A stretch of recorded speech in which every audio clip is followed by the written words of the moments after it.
Hello, everybody. Here we are, the inaugural game of the WePlay Academy League Season 4. It's a fresh league. We've got new teams, we got new faces, and possibly new winners. Because when you come to the Academy League, Launders, you don't know what you're getting into.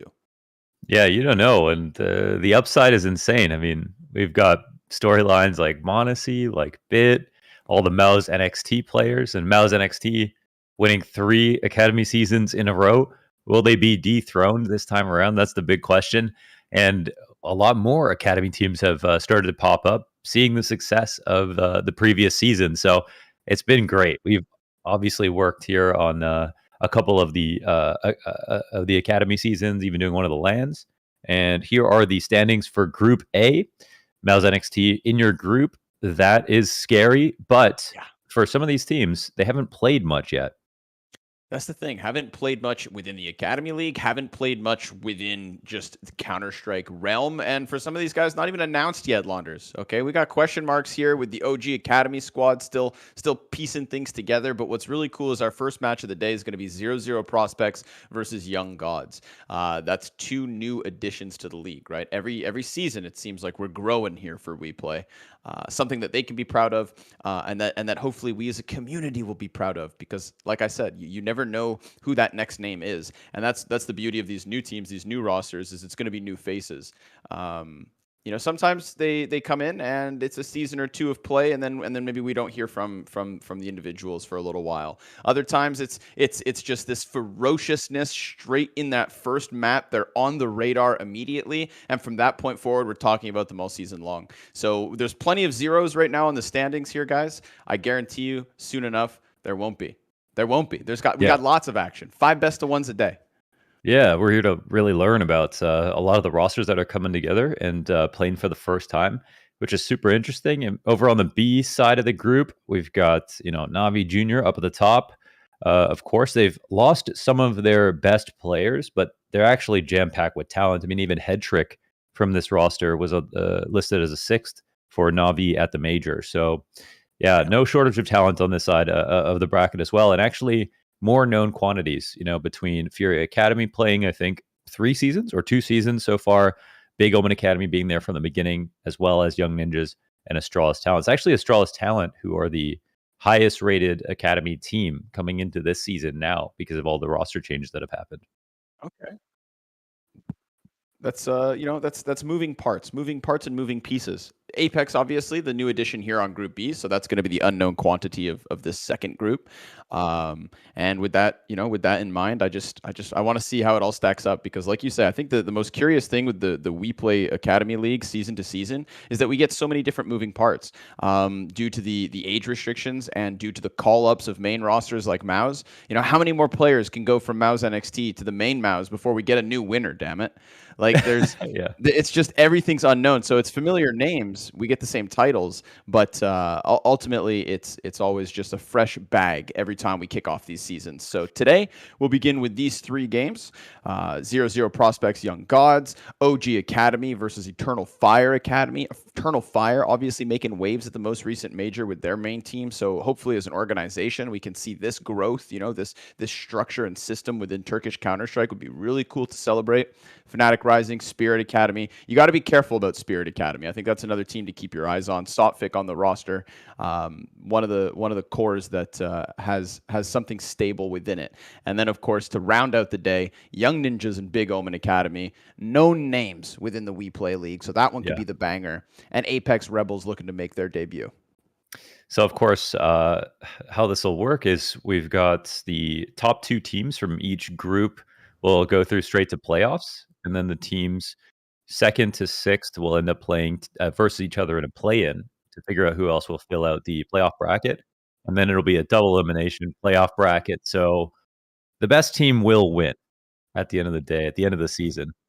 And we'll see this time if history doesn't finally repeat itself. We don't get MOUZ NXT winning again. As long as they hold on to exertion, I feel like there's that much of a chance. True.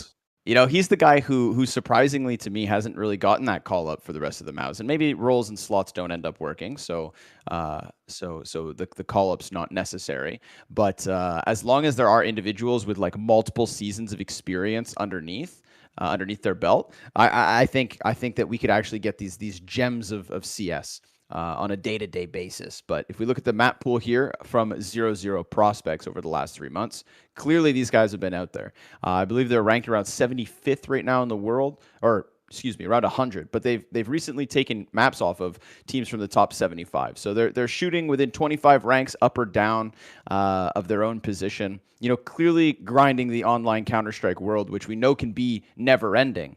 But then we've got the young gods who have never started, or barely so. Within Brazil, have a few maps recognized on HLTV. I can only assume that their gameplay inside of Europe is going to be so valuable, regardless of wins or losses. Just the time spent within EU to play Counter-Strike is going to be so good for their development. You know, Godsend Academy actually existed in 2016. Okay. What did they do back then? They played against teams such as Gambit, Fnatic Academy from back then. I don't know if I'm reading this correctly. They must have been different. Does this mean they had the same core? I don't know. They were doing it before it was cool, though, basically. All right. Trendsetters. Wow. Yeah, that's crazy. So now, of course, they're called Young Gods, which is it's got to be the best name. I think, kind of the best, right? It's kind of the coolest name, I think. And they don't, like you mentioned, don't have any big wins. They've got a couple of matches on record, but compared to 0-0 prospects, they definitely are the underdog.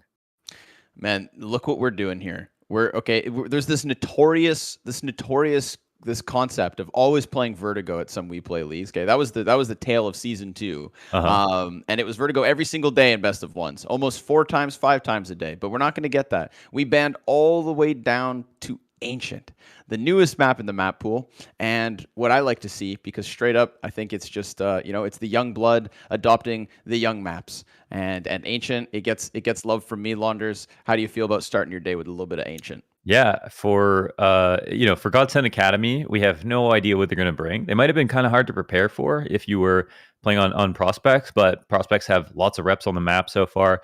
They have 2 wins over the Apeks Rebels, actually, where Apeks Rebels only got 11 rounds in one, 8 in another.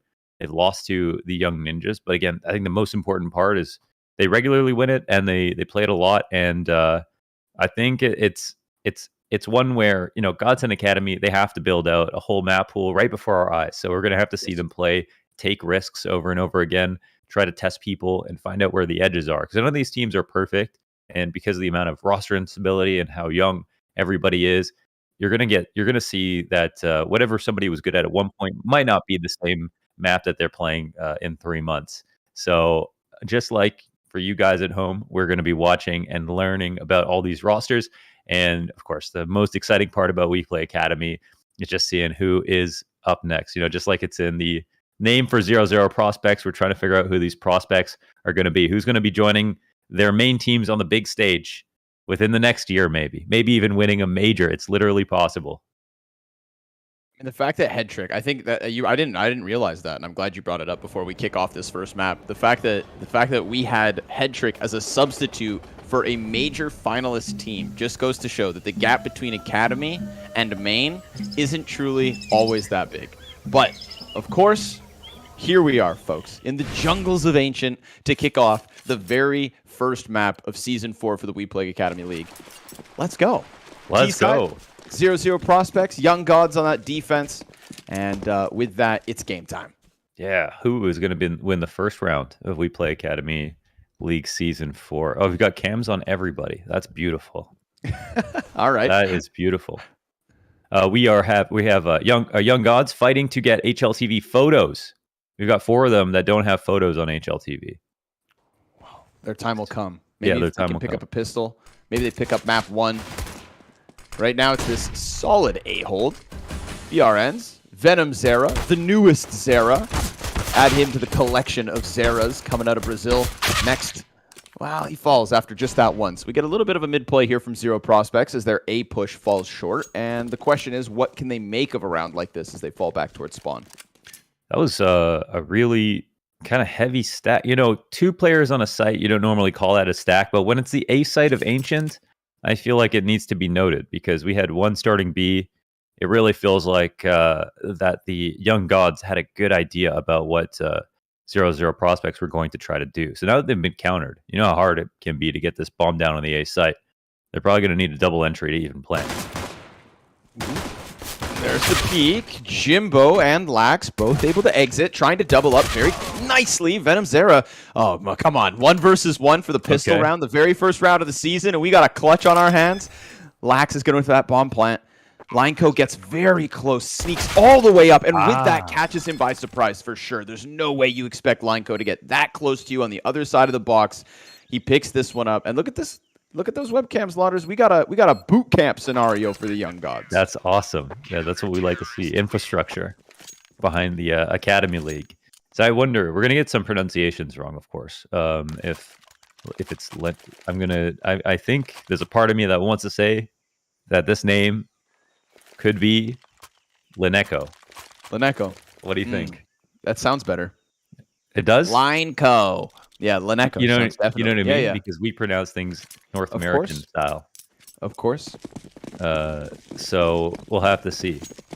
But so far, the most clutch player. Oh my god, an M4A4 CT side Ancient. Is that Juan Flatro? There are a few players who still hold on to it. Venom Zera, maybe the guy to leave the mark. Much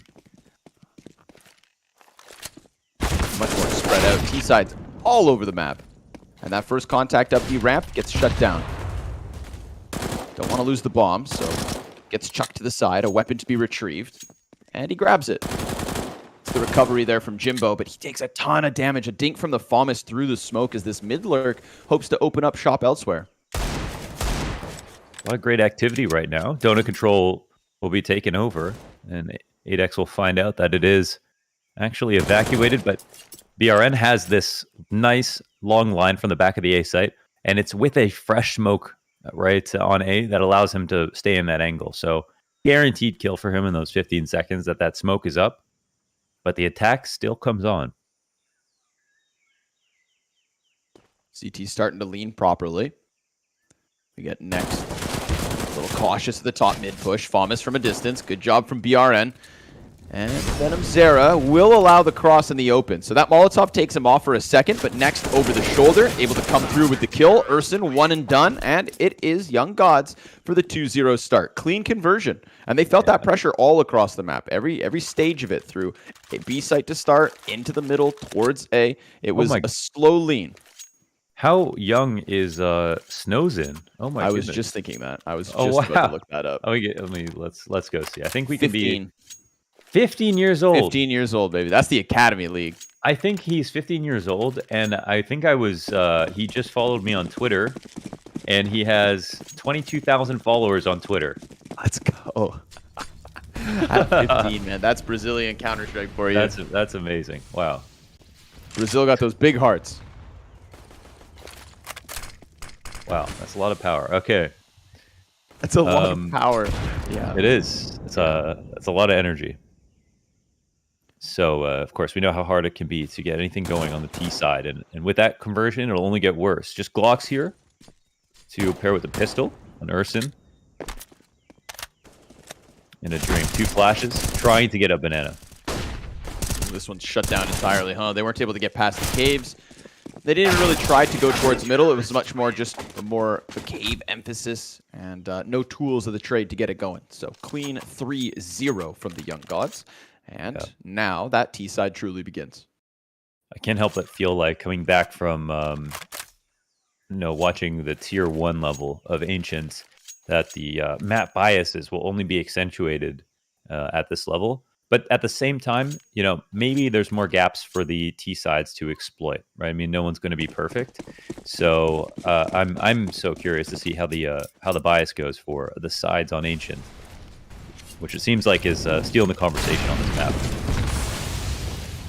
Curious to see how many teams can actually start to adapt that slow lurk play that we see some of the better teams doing. Yeah. You know, we know that's like the flavor that's working for the top dogs, but I don't think it's something that's super easy to replicate. Mm-hmm. Yeah, it's kind of like if you don't have a config, okay, well maybe you just can't do it. We saw a lot of other teams try to copy even config spawns, but if you're not shooting like him, it just doesn't work the same way. You're just putting lipstick on a pig, as they say. Yeah. Lyco's looking to do his best Rain impression, major MVP impression, with the wall bangs coming out from Cave. But we've got the opening op pick here. So that could work out. Player down on B. Gets the pick on short. Still 2 players here to try and plug that hole. Venom Zera keeping eyes towards middle, but the smoke goes down in front of him. And that could open up a lean here for 0-0 prospects to move out. Wow, you got to appreciate the late mid control along with activity around B early. This looks really right. And so far, 2 kills whittled down the defense. This is going to be very scary for the CTs.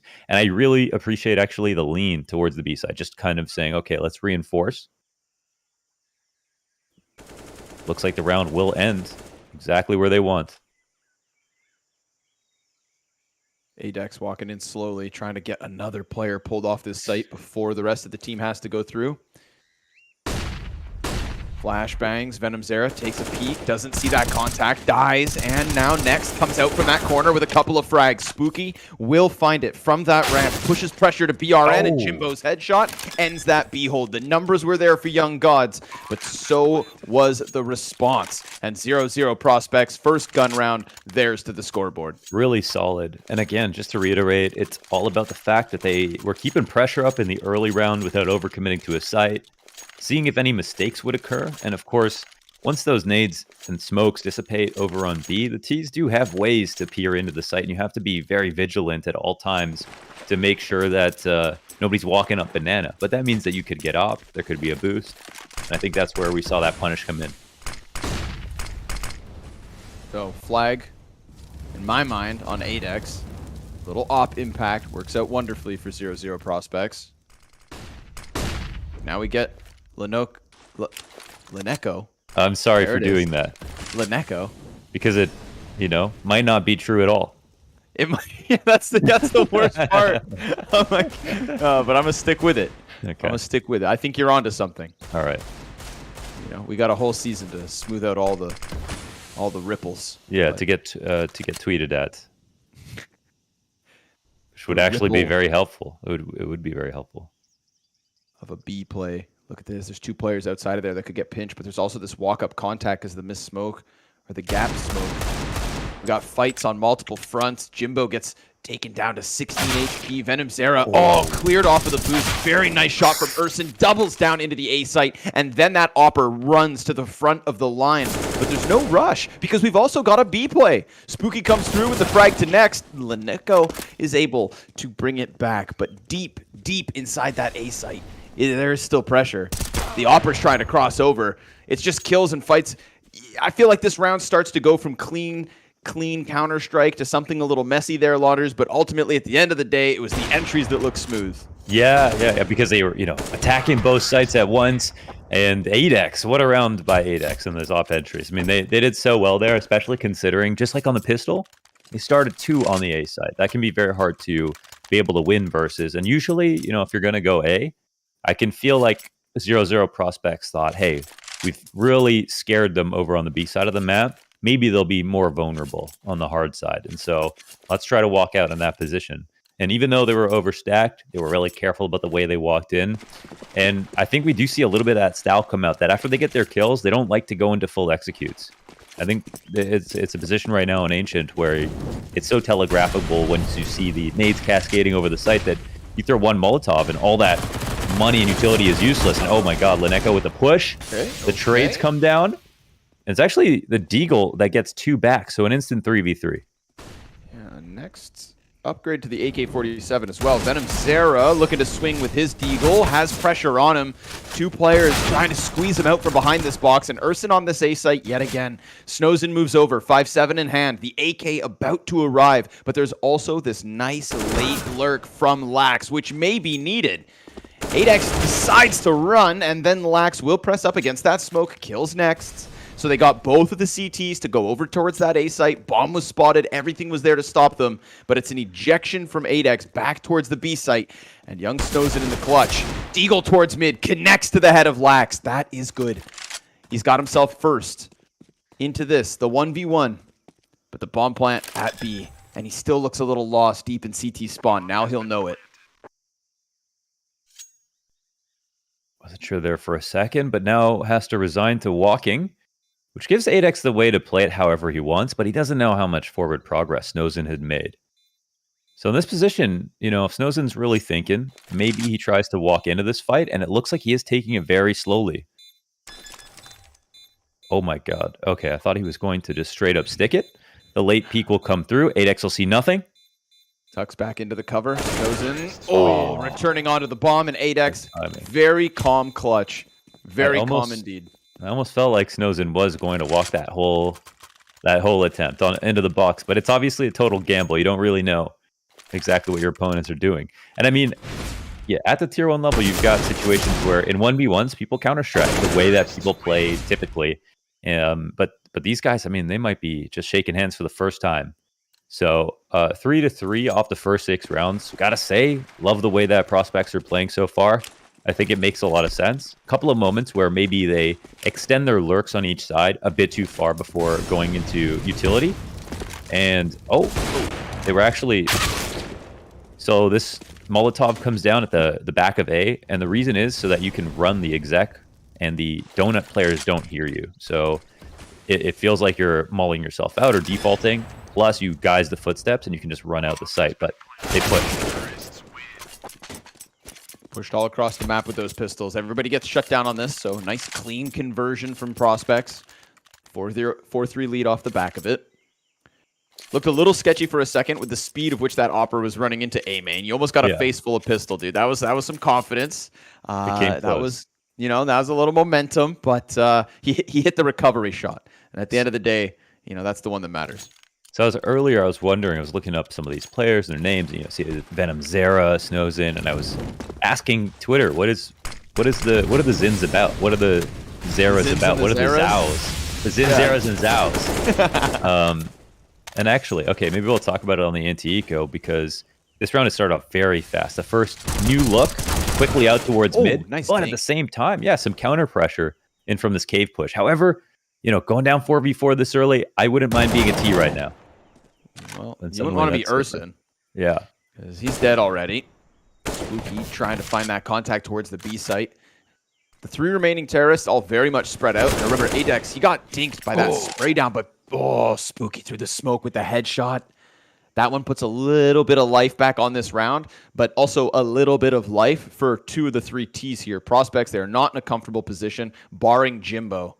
And he's the one that's technically possessing bomb. He'll pick it back up if he has to. We look at the radar, and suddenly you realize that A main walkout looking clear, but it would be such risky business for Jimbo to go for something like this. And if he doesn't double back for the bomb, then eventually that player with only 9 health is going to have to leave boxes in mid and get out. Yeah, I think that's not going to be possible. Oh, but the timing. Okay. And that's the gap that's found right there. The bomb will get picked up, okay, by Spooky coming around through spawn. And all the while, Jimbo, I mean, he can let his teammate run. As long as no one's pushed mid, this can actually distract for Jimbo to find an opening. Oh, I'm not sure if he was just spotted there. And it doesn't seem like by the rotations they have that idea. This donut smoke will come down, and Jimbo is in a perfect spot. Oh, he gets the kill. Would have loved for him to wait, huh? BRN comes back towards that smoke. It's such little health for Spooky, but he doesn't find the lineup. Throws a flash instead. And this could be Jimbo coming cleanly through with what would be a nice push deep into the CT spawn. You can see how that leaves that lasting impact on Snowzen. He has to clear out every single corner. His donut players see nothing, but at least they do drop what was left of Spooky. So now Jimbo's put himself into the clutch, but a dink immediate. And with it, he'll go down. Young Gods retake coming through 2v2. It works. It's a little sketchy, but it works. Yeah. With Ancient, it's very sketchy sometimes, but they make it happen, and that's, you know, there was a gap there, but at the same time, it felt like we were patrolling from the donut, checking the flank a little bit, and because you only have 3v3, you can't watch everything 100%. So still feel like Young Gods, yeah, they let one rotational kill go down, but that can happen. There was still 2 players left in the 2v2. Fair fight at the end, and you know, so far pretty solid, I'd say, from the T side. He'd be happy to get 4 rounds this quickly, but that doesn't mean that Young Gods can't power up now. In 8x do work, but this time he gets tagged up, so not going to be a comfortable position if that frag goes deeper.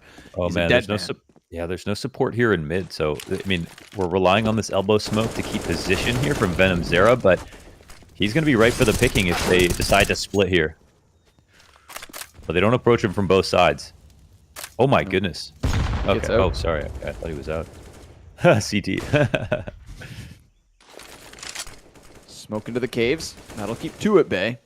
Shots come out. There's no way that these B players don't sense the presence of 0-0 prospects. They throw the smoke, but they don't watch it. So now it's almost useless, right? They're very crowded within the site. They're still stacking the right area, which is good. But cave will be taken over.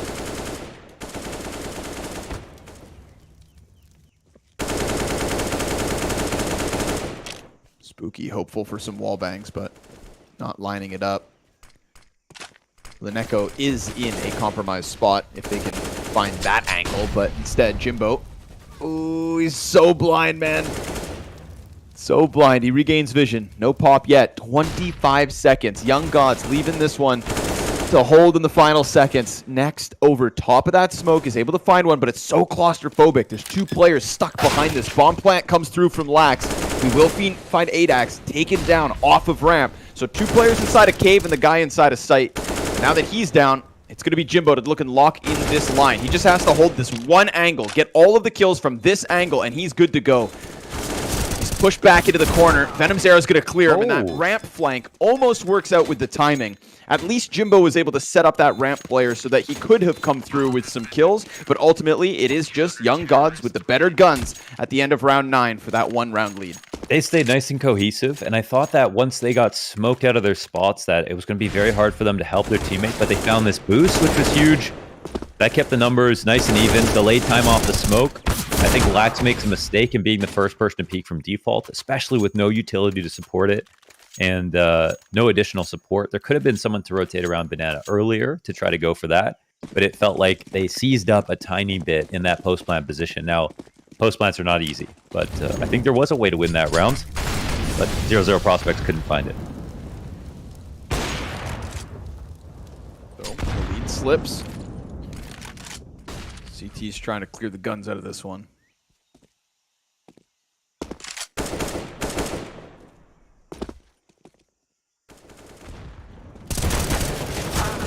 Oh, spooky. Yeah, gets the better of the smoke spam.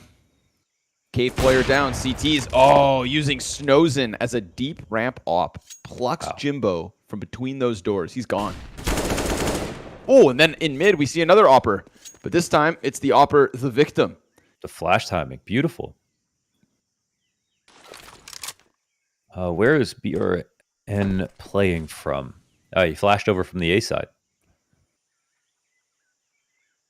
Urson wants to get revenge.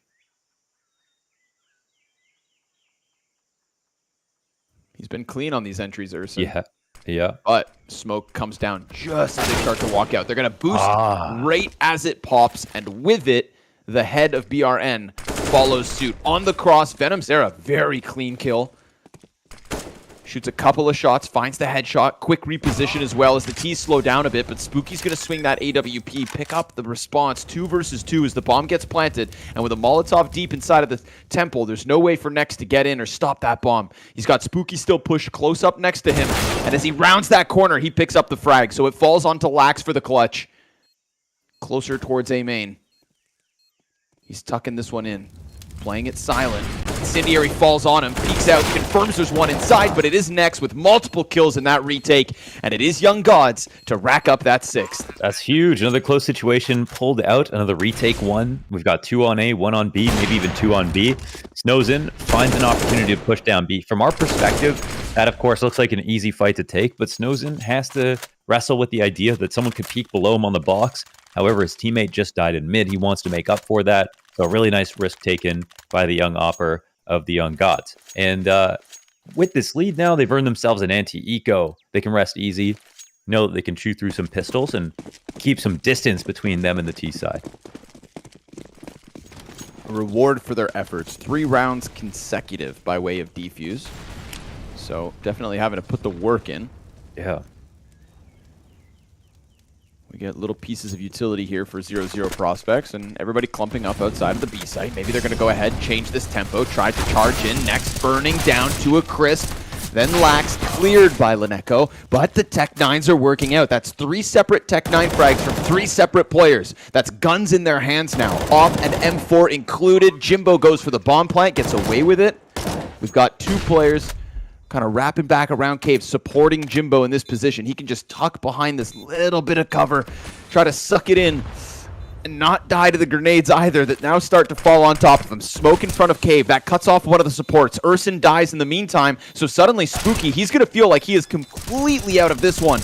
A bomb defuse tapped. He sprays a bunch of shots onto it, and they're timing the second push perfectly. They wait until he has no bullets left, and a 2 versus 3 retake. Yes, they had the lesser guns, but they had picked up better weapons. I would say very nicely played from Venom, Zera, and BRN. I'm with you, man. I mean, after a site gets overrun like that, 3 Tech-9 kills come down.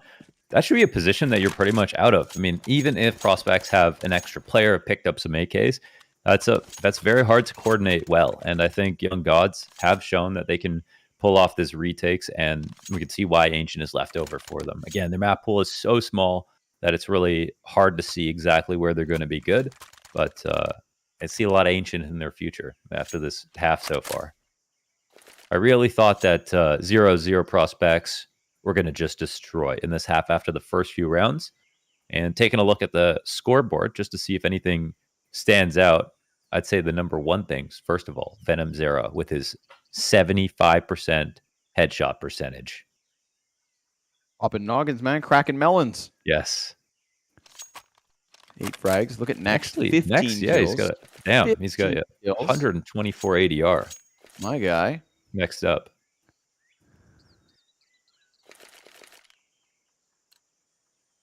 See if Man, 0-0 can cool them off. It's kind of like, I feel like 0-0 for the first half of the round, I feel like are almost always the better team. But then these retakes, suddenly it feels like Young Gods are the more composed, more cohesive unit. Like Urson, as you pointed out, cannot stop getting entries. This guy's a Mack truck running through these sites.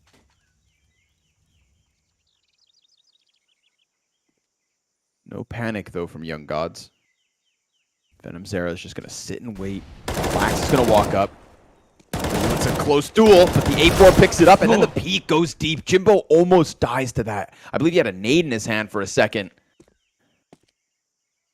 He's still alive on 4 points of health. BRN looking to lock in, but Urson on this A site. Bro, it's like this guy just does aimbots. It's like he's just doing all of the pre-fires.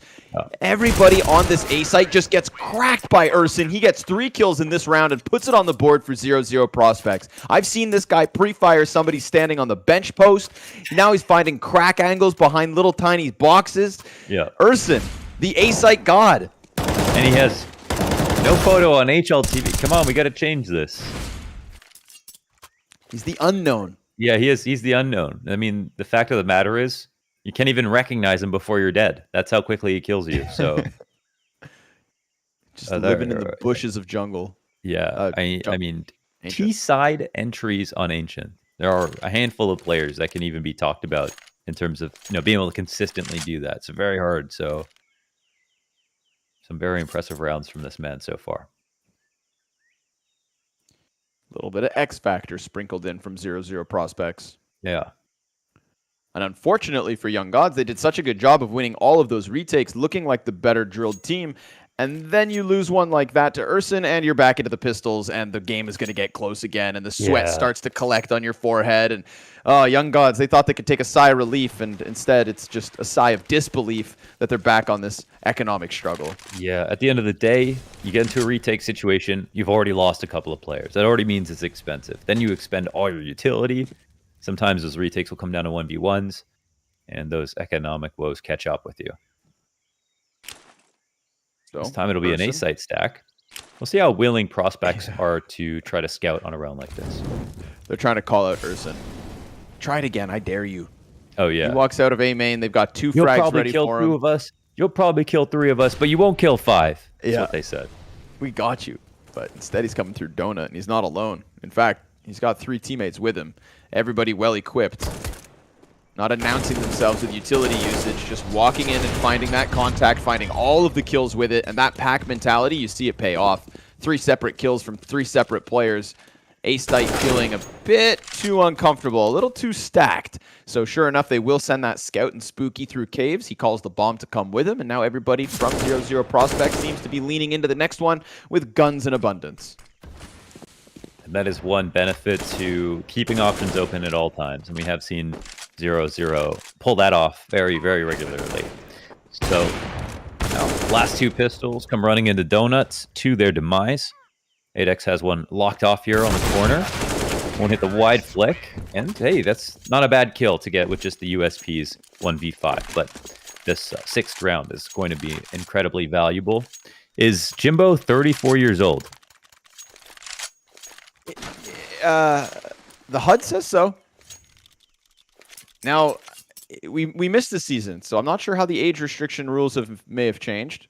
Well, the age, it was one player It was over. one Oh, guy it's outside of 24. it. It's 24. It's 24. Okay. That's just a typo. Okay. Okay. I was like, man, he's looking good.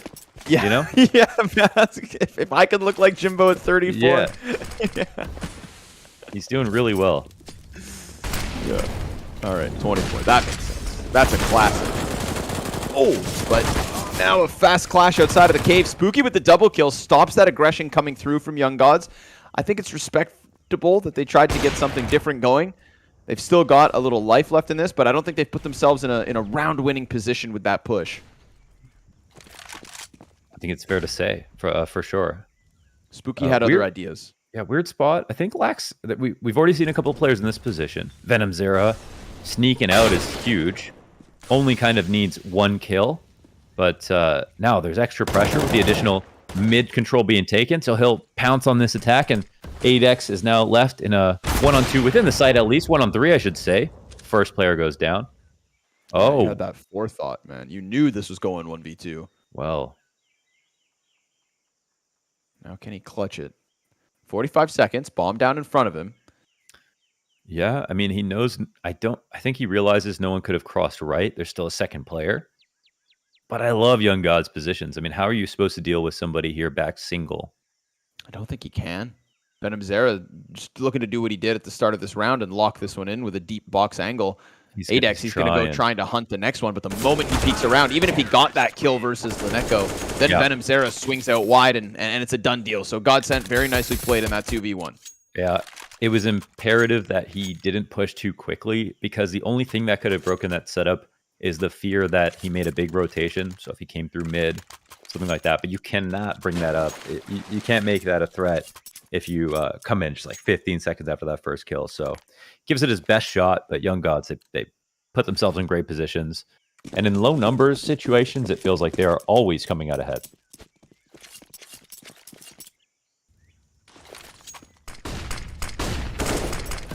First half starting to wind down, and Apeks, he hunts that revenge inside the A site. Spooky finds Leneko. So 5 versus 3 here. We'll see if Young Gods can fight back from the back foot yet again. Fire in front of them. Bomb is being called to come into this A site, and oh man, Urson, he is lucky to be alive on 3 points of health, but Apeks gives great cover with that op. Zera feels like he is in a world of hurt, just running around, trying to do what he can. You can see the desperation sinking in, and now 15-year-old snows in a 1v4 clutch with that op. A site retake, angle being held, and he doesn't give a damn. Peeks right into Apeks and splatters him in the back of this site. We've got 2 more players here within it, and another supporting coming through from middle. Smoke over the top, and a missed shot will cost him. Jimbo to close the half. A 7-8 at the end of things is not bad for 0-0 Prospects. It isn't at all. It does feel like, versus another team, they could have crushed them. I feel like their default utility, all their protocols were very strong. And there was a lot of rounds where it was like, okay, bombs down. They did a good job of trading back. We had some fantastic entries, especially out of Urson. But then they still lost those rounds, and that's where Young Gods showed us they're really ready for Ancient right now. So, we can both say that 0-0 Prospects played well, but Young Gods clearly very well prepared. And I'm going to hold my breath for the second half. I mean, I think normally 7 rounds on T side, you'd feel awesome about it. But, I don't think the side advantage is going to be the biggest factor in a matchup this close. Right there 4 with you. diffused rounds in a row. I'm thinking that because of the procedures we saw out of Young Gods in some of the later portions of rounds, it's like, there's no doubt in my mind that they could start this T side off in their own accord. It's just, are they going to be able to stop what has been some like really clean individuals? What's Urson going to do now that he's not on that A site entry? What's his CT game plan going to look like? Is he taking it to them? I feel like he's going to be peaking like Apeks. He's going to be swinging. Yeah, that's what I'm kind of hoping for. That's the promise we saw. I also liked some of the op impact from Apeks. Yeah, jokes aside, I think he'd be a really valuable cave player. That one position where there is a lot of freedom to lurk around. You'll probably take 1 or 2 duels by yourself in a round if things go well. And I mean, straight up, he's probably not playing this well every single day, where he's getting an entry every single T side round on Ancient. But today, I think today's the day you lean into that a little bit, because he's shooting hot. 3 players out middle from Young Gods, wasting no time to go for this, by the looks of things, B split. It's currently stacked, though. 0-0 Prospects, 3 players in the back line. Right into it. Exec looking clean. CTs, what can they offer us? What can they offer themselves, really? USP taps start to come out. Lax, he's got himself 2 kills, but that's the end of him. Still 3 players here, and then the immediate support. Oh, actually, excuse me. Lax is still alive and kicking. He was killing players over on short side. And they push. Young Gods try to take the fight to Urson. He's got other ideas. 3 taps with the USP. Clean as it can be. 8-8 right out the gate. 0-0 Prospects. They retake that B site. Wow, Urson is really stealing the show today, isn't he? What a round on that pistol. To again follow up with all the headshots, the instantaneous, entries on A side and B side in that first half. So they carry forward. This felt like a round Young Gods were going to win, and we've got the story from the first half where Young Gods were winning all the retakes. So you've got a little X factor here from Prospects as well. That'll be a sigh of relief to at least tie up. Fun way to start. I want to see what the CT side's got to offer. Next. That's the config spawn right there. Oh, it works. Urson, hands busy. He was putting out the fire. We can hit A now off of that. Venom Zera already able to come out from main. Look at this swarm of players from Young Gods. That's pedal to the metal type CS. Boost over right into the A1S, though. Mac 10 not going to be the better of the weapons. Venom Zera no longer hands busy after the plant. He's got players, though. 2 to his right, 1 inside of the temple. Dinks coming through on these players in the back line. And that means Lineko could just keep lining them up, keep spraying them down, keep pushing this to the clutch as he gets himself another. Then the peak is shut down. Lineko, 3 kills inside the A site, forced by a win from Young Gods. Yeah, the little contingency plan with the Mac 10 peeking first, Lineko peeking after that, taking all 3 and using all 35 bullets as well, making that a little look nice. You can see him talkative too. Yeah, that's going to get you hyped up. Yeah, I mean, I will say, Young Gods, obviously Brazilian team, but competing on European soil, so that's the dedication. That's the dedication that not even teams all of North America can make. So to see an academy roster from Young Gods, deep in it, thick in it, looking for their first win in their first season of this WePlay Academy League. Hey man, I'm all in, but nice to see the pump up, the pop off. And an opening kill again, 5 versus 4. Yeah, there's a lot of room for the Brazilian Academy teams to impress. Of course, I think we had like FURIA Academy is one of the bottom 3 teams in the last couple of seasons. I'm not sure exactly how they did in season 3. I'll check on that. But there's definitely no dominant Academy lineup coming out of Brazil just yet, even though, of course, they have no shortage of good players. The room for improvement for Furia Academy. They finished Group B in 5th place of 5 and then got chopped down in their first best of 3 of the play-in. So Young Gods looking to come in big with impact. Take that title from them. Best Brazilian Academy team. Kills nice and swift inside the team. Because drop was stolen away from them, that's why. But that's the thing. But you know, as they say, no rain, no flowers, Connor. No rain, no flowers. They do say that. I think Drop says that himself. Yes. There are some interesting stories that aren't stories of straight success from the Academy League into being great pros, in the tier 1. And then Patsy was a good example of that. Wasn't really good show. Wasn't really somebody that even caught that much attention at the Academy level. But clearly, there was a lot there because as soon as he went up to Spirit, I mean, that was a situation for people who don't know, that the Spirit CEO said, you don't even have to qualify for the major. And I think, that little pressure probably helped a ton. But I mean, it wasn't just that got them into semifinals, right? Ooh. All right, we take those. Nice little 3-man spray down. Good to see that the rifle work is there. You hate to waste those on the anti-eco, but still very clean. Very clean. Nice and swift. Great shout out to the Spirit CEO as well. I don't know him by name, but just you've got a young roster with young individuals. You're clearly putting your stock into developing talent over time. Right. And to just be real with them and to say, no expectations, guys. You're a brand new roster. Just go ahead. Just do what you can do. You have 4. He said you have 4 months to get good with Patsy. And it took. And they said, okay, we'll take a week. Yeah. Yeah, exactly. How's a major semifinal, boss? Is that cutting it for you? Yeah, is that cool? I think at that point I'd be mad if you didn't win. The hell. No, I would be telling my team you have to win right away. That's what I would say. Do you think I'd be a good CEO?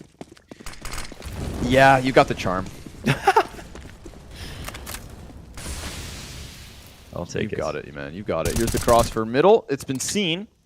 So suddenly I feel like Next is in a compromised spot here. He's got 2 players kind of floating around him, but he actually gets a chance to double back. And in the meanwhile, we've got Young Gods with another T-side entry. So 5 versus 4 is looking good for them. Wow, a slight collapse here of the defense. Somewhat being exposed right now. And I think smartly from both these rosters so far, we haven't seen too many full execs. Right? They've just been light on their utility. They've already baited out a smoke early. Place to play for 8x, though, between this one. It appears as if the site has been evacuated, but no, he is here. Yeah, they don't expect that. Oh, the lineup almost comes through, but Jimbo saves the day. Keeps his teammate alive and kicking. Man advantage taken back by 0-0 prospects. Nice to see both of their B players being able to add one to the tally. Soon the smokes will fade, so Fake Plant draws out more spam. Venom Zera tags, snows in as well, but that's going to allow for them to hone in on the kills. And sure enough, the answer is right there. Lax gets flashed. Wow. They're not going to be able to stop this bomb plant. Dude, we've watched Man Advantage go back and forth twice in this round. Young Guards start with it. 0-0 prospects take it back on the initial hold. But now we are even yet again. And the CT smoke comes into the front of the cave. Going to make things difficult, make things weird, a little bit awkward. Urson looking for that defuse. Gets onto the bomb. Spams come through from BRN. It's off of the mark. Diffuser's still on 66 HP. Now he's going to start to stick it. Urson halfway there. Push comes through. Venom Zera with the 2K shuts this one down for Young Gods. 4-round lead. Easy off the back of that. So many players popping up like Diglets right now. We've got Venom Zera. It's taken a little bit of spotlight. We've seen him play very well. I think that one comes down to the Fake Plant, man, because they had these CTs use all their ammo. They went to reload. Then Venom Zera posted up on V2. And as soon as he peeked again, instant headshot. And so the trades at first were good for prospects, but just that one Fake Plant rocked the defenses a little bit. They started to get a little nervous about the thought of the bomb going down. That ought to be a free kill to spam it as it's getting planted, but that wasn't the case. That's where Young Gods got themselves back in. So amazing stuff here, I feel like, from Young Gods, both in the CT and T side, which is even harder, especially in the area of time that the bomb is getting planted, whether it's a retake or a post plant for them. And they'll even call on an additional tack pause to discuss how do we keep this win streak going. And maybe they'll try to read into the money, because look at the opportunity right now. I mean, you've got 13 on the horizon. Prospects, they've got to be running out of confidence, right? Like they're losing some. I mean, honestly, the majority of close situations, and even CT side isn't blessing them with free rounds. Those retake wins starting to stack up. You win second pistol just to lose it, and now you're running dry already. Economy starting to be a problem. Yeah.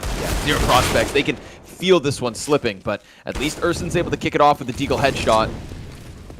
A trio of Molotovs just ignite this bomb site on fire. And the counter-terrorists are all still nearby, but no angles as of yet. And a little hesitancy here from Young Gods, but like a healthy amount of it. You know, This is what they do. They squeeze these kinds of mid-round moments and get the better of it. Flax makes his contact, tries it with the Deagle, multiple players looking for it, and ultimately, there it is. That's exactly what Young Gods wanted. They just stopped, paused, collect their thoughts, and come through with the round win. Yeah, there is a little zone at the entrances, honestly, at both of these sites where it makes sense to actually pause. As soon as they pull that boost off, they can hold every angle that's relevant. Back in CT, they mullied out defaults. They don't have to worry about Donut for a second. They can just check on Temple to see if someone's going to swing. And you have so much time to get away with that. So there was a guy jump up. He got the Deagle kill to start things off. But once he was cleared out, that's when you pause. That's the win already on the NT Eco. And this play is going right through. Oh my God, he's going through that. That's so fast. Wow. There's also counter aggression. Lax comes wide. Venom Zero, one and done as Lax continues to shoot players off at the bottom of the ramp. Look at this lurk. Yep, the mid play. Look how fast it was. Wow. Ursin has no idea of the possibility. Walks right into his death. Jimbo will take back man advantage. Oh, Leneko maybe took that one a bit too quick. I mean, I guess it comes with the territory when you get into snipers that fast, you know, with a player like that. But that one risk was super solid. And then the next one, I feel like as a lurk, just causing a disturbance in terms of the CTs knowing they can't retake mid, him staying alive would have been huge. It's still a 3v3. We haven't crossed the minute mark, and only now. We can see right now, like, the Ts are just sullying back through spawn, and they have to retake a lot of map control, and the advantage is very heavily here in favor of prospects.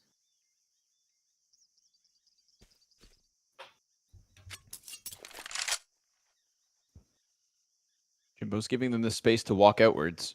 But then he decides he wants to stop doing that. Tries to drop them. Not going to happen. Off shot misses from Apeks. And suddenly Young Gods, they're being given a little bit of footing here. They're coming out from Donut. Good push from Jimbo. Well timed. Shaves off the front end of that play. And BRN now, 1 versus 3. Doubles back around. If he can get past CT spawn, then that B site is open. First contact connects the kill. Oh! Second, Jimbo gets his head wrecked. And there is time to run over towards this site. This is a 1 versus 3 from BRN, and he gets the plant to a T. Not only that, but he knows exactly where Apeks is coming from. He's walking back to Banana. I mean, just in case he's wrong, but he seems to have a great idea. As soon as he turned the other way, I think one of his teammates may have calmed this for him. And it's a retake as Apeks picks up the AK himself. But the bomb is planted so open. I mean, you can play this from basically anywhere. And none of the utility is going to cover where BRN is playing from. Oh, he's so nervous, too. He doubles back around. This is going to give him such little time. He needs the kill immediately, Adex. He's on top of it, sticking the defuse. No, he's going to steal it, or... No, BRN comes wide, closes the clutch with what is the sickest second shot that we have seen, I would say, across this map, man. That headshot in CT spawn, god damn. Yeah, BRN. I won't lie. Tip of the hat, brother. Welcome to the Academy League. First game of the Godsent organization in the Academy League, and he gives us this spectacular frag versus Jimbo. What's really cool about this play is if, of course, there's like 40 seconds, he could have taken that back through cave and gone for a B plant that way, but the CTs can beat him back there in that timing. But in this play, he's letting him know where he is, but at the same time, they don't have an op to stop him with those 2 players in spawn, and he does a great job of just predicting where they might be. I mean, those are fights that he could lose. But as we just saw, if he wins those fights and gets past that point, not only is the rotation too slow to stop the plant over on B, but now you've also made sure that it's either a 2v1 or just a 1v1, which is idyllic for him. He gets that bomb down. AK has no idea where he's rotated off to. It's played super simply in the post plant, and he waits the full 4 seconds before swinging, which is always good practice. I feel like it's just a matter of sweeping the floors and closing shop. Young Gods hoping to kick this season off with a win, 2 rounds away from it. 0-0 prospects won't shy away from gunfights. They start to pry around from that A play. It makes me wonder, like, how much of the connection between the Young Gods and the main Godsend roster is there? Because if you're training with Taco and co, practicing maps like Ancient, that's always that's my favorite conversation when it comes to the Academy League, right? It's like, what is we know that, like, for example, Blade of Navi is so involved, and God B exactly, like, there are certain organizations that have this extra level of engagement and involvement, and it'd be really cool if Young Gods come into this season with 3 maps on record and just start taking titles away from rosters like 0-0 prospects, the heavy favorites coming into this game. Spooky's got 1 and 2. Nice second kill as he clamps down on BRN within this site, but 2 versus 2 in the post plant, and the smoke denies Urson his vision.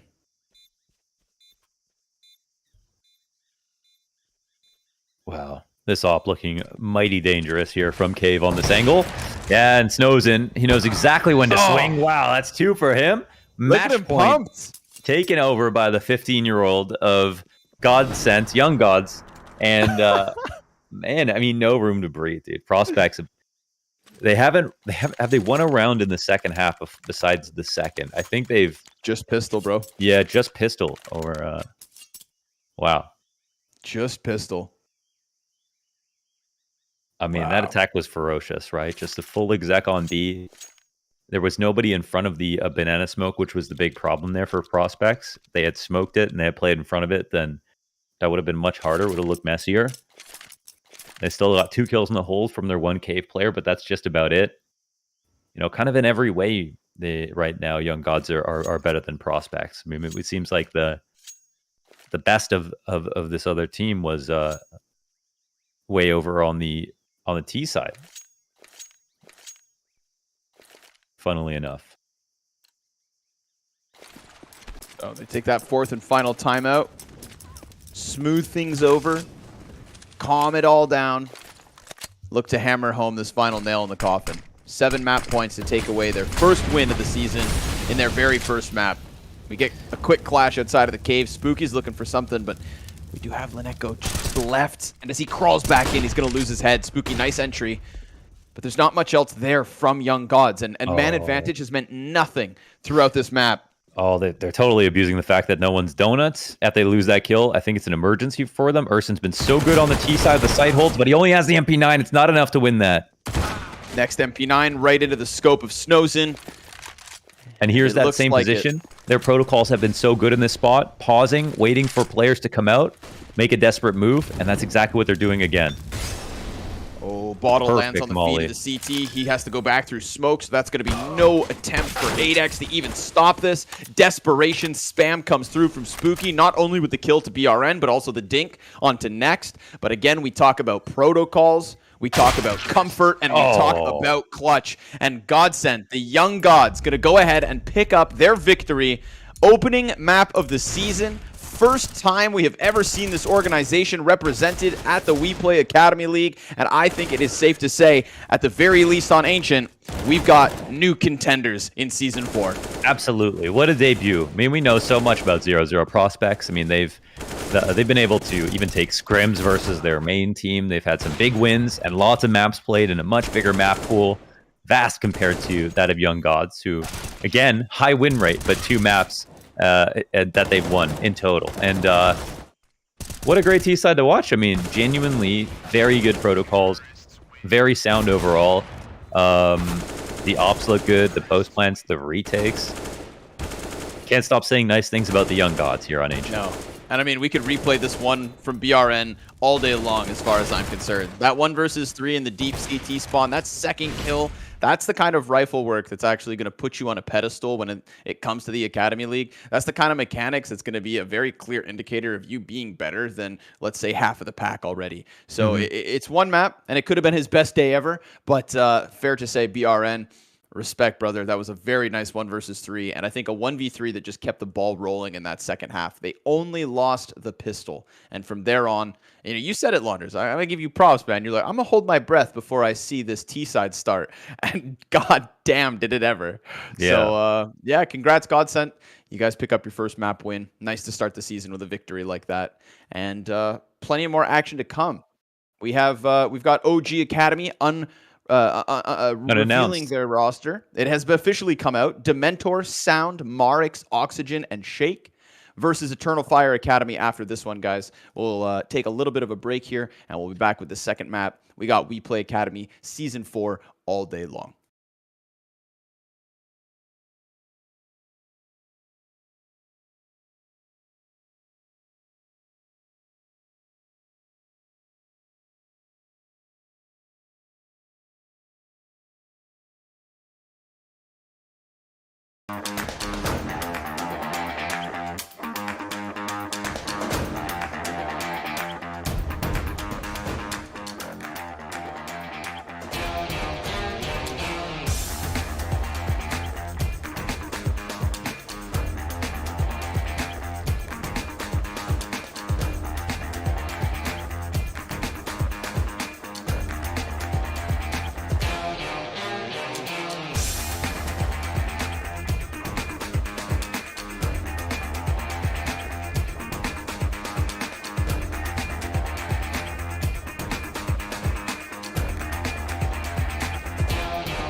Welcome back, everybody. It is the WePlay Academy League Season 4, Day 1, Map 2.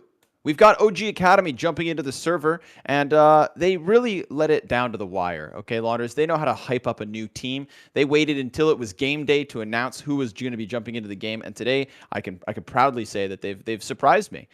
They've got Dementor of Nasser. Maybe you guys remember him as Boros' old teammate. This is a lineup that we saw at least one Blast Showdown. So definitely, kind of had that. They were getting a taste of tier 1 teams, and they definitely got beat, most notably by Gambit at the time. But at least, that's experience. And him coming into this team as the most experienced and as the oldest, it could make for something exciting. So OG Academy, welcome to the Academy League. Eternal Fire is your first opponent. Man, I mean, he's coming off of 11 plus 1.0 ratings in a row. And, second to Boros, yes, but he was catching my attention over on Nasser. So I'm not exactly sure why that didn't work out in the long run. But honestly, this OG Academy team looks pretty serious. We have Morix, who's on the roster, coming from Sprouts, who is also actually only 18 years old. So much left to show from him, and he's already got experience on a team that scrims regularly against tier 1 competition and plays a lot of tier 1 competition in officials. Marks will also be very scary, excuse me. It's those damn hiccups, huh? Yeah, don't make noises. Nervous, Launders? What's going on? They come up. I don't know what it looks like. I always imagine it's like a not like a hot spring, like when the water bubble comes up to the top. That's what I imagine is going on inside, but I can't see in there. And another thing I can't see are the Eternal Fire HLTV photos. Come on, HLTV. Let's get these photos going. They all have cameras, but no photos. I mean, WePlay's got the pictures. Come on, HLTV. What are you guys doing? Covering the major or something? So on this roster, we've got Colors, Wakadia, Kenshin, Weird Aim, fantastic name, and Ronnie, a Swede, an honorary Swede joining the Turkish lineup of Eternal Fire Academy. And does he or did he have to learn Turkish? Fair, yeah, that's a fair question. Does he speak Donair? That's what we have to know. We'll find out. We'll ask questions once they get pictures first, because we've got priorities lined up. Yes. But second game of the day, folks. Another best of 1. OG Academy.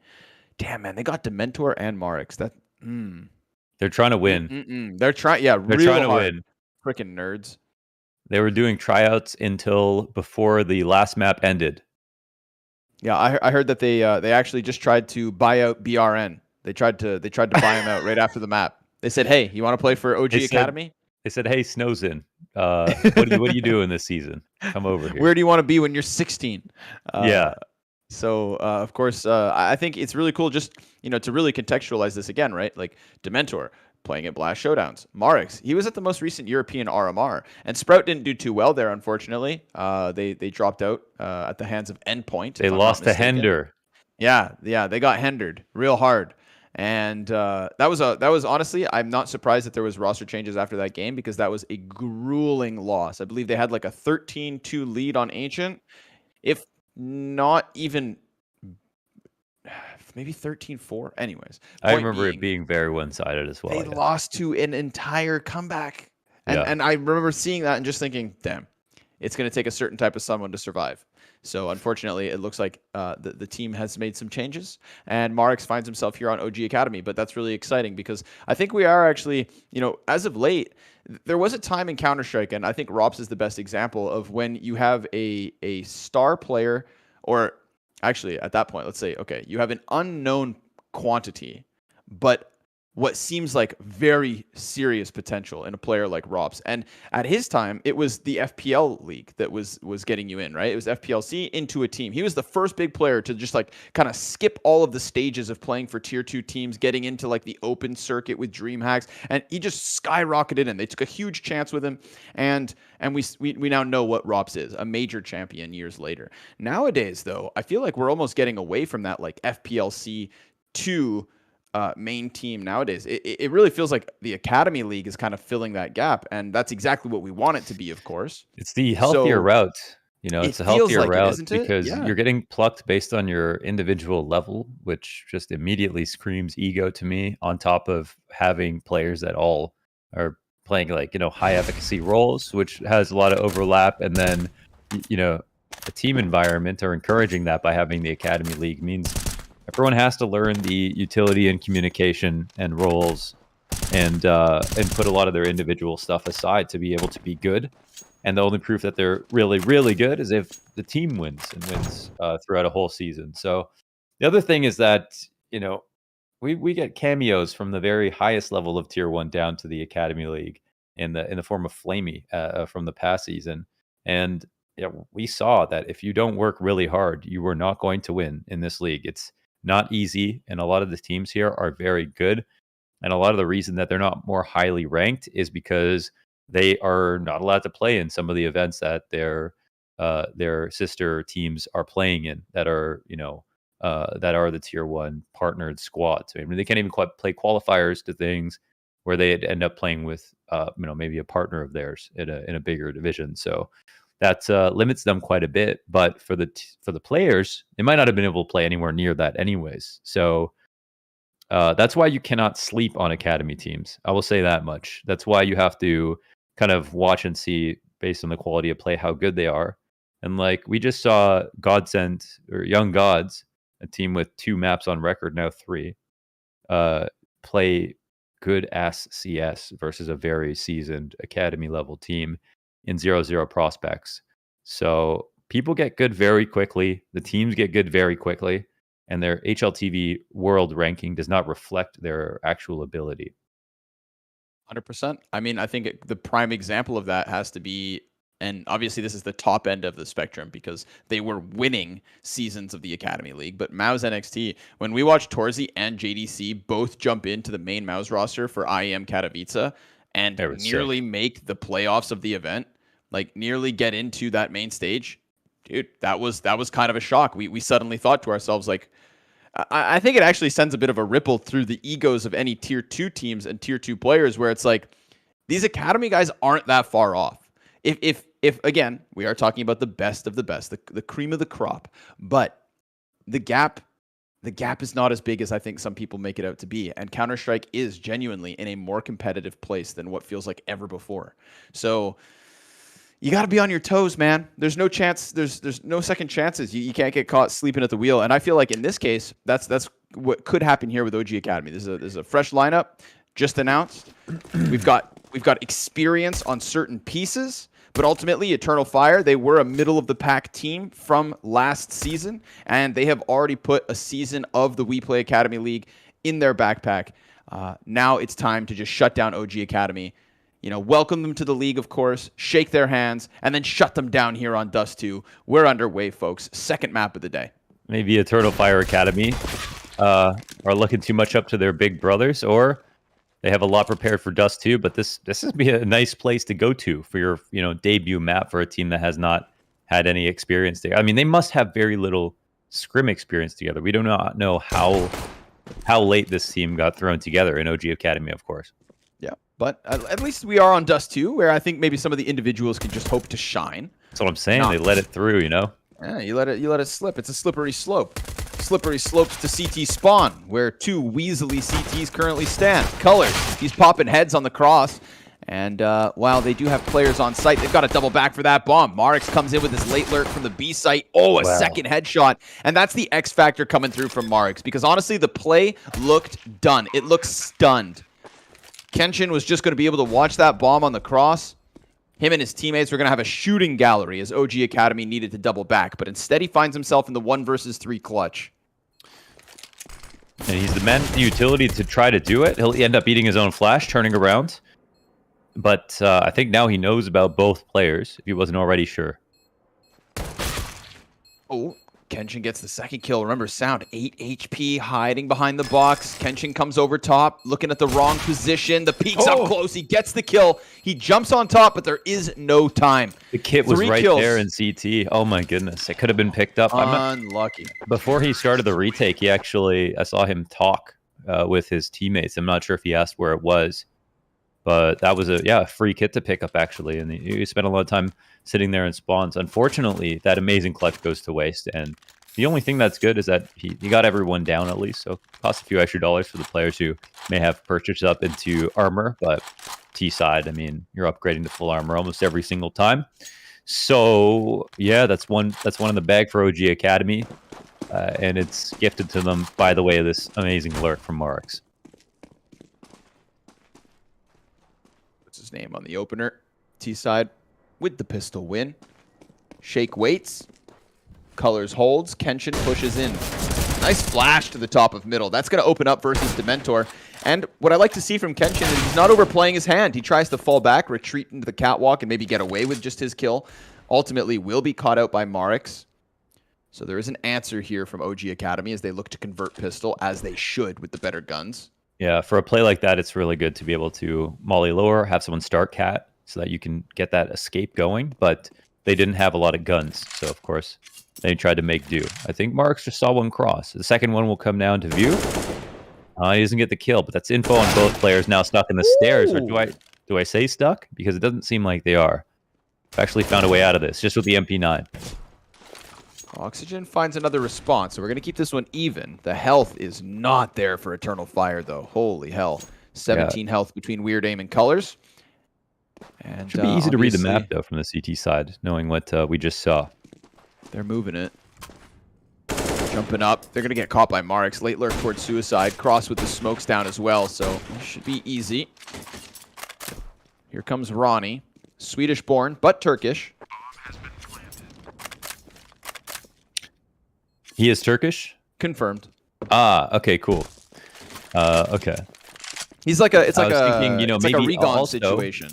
From they could have all learned Swedish for him, you know? Oh, that would have made much more sense. I know, yeah, I know a lot of I've got a lot of Turkish friends who actually speak Swedish, Launders. I know a bunch of them. Yeah, that makes... Yeah. I don't know if you've ever been to Sweden. I mean, of course you have because we've been together, but they have a lot of great donor there too. That's I can see it. Yeah. I see the connections. I see it. Putting them dots together. Yes. As OG dot their I's, cross their T's, take a second win. They get past this challenge, but honestly, Eternal Fire, you can't be too upset with a round like that. You walk away with 3 kills and also 2 guns. So rewards retrieved. I really think the clear biggest problem with the OG Academy lineup is that they gave their Academy team a better logo than the main team. Wow, what a mistake. Oh, can you believe it? Yeah. Because it's got the filigree on the sides, is that it? Yeah, is that what it's called? I don't know. It sounded good. Okay. I thought it was... Okay. I like that. AK up for Colors. Falls away. Colors and Ronnie. That's who we got to watch this round. Yep.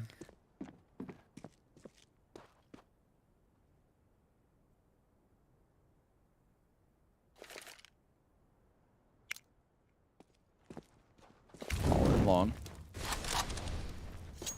Molly on the corner just to make sure those pistols aren't pressed close. It is not the case. 2 guys inside of the site. Eagle's going to be trying to set up the AK-47, and then eventually you'd think that M4 from Ronnie comes back from Cat. You walk up long, it shouldn't be too hard to get through this defense, but there is also a challenge in place from the CTs.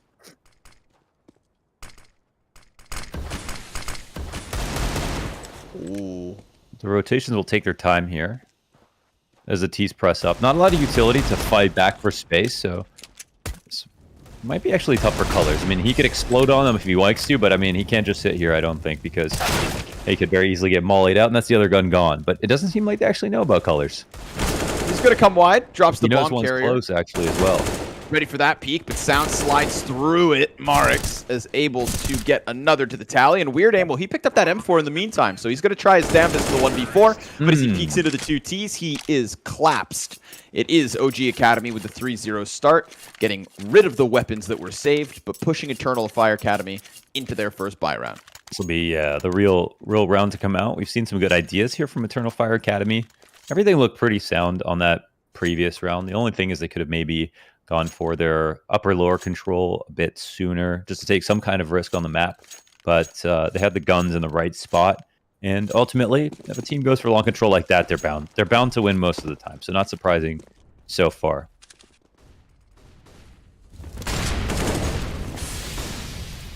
Trying to dive behind box. They'll get there. We've got a counter terrace deep inside of pit. Kenshin on the angle. Good hold. Marx tries to wide swing. He is the first casualty. This approach can be quite difficult, but yeah, the molly will come out. Of course, this doesn't create a maximum amount of space, and they'll win both duels on either side of the smoke. Frag damage looks good. There's a kill on Oxygen with it. Oh man, this could have been a great switch situation actually for Eternal Fire, but I don't know if they waited for a flash for the pit player to peek out. And normally, a position like this can be very hard if you don't kill that pit guy trying to win over long control. But now that they have, I mean, they can just wait. They have everything they need put in place. Of course, Sound is quite low. Maybe wants to swap over from AK to Op. But with only 2 Eternal Fire Academy players, they're the ones who are fully exposed. They have the fallback, but you don't need to trick anybody in this spot with the T's in this level of control. So a lot of this could come down to the raw aim duels. And there is still a fair bit of utility left on both sides. They're thinking about cresting catwalk flank, slowly working forward here from Weird Aim.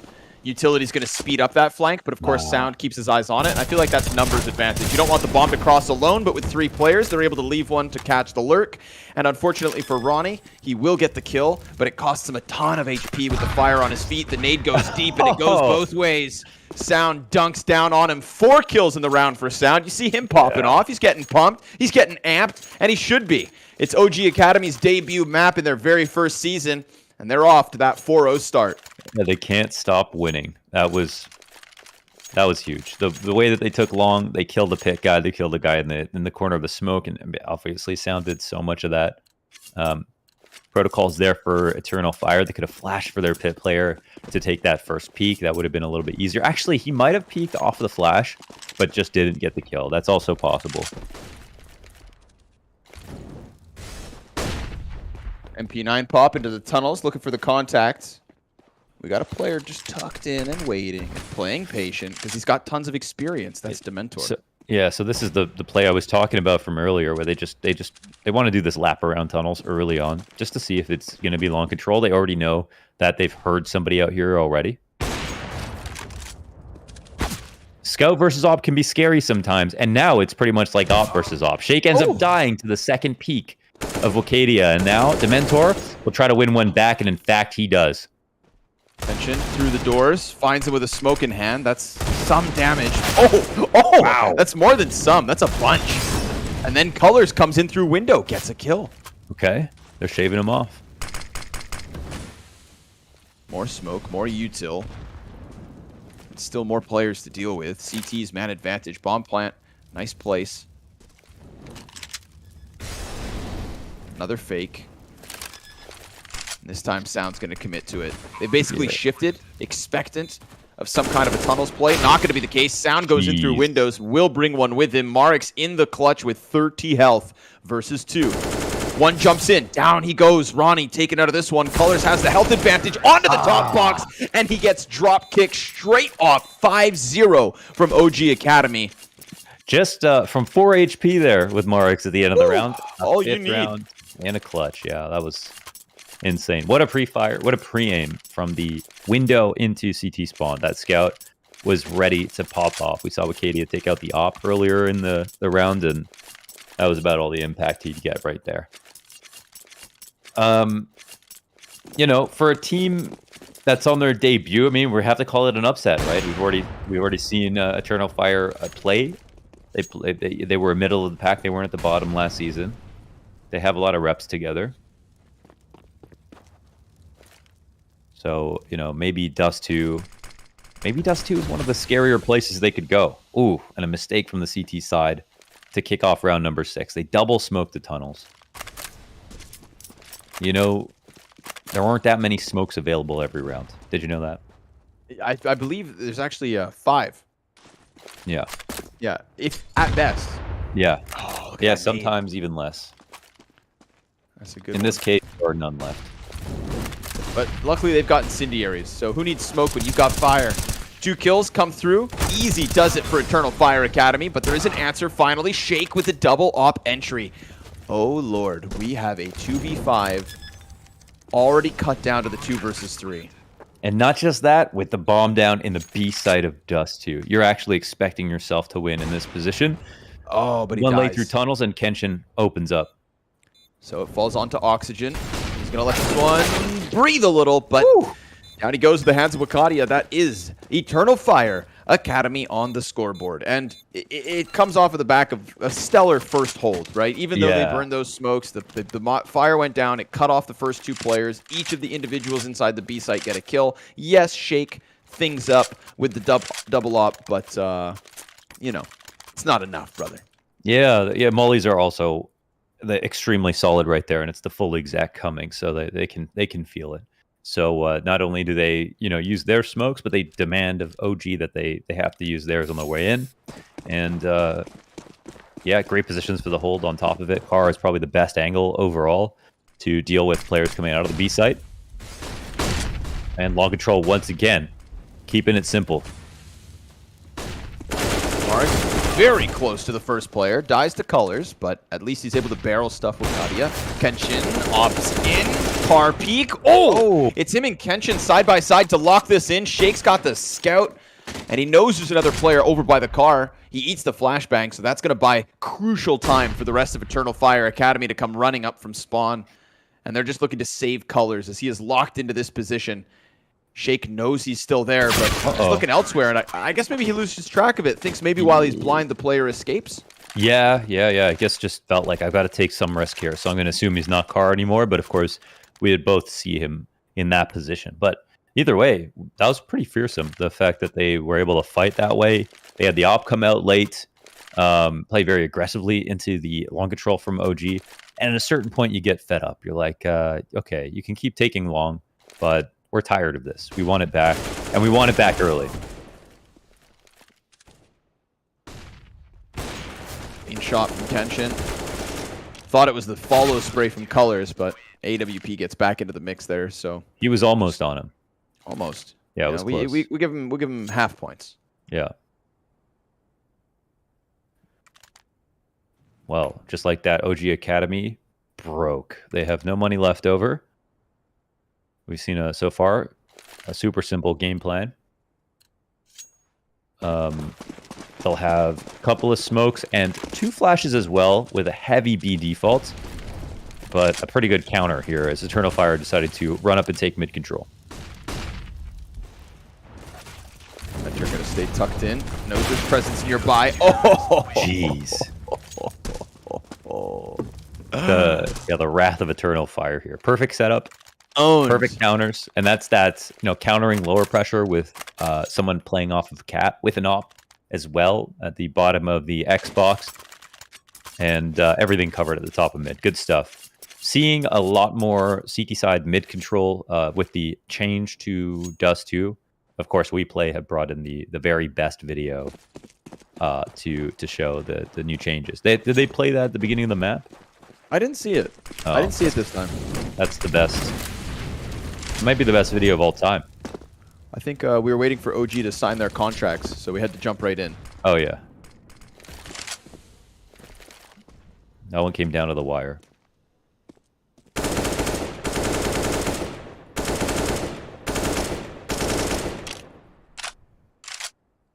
Weird aim, just spamming away, but little does he realize there's actually a bunch of players on the other side of that tunnels. You have a name like that, I mean, you're asking to get reported. That's all I'm going to say.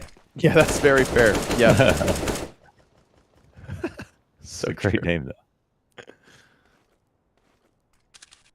It's like naming yourself not a hacker. Yeah, exactly.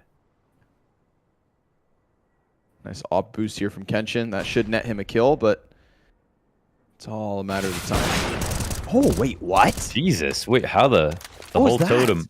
I don't even know. Did he get dinked 8 Could they times through the behind the box and then just railing? in the legs? I think that's honestly between him and God. Like no one else knows exactly what happened there. That was so crazy. They're both so low now. My man called the devil and said, "Teach me your tricks." Yes. That's We crazy. have a flash setup on A. They need it. Yes. I mean, they got to get a free frag. Oh. Oh yeah. Smoke starts to go down on the CT spawn. I've got questions to be asked on that one. Ronnie's going to start throwing his utility towards the tunnel. Smokes the... Oh, it looked like he was going to fight the window, but things get a little weird. Runs out of mouse pad or just kind of gets caught off guard or something, but that was not ideal, clearly. And with it, the CTs crumble. Eternal Fire down to the 2 players of the 4 of OG Academy, and that's 6 rounds on the board for the T side. Yeah. It's kind of like how Matt Damon would sound in Good Will Hunting. Say wicked shop right there. Wicked shop. On those entries. I mean, that looked good. I mean, they clearly have dry run a little bit. Very fast transition from Cat into the mid play. And I would say as well, like it wasn't even as if there was like some kind of a trigger. So I feel like it catches Eternal Fire Academy off guard even more so. Man, I mean, it's a position where, number one, they kind of had so many advantages. If they went A, there were 2 players that have 50 health combined. If they go to B, then the 2 players who have 50 health are useless in a retake. And also, you know that with 2 players who are low, you're probably going to get a 3A setup because it's so much weaker on that side of the map. So there wasn't really a bad way for Eternal Fire to approach that. Or sorry, for OG Academy to approach that. And yeah, that just put a lot of stress on the rotations.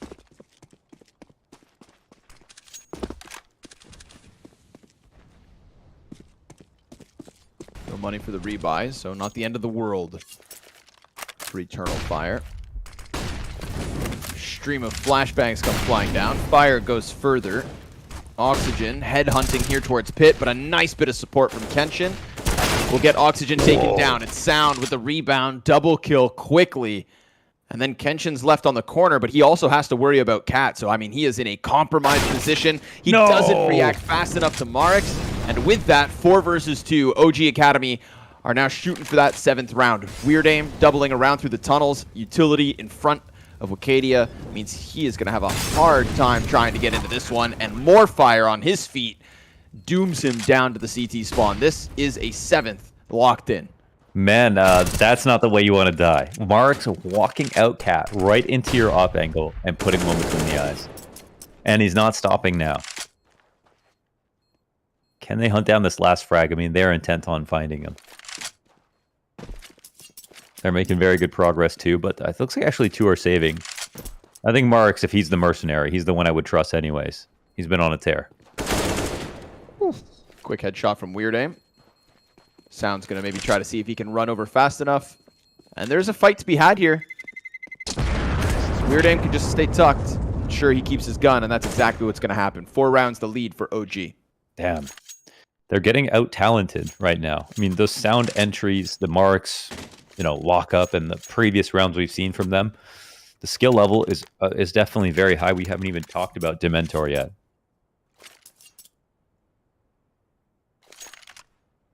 Would you like to? I would like to have a round where, he gets 3 or more kills and demands our attention. For now, he's just going to keep calling from the shadows. Nice little bit of tunnel aggression here. Eternal Fire Academy clearly not willing to shy away from these engagements. Even last round, we saw it as well, right? Trying to press up close towards the corner. It's just a matter of Sound going that much harder. We see him take the 2nd spot in the server, just behind Marix. 25 kills between the 2 of them.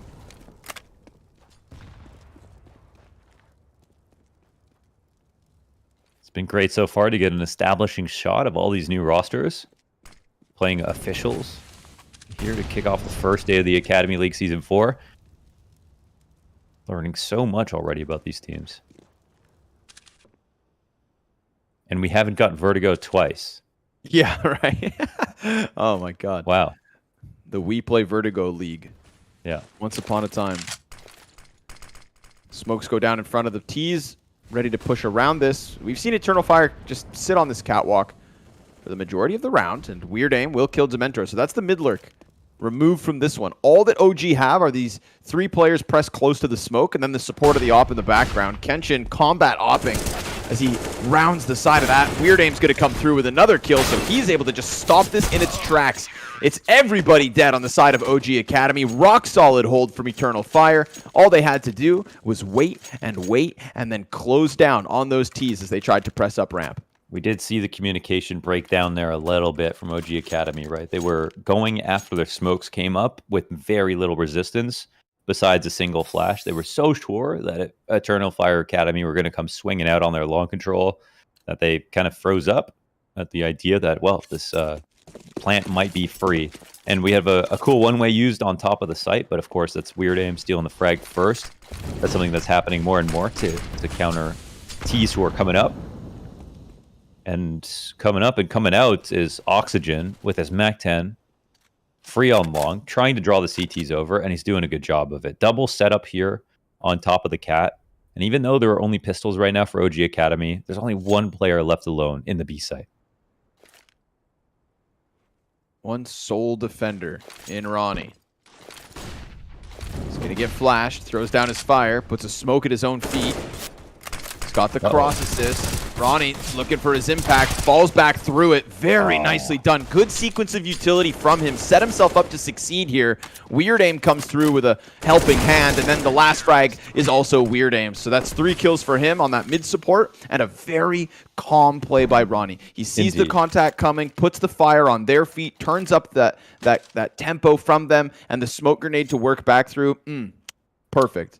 I agree. There's a ancient Swedish adage that goes, "Don't worry, there is no cow on the ice." And that was Ronnie embodying that whole sentiment. I mean, things were getting real crazy right there.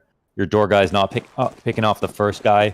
The T's have spread out and split up on the B site with you alone, and he remains calm the entire time. The second pre-aim was beautiful. The visualization there from Ronnie. Tension, nice op support down into the tunnels, so that's Dementor taken out of this, and they may not expect that Colors is pressed up close, so easy pickup as he starts to swing around. 2 kills with it, and OG Academy, they get wrecked in this one. P250 rounds the corner of tunnels, but remember, still multiple bodies here, and Colors racks up those kills. 4 kills for him on the AK. Headshots in abundance. Woof. A couple of very evenly matched teams in this situation. It's a game where, we don't really get to see the range of these rosters playing on Dust 2 so far. When we switch over, we might see OG Academy play better or worse. Some would say CT's side is a little harder on this map.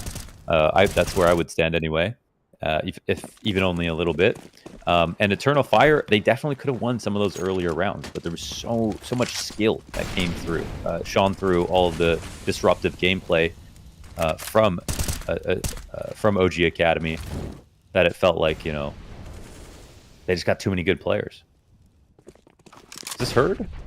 Oh, wow. Look how fast they're going. My goodness. Very quick. I mean, Eternal Fire, these last couple of rounds have shown us this. I think they telegraphed that off the mid control, right, from Marks. They see the smoke in top mid. We saw that previous setup where they have 2 go top mid, 1 on cat looking in the lower. And it gets counterplayed. Yeah. I was just about to praise the aggression from Eternal Fire because it felt like that tempo is what kind of took OG back a couple of rounds. But Dementor figures out the solution, pushes beyond that mid play. Now he's looking to press up next to the smoke grenade. The Lil in hand, 2 players to come through that smoke, and he lines both up. Very nicely done from him. He doubles his kill in this round with a great call to start it all off. And as Kenshin looks to hold on to that AWP, players come flooding down in front of him. And that is 2 already taken back. Dementor also falls. Kenshin killing everyone. Oh, and he closes.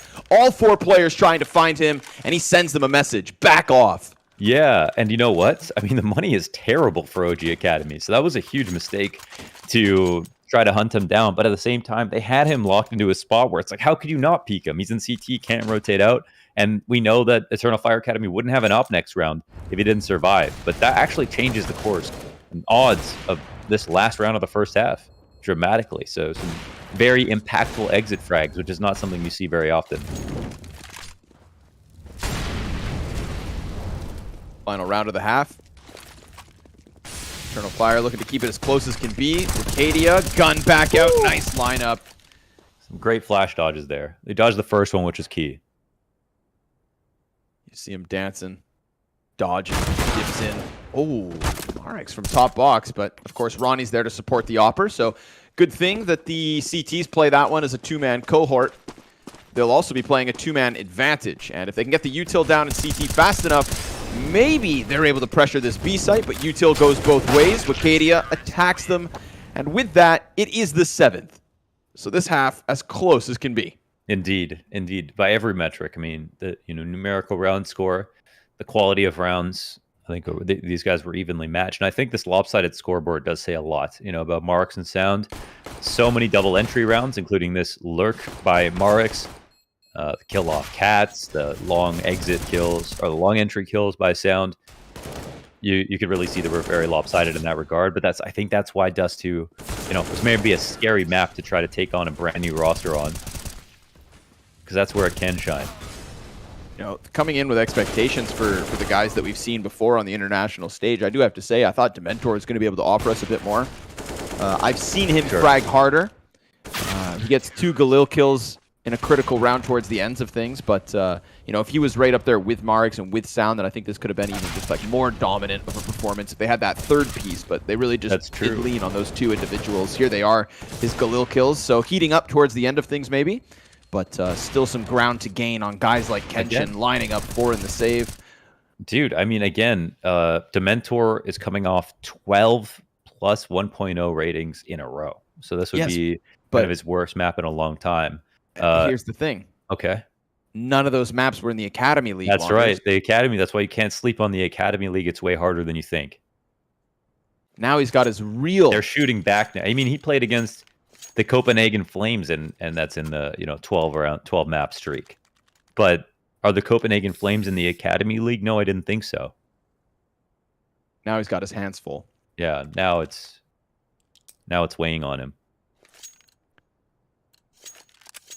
That's why when Flamey got knifed in season 3, he said, "Welcome to the Academy League." And then he quit the Academy League. Yes. Yeah. Academy League. It'll break a man. That's right. Not even Atlas could carry the weight of the Academy League on his shoulders. All right. Lots of utility on this second pistol. Fun to see. Molotov, double smoke, so clearly the wall cross. They've got the long presence with it.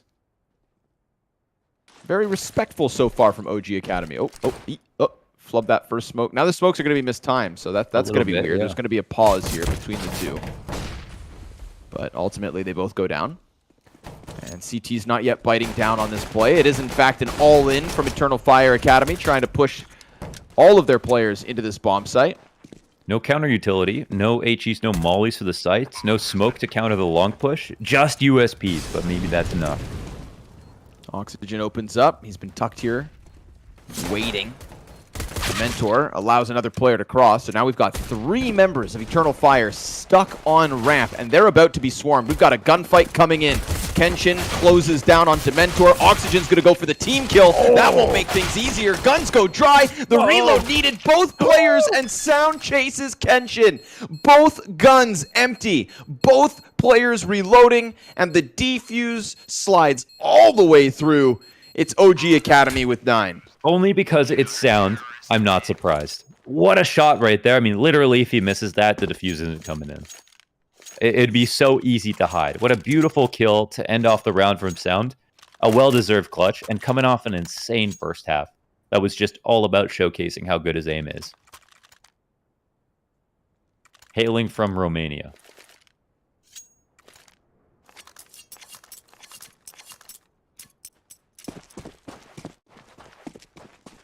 Also have great donair. going to be the reoccurring theme this season. Eventually, I'm going to have to call out a European country for not having great donors. Yeah. You know, when that day comes, I might actually just keep quiet. I do want to say thanks for joining us, everybody. The WePlay Academy League's got a place in our heart. Not you. I'm talking to everybody else. Talking to the guys that are out here. We're talking 2 days post-major, and the boys out in Twitch chat watching more Counter-Strike launchers. These guys can't get enough. The endorphins back. These guys can't get enough, and neither can we. That's why we're casting it. Because I want to know who the next great Counter-Strike player is. Maybe we're watching Monacy at the moment. We just don't know it yet. Yeah. We get the A4 from the back of sight. We get the scout response from Kenshin. Nice clean entry. Push comes through with it. Bomb plant locked in. Player towards mid. In the cubby. Peeks out, but Colors gets no kill. Will it matter? Will it matter? We still got great spots with tunnels control. CTs, do they know how hard this is going to be? Oh! Or do they care? Quick headshot on the window player. Weird aim's going to be... Oh, nope, miss smoke. Yikers. But you know what? He believes the smoke landed. So that's actually all that matters. Perception is reality, right? It's true. Yeah. In his mind, there was no chance. It was over. Retake comes through. Definitely facilitated by that window kill, though. 100%. That's true. Yeah. That was a spot. I mean, the peak is fine because, you know, if he gets a kill, it's over. Like, it's so good. Like, post plan is done, and it's still 3v2. But it's all about finding that timing on window, and people are ready for the window peak. It's not the first time in history someone's peaked window in a post plant, and it won't be the last. But should it be? Should people be peaking window launders? I think they should. I actually think they should. You know, if it's 3v3, I say don't. 2v3, I say 40% of the time. 1v3, every time. Look at this sea of flashbangs. Everybody tries to back up, but Dementor is going to be staying out on that pedestal. Easy pickup for Weird Aim. Galil bests the M4 at that range, and his woes continue. Fire on the feet of the cat push. They're still going to try to just trudge right through it. Weird Aim still kicking in heads from long. Yep. They hold. Oh, they wish they had a couple of guns right now. OG are fine, but it's a bit worrying. It is a bit worrying. They're floating right now. I like this play. Right down the middle. And they can get up on Cat. I think taking the long way up mid makes just as much sense. But they're going to jump up, and no headshot in from the Deagle, but a second Deagle appears. Where there's one, there's two. And ultimately, OG get through both. So Easy does it. Going to follow up. This is a great room that Shake is in. Nice walls. That's true. If you play the Academy League, you better be expect to be judged. Your bedrooms will be judged, folks. Yes. It looks like maybe he's even got... Brokey keeps the lights off. Oh, yeah. He is the darkness. Yes. Also, a major champion.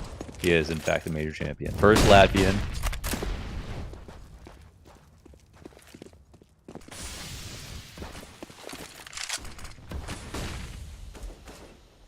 Latvia, Estonia, and Canada. Yes. Norway. And Norway. Added to the list. Yes. Of countries that have major champions. What a world we live in, folks. It's crazy. Yeah. If you are from those countries, like the two of us, you're inherently better at Counter-Strike now. Yeah. Our egos are massive after Twist won this major without our help. But, you know, maybe Sound is a future major champion, right? We don't know. That's why we're here watching the Academy League. To find out who's going to be the next player that Carlos buys for $1 million. So that we can befriend them before they become too famous. Indeed.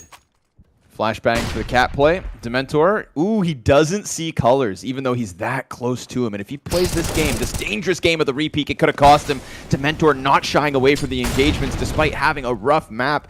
He'll body bag his 6th frag of this one and go back for more. He's flashing oxygen into the corner this time. Same fallback, same escape. Shake can't stop it, but oxygen just steals the life from their lungs on Cat. 3 kills, instantaneous. Everybody falls for Eternal Fire. They leave Kenshin on his own. What a lock-in. That was amazing. You got to appreciate that no matter how many times he peaked, there was always one more queued up. Oh, what a shot from Kenshin. That's why you single scope. Excuse me? Wow. Who the 1 through hell is single? this guy? Come on, give it a Just shot. shoot. You got nothing to lose. Just It's shoot. true. Right through that box. Blow his brains out. This is the clutcher from the pistol round, Kenshin. Another round win from here from OG.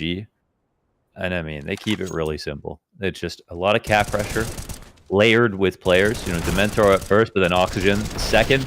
And if Oxygen plays this any more passive, he gets swung upon. I mean, he is going to die there. So he could have either fallen back or made the play he just did. And I really respect that he trusted himself there to time the push perfectly. So much pressure here on the opening game for Eternal Fire Academy.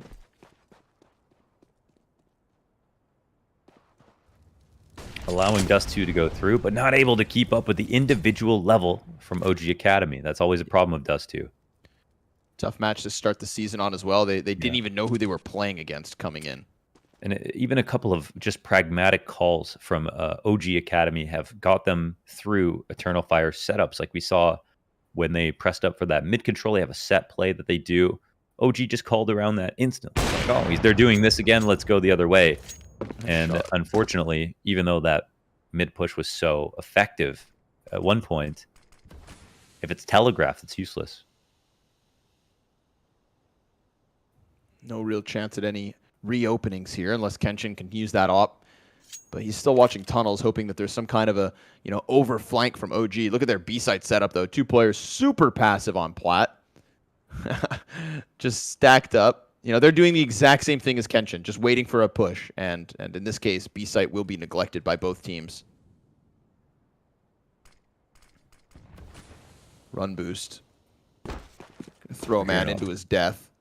But Shake is a little bit deeper than that. So now as they walk into his scope, Cadia goes down. Second shot is missed. They're just trying to get that bomb in at this point. Trying to squeeze up, but weird aim flashed in the process. Kenshin will get his name into the kill feed at the very least, but it's Ronnie versus 4.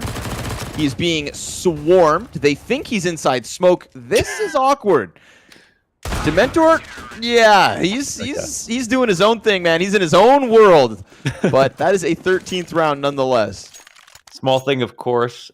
I mean, they know this, but I mean, if you cross, you have to look down. Otherwise, you can be seen by that opper. And if there are not enough flashes to keep you going, that opper is going to keep peeking.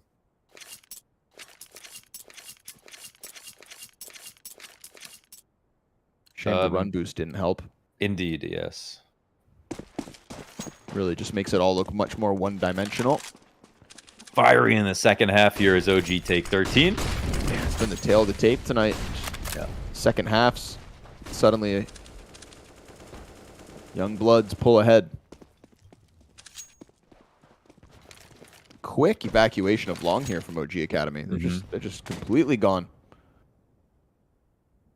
Yeah, they're ready to retake mid control, and this is again another position where they kind of know it's empty, but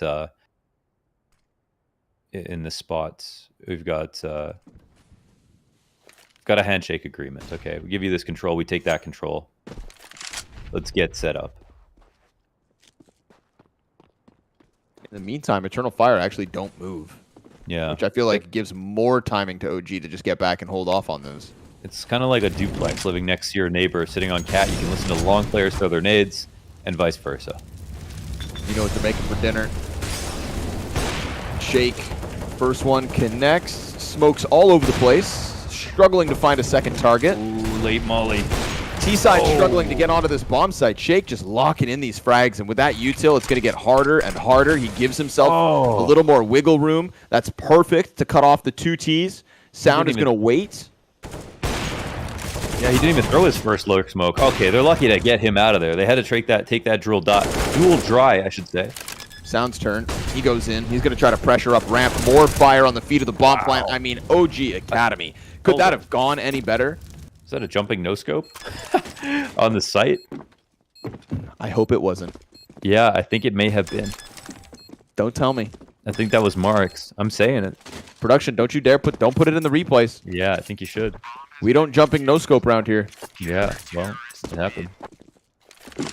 And that's also for 14, and that was a full buy for Eternal Fire Academy. I mean, they're playing against everything. I mean, if there are any Eternal Fire Academy believers out there, you guys need to get loud.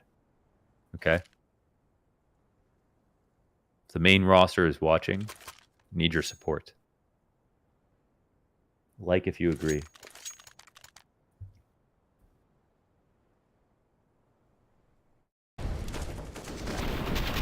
It is a jumping point blank no scope. Oh my goodness. Mareks. He did it to him. How dare you? The jumping point blank bam. Kukli style. All right. Trailing by 7. Second half. Dominant. And we still have nothing from Eternal Fire's T side. Uh-huh. Nothing. Not one round win. Zilch. 0. Yeah. You know, Mareks is the winner's POV.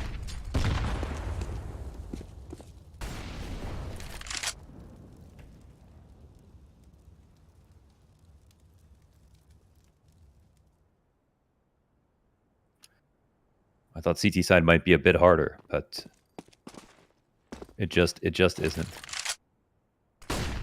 Actually, I guess, I mean, that's a bias that's changed ever since droppable nades and silenced M4s as well, even though they're switching over to AKs whenever they can find them.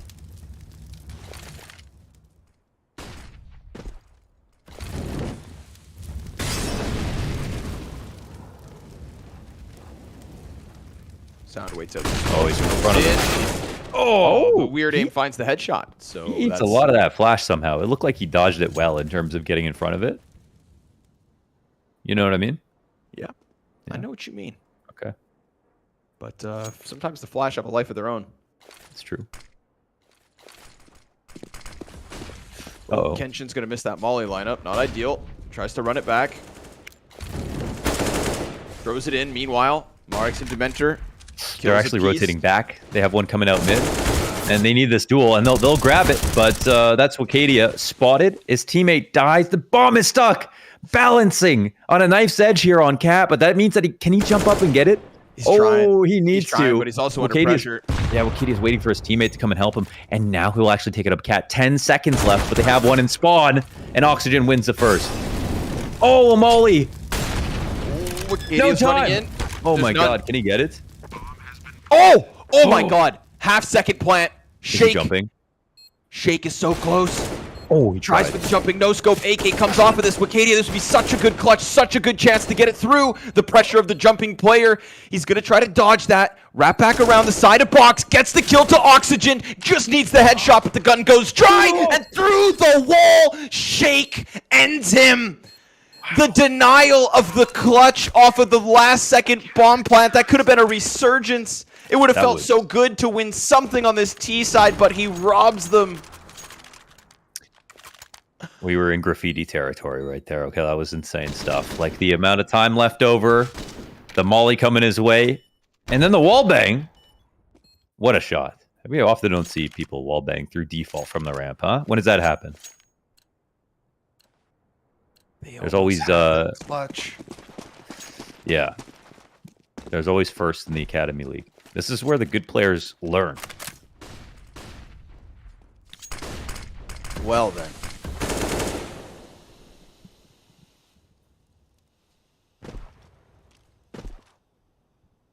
Oh, now OG Academy, you know? Undefeated. Potentially. Uh-oh.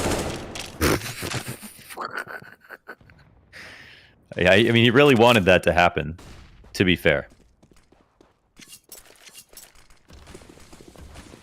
Pressing up. Smokes are down. Just go for the cross. Got Dementor tucked in, up close and personal. Gets the bomb carrier. Shake comes through with the op frag, and Weird Aim's going to burn Dementor. Oh my god, another CT op connects. Oh, there's potential is for all a that's quick left. boost. Bomb out of control. Sound jumps up, predicts that he's over towards Goose, drops it again in the dirt, and if it's not Kenshin, then it's victory here for OG. Victory for OG Academy in their first map of their first season here for WePlay. And Wow. it's not off of the back of a total blowout. That first half close as can be, but once they swap sides, they're dancing on them. They're dancing. That's what we like to see. And Sound has every reason to do Orange justice right now, because he was fragging every round that Marks wasn't. You know, they were basically taking turns, like the left and right hand of Mike Tyson on Dust 2, bullying Eternal Fire Academy. Just putting the pound on them in that second half. You know, there was a few rounds by way of defuse, but there was also just so proactive. I think back to that one round where we have Eternal Fire Academy get out long A instantly, but then also just we saw such much more proactivity from OG in the fact that they pushed middle, fall back into the bomb site. They were 2 steps ahead. They were literally dancing on them, Launders, round after round. Yeah, they were emoting basically on their bodies over and over again. They just grew with confidence. I mean, they missed like one smoke, but for the most part, they kept it simple. Again, I think they could have been exposed playing on a harder map. We have no idea how much time they played together and what they were prepared for. But they got Dust 2, and yeah, I mean, we knew they had good individuals. Dementor, Marix. Now, of course, Sound is one we're talking about coming into this. So, you know, we'll see. This is a very strong map from OG Academy, but what we'll see about when they have to play some different maps, how ready they are for that. But for now, you know, Eternal Fire Academy, maybe they learned a lesson here. Maybe they learned a lesson here. Maybe they're scared of OG a little bit. But they have to be, OG have to be taken seriously here, undefeated in the Academy League. Clearly, them and Godsent starting their debut season with victories in their first day of matches. Ultimately, I think we call it quits there. All right, let's hold off. Let's take a little break, folks. It's WePlay Academy Season 4. It's well underway. We've got 3 more games today to get through, but this one all wrapped up. Young Gods win the first map, and now congratulations, OG Academy. Welcome to Victory Lane.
Hello, everybody. Welcome back. We play Academy League Season 4 underway, Day 1, Map 3. We got an interesting situation here, Launders. Should we tell the people? Fnatic Rising were late. They were late. They were late, and they are here. But their punishment was they missed the veto. But so, what happens? Yeah, this is a first time. There's always new. We're always breaking ground here at the Academy League. This is a first time situation. But you know what? What? No tardiness. Okay, they deserve this. Should be punished. So their map will be picked at random, assuming that half of the veto was done by Spirit Academy. Might have a situation where Fnatic Rising don't get to play a map that they want. Now, of course, this is the first round of the entire season. The group stage, they're going to play, I think, 8 maps in total, something like that. So there's still plenty of time for them to make sure that they get their schedule in order. They wake up, they have their coffee, they do their push-ups, and they get in their chairs on time. But for now, they must be scrutinized. They must be punished. And maybe they'll have to pay the price of an early loss. And they're not playing some gang of noobs that have just been welcomed to the league, Launders. They're playing versus Spirit Academy, who are one of the rosters that managed to get their way into the wrong game. Wrong game, Mohan. Okay, these are TI champions. TI champions, Spirit. These Academy players, these Spirit players, they did make it to playoffs last season, so we got to give them props for that. They were in the they were in the top 4. They did that with Patsy and Siren, semifinalists at the major. Oh, that's right. Rings a bell. Only went on to play on the biggest stage Counter-Strike has seen, the largest esports audience that we have ever had in a live stadium in a closed environment, 12,000 people. Yeah, that's Patsy. That Patsy from WePlay Academy League Season 3 to that. And you know who they got to replace him? Tell me. Donk. Who? Donk. All right, Donk. As well as... Welcome. Notaneki. And Queel, which I feel like these are pretty tough names to get right. I'm sure I'm wrong about something here, but the thing is that what Fnatic Rising should be more scared of than an alarm even when they wake up is this talent scouting by Spirit, okay? Because not only did Spirit pull up their main team with that roster, but they've already put so much emphasis into their academy lineup and a lot of thought behind it that these players, I mean, Donk, Notenki, I mean, who knows how good they are? Also don't have HLTV photos. Pepzor is shaking in his little boots right now. Yeah. But at least he's in his boots, and at least we're going to be jumping into the server shortly with this one. So, by the way, the veto, by the looks of things, obviously, it was the first 3 bans were from Spirit because they were on time. And then from that last pool of, 4 maps, we randomly eliminated the other ones on Fnatic's behalf, and we land on Nuke. So, there's no knowing. Knowing whether Fnatic Rising really want to get there. But if I'm not mistaken off the top of my head, I feel like we saw some Fnatic Rising in Season 2. They play Nuke. So, they play Nuke. Not the end of the world. They don't win it a lot, though. It's actually, let's see, handful of games here. Oh, well, actually, Pepzor's last maps on Nuke were on the main Fnatic lineup, which is interesting. Back on the Academy when he was playing there right before. Yeah, they also struggled on Nuke. 2 out of the last 6 maps won for him. A bit of a streak there, but definitely reps. Definitely reps here for Fnatic Rising. So shout out the Spirit Academy logo. That is sick. Oh, that's amazing. They made it out of the actual. Yeah, that's really cutout is the main team's dragon head. That's really cool. We give him props for that. We're big on the graphic design. Yes. Around here. So you do a good job, you get shout outs. And Spirit Academy, that one's yours. Heavy outline, 3D, bevel, emboss. The whole 9 yards. Also, shout out to WePlay because they are the ones that actually take those logos and then give them this like carbonized look, little carbon fiber element. Hit it with it like a fresh Honda Civic. It looks better in carbon fiber. Don't push the button. Oh no! Bada boom. See, that's what happens when you sleep. You get nuked. We go. Fnatic Rising kicking off on the T side. Spirit Academy on the defense. Pepzor, there he is. A recent run with the main Fnatic roster before they decided to go through a revamp that did not include him. And, yeah, unfortunate, but also probably very valuable experience for Pepzor. Quail looking to throw out that flashbang. It is Zontix with the opener. Volt with the trade. Ooh, the fallback gets punished. Here comes Regali. You know, the majority of Fnatic Rising, we're now talking about like a very experienced roster within the Academy League. The core of this team, not their first rodeo, but currently getting bucked off as they have to fall back down through hell. We've got Pepsor in the clutch. 1v2. Yeah, we do, in fact. And yeah, Pepsor said he might be scared, but at the same time, he's played against some really good players recently. However, the two-player re-aggression through Mini pays off. Sticking close, nuts to butts, as they rack around Mini, take out Pepsor on his way out. He's looking for the plant. Nearly got in the doorway. Stopped right at the welcome mat. Man got donked on. Regali was a standout opper from previous seasons, but he had like school and work and the Academy League or something. Like this guy had basically no time to play practices. I mean, he super talented, but very busy in the real life. And of course, real life always comes into play, especially when you're this age, you know. A lot of responsibilities and stuff like that. But a shame for Regali, because, you know, if he was grinding CS 24/7, he'd be at the top, tippity top. Me too, actually. You know, if I didn't have to cast, I'd be. You say have to cast. I thought you enjoyed spending your time. I have to. Oh, you have to. Yeah. Okay. Yeah, you're free to leave at any time. No, I have to. That's why I can't be pro. Oh, okay. Yeah. Wow. I mean, what? Scout headshot. Oh, he's gonna get a scout ace quietly. Okay. My God. The amount of shots that just went in. Art Frost. One more. Oh, make it happen. Time that peak, baby. Hit that flick. Yes, sir. My guy. Wow. Oh, dude. Okay, it's just an anti-eco, so it's not supposed to be the highlight reel, but apparently Art Frost didn't get the memo. Yeah. Look at those scout shots, brother. That was something special. Replays, please, because woo, there was some clean headshots in the mix. Not all of them, but some nasty ones. I think maybe in the first 3. Wow. He's just like me, for real. No. Can't lie to the people. No, it's true. Enemies. I thought that was Montu for a second. Okay. But it's Volt. Art Frost looking for more scout impact. Nice frag grenade at least. That's gonna walk. That's gonna line up Volt for an easy pickup. Maybe the MP9, maybe the A1S. One of these players who are looking to come attack this from the bottom of Secret. MOUZ starts to go downstairs, but we've got a CT lying in wait. Nice deep angle into this, and he's also got a player right beside him to make sure that they can support a trade if anyone goes wide. The T's come down fast. Oh, man, the timing is just so unfortunate right there.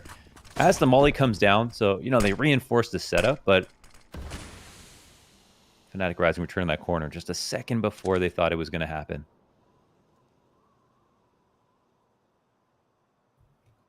Zontix awaits them. They are inbound. No doubt about that. But, oh, he decides to run the risk. Just gets into the cubby. That's fine. Gives him a little bit more vision. MOUZ thinks he can run by. Yeah, that's a false sense of security, but Pepsor deep inside of lobby with the answer. And he's recalling his team to come through Mini. Donk in action. Quick, clean kill on that first one, but Regali's got the trade. Art Frost scout back in hand. Banjo cracks his head wide open. Heaven cleared. And the last man up is Zontix. Versus 3. Bomb goes down. Fnatic Rising crack through.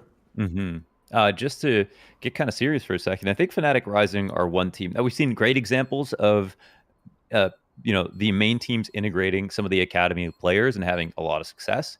You know, almost so much that it's just set the bar to just an unreasonable expectation. Players want to see Bit, all the MOUZ NXT players, JDC, Torzi. We've got even from the Spirit guys, Patsy and Siren. I mean, I couldn't believe that the success came so quickly, right? But then you want to mirror that with Fnatic Rising. They've had so much trouble with their main roster that there just wasn't even an ability to integrate some of the players from the Academy League. And to me, that doesn't necessarily mean that the players on the Academy League aren't good enough, right? That could also be that the main team wasn't stable enough to get there. It could also mean that on the coaching level, there wasn't enough infrastructure to help the Academy League players get good fast enough. And we see Regali play, and I mean, he looked even better than some of the Academy League players that moved up and looked looked like they could hold their own in Tier 1 all of a sudden. But when they tried to integrate him into the main lineup, it just didn't work that well. And that's why we see him and Pepsor back at the academy level. But we don't know if they've really shown everything that they can. I like that. Wow. I like that note. I like that emphasis on more than just the players, because I feel like sometimes you get a call up and then you don't get to shine. Like Fuzi, for example, on NIP, I think was another player that we had like flashes of it. He had some really good land maps at Blast World Finals. And then you know, there's more to the story. And Fnatic Rising is the best case of a team that I think struggles with it. But you know, they're on the rebuild, launchers. They're coming back.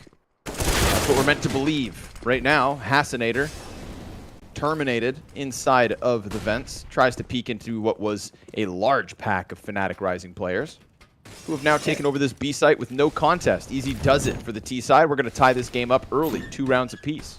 Yeah, and the other thing that's cool for Fnatic Rising is, you know, these players, at the very minimum, they can't forget the experience that they've gained from playing all that Tier 1 CS. So they come back to the academy lineup. They bring so much expertise, so much experience, and they could share that with their teammates, and also their individual level should, you know, rise as a result as well. I think Pepsor recently actually hasn't been playing too well, but I think it's only a matter of time. We've definitely seen why Pepsor got the call up.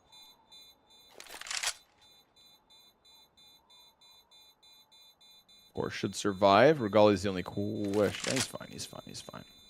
He's fine. This would be a face full of fire, but he's fine. Ever make you wonder why the B site bomb explosion doesn't do more damage? I wonder on a few maps. You know, you can save in the B side of Dust 2. You can save in the corner of CT spawn on Overpass from A.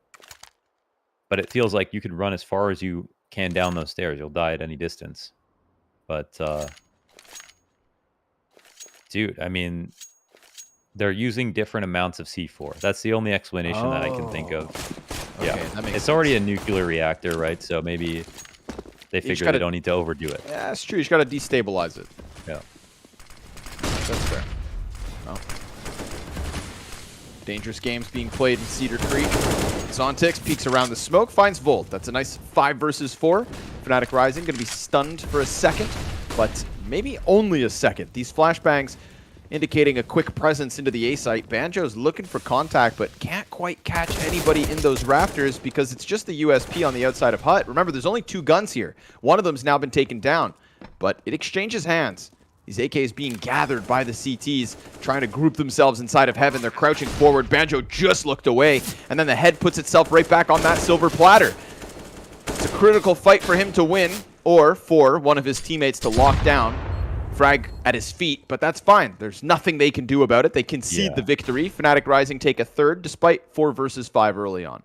Yeah, their ability to scale comes down to whether or not they can kill Banjo. I mean, they could throw a nade at him, but as long as he can stomach it, he is in the perfect spots to stop that heaven retake from happening. So no chance. Back in the round, Fnatic Rising come through with the fearsome upper exec, and it's just enough to put Spirit Academy on their feet. Now, R3 AK saved off the back of this, which is a huge find. And I just want to go look up Banjo because I think I was so impressed by him thinking about the Season 2, the Academy League, when we saw him first come into the roster. And yeah, he's been doing pretty solid. Funnily enough, there is a second Banjo on HLTV. Also Finnish. 2 of them? There's 2 of them. Okay, now, do you think we went either to of them... Finland. I didn't see a single Banjo. I was going to say, do you think both of them or either of them actually play the instrument? Or are they both phonies? Neither did. Yeah. Right? I doubt there's anybody in Finland who plays the banjo. I think if you took a lineup of 100 people and you said, would you bet that one of these guys plays the banjo? It might be a safe bet to say no. I'm there with you. Who's your favorite Finn? Who is my favorite Finn? Yeah, How dare you? How dare you put me in this position? The answer is Blastifa. Shout out to Blastifa. That's an OG reference. No one's going to get it. But if you know, you know. All right. So that's pretty underwhelming. I wanted to know it's who not it was, and then I could have if you agreed. know. Well, I don't, Yeah, Launder, so you I'm don't. left out. I'm left out. You're missing critical information right now, Oh, and we're damn all 5 of us are laughing at you. So Go back into the action then. I'll cure my misery with Counter-Strike. okay. Like all real men. MOUZ, very hot on the entry. So quick. Oh, and a second. Right into Donk. Very clean 2 kills, but here comes Zontix over towards the ramp. Only able to catch that one. Regali pushes through. Artfrost misses. No, he doesn't. Oh my god. Yeah, you hit that flick. What? With the scout, with the op, whatever you want. But 2 players here, both stuck in the turnpike behind fire, and B-site will be overrun. But can Regali get to a good spot? It looks like he might find out how. Bolt locking into the off fight. Artfrost falls to that one. Can't manage another crucial kill. So, Quill. Quill. Working around site, looking for the corners, looking for the contact. Man in the back box, frag on his feet. That could have been the easy pickup with how much damage the nade did, but misses all the bullets. The few bullets he had time to shoot, and fnatic rising 4-2. That's a round where you send a guy out squeaky just to cause a distraction. He gets 2 frags, and you're just wishing you exec upper. They turn it to ramp, it's smoke, they run through it. They probably should have canceled there and actually gone back. There was no reason to go through a smoke when they had that, you know, literally both players in the A side are dead. But they still win naturally. It's a 3v5. Some trades come through, but they weren't far away from tragedy. I'll say that much. Yeah, especially with the op there from Artfrost.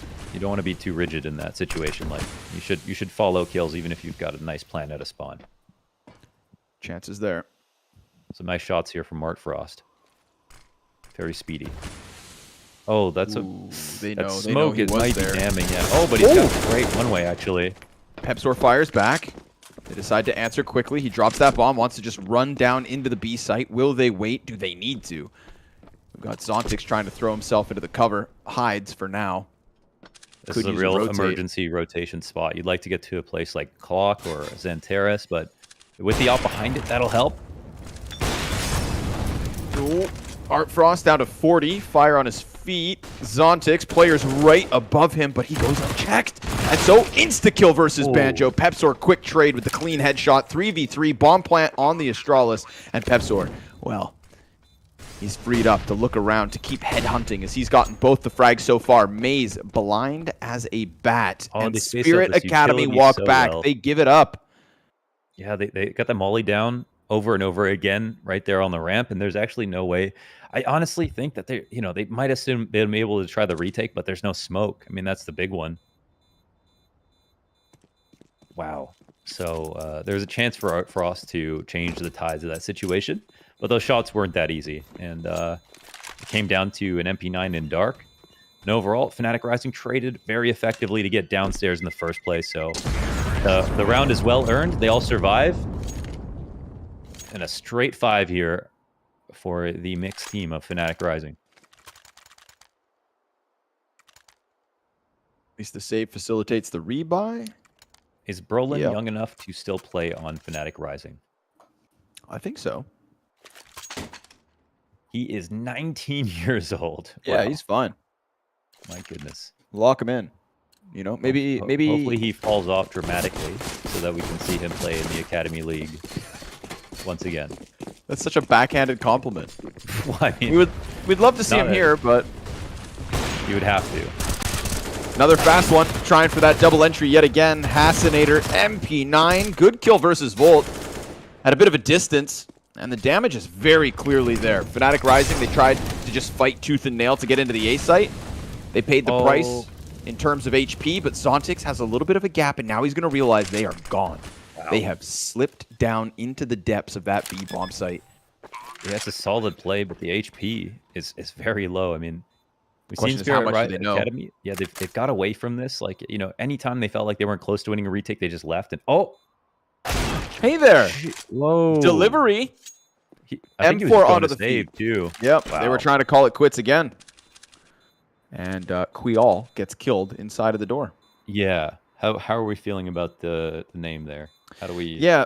So originally I was thinking quail, but then like quail is a bird. A bird. You'd think you'd spell it like the bird, right? Q Q UAIL. We all. Q we all.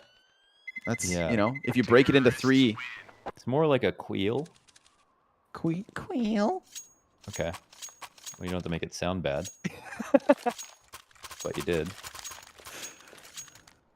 Well, you're the play-by-play. You're going to have to say it more than me. Yeah, just avoid it, right? That third player that couldn't save on doorway. Shout out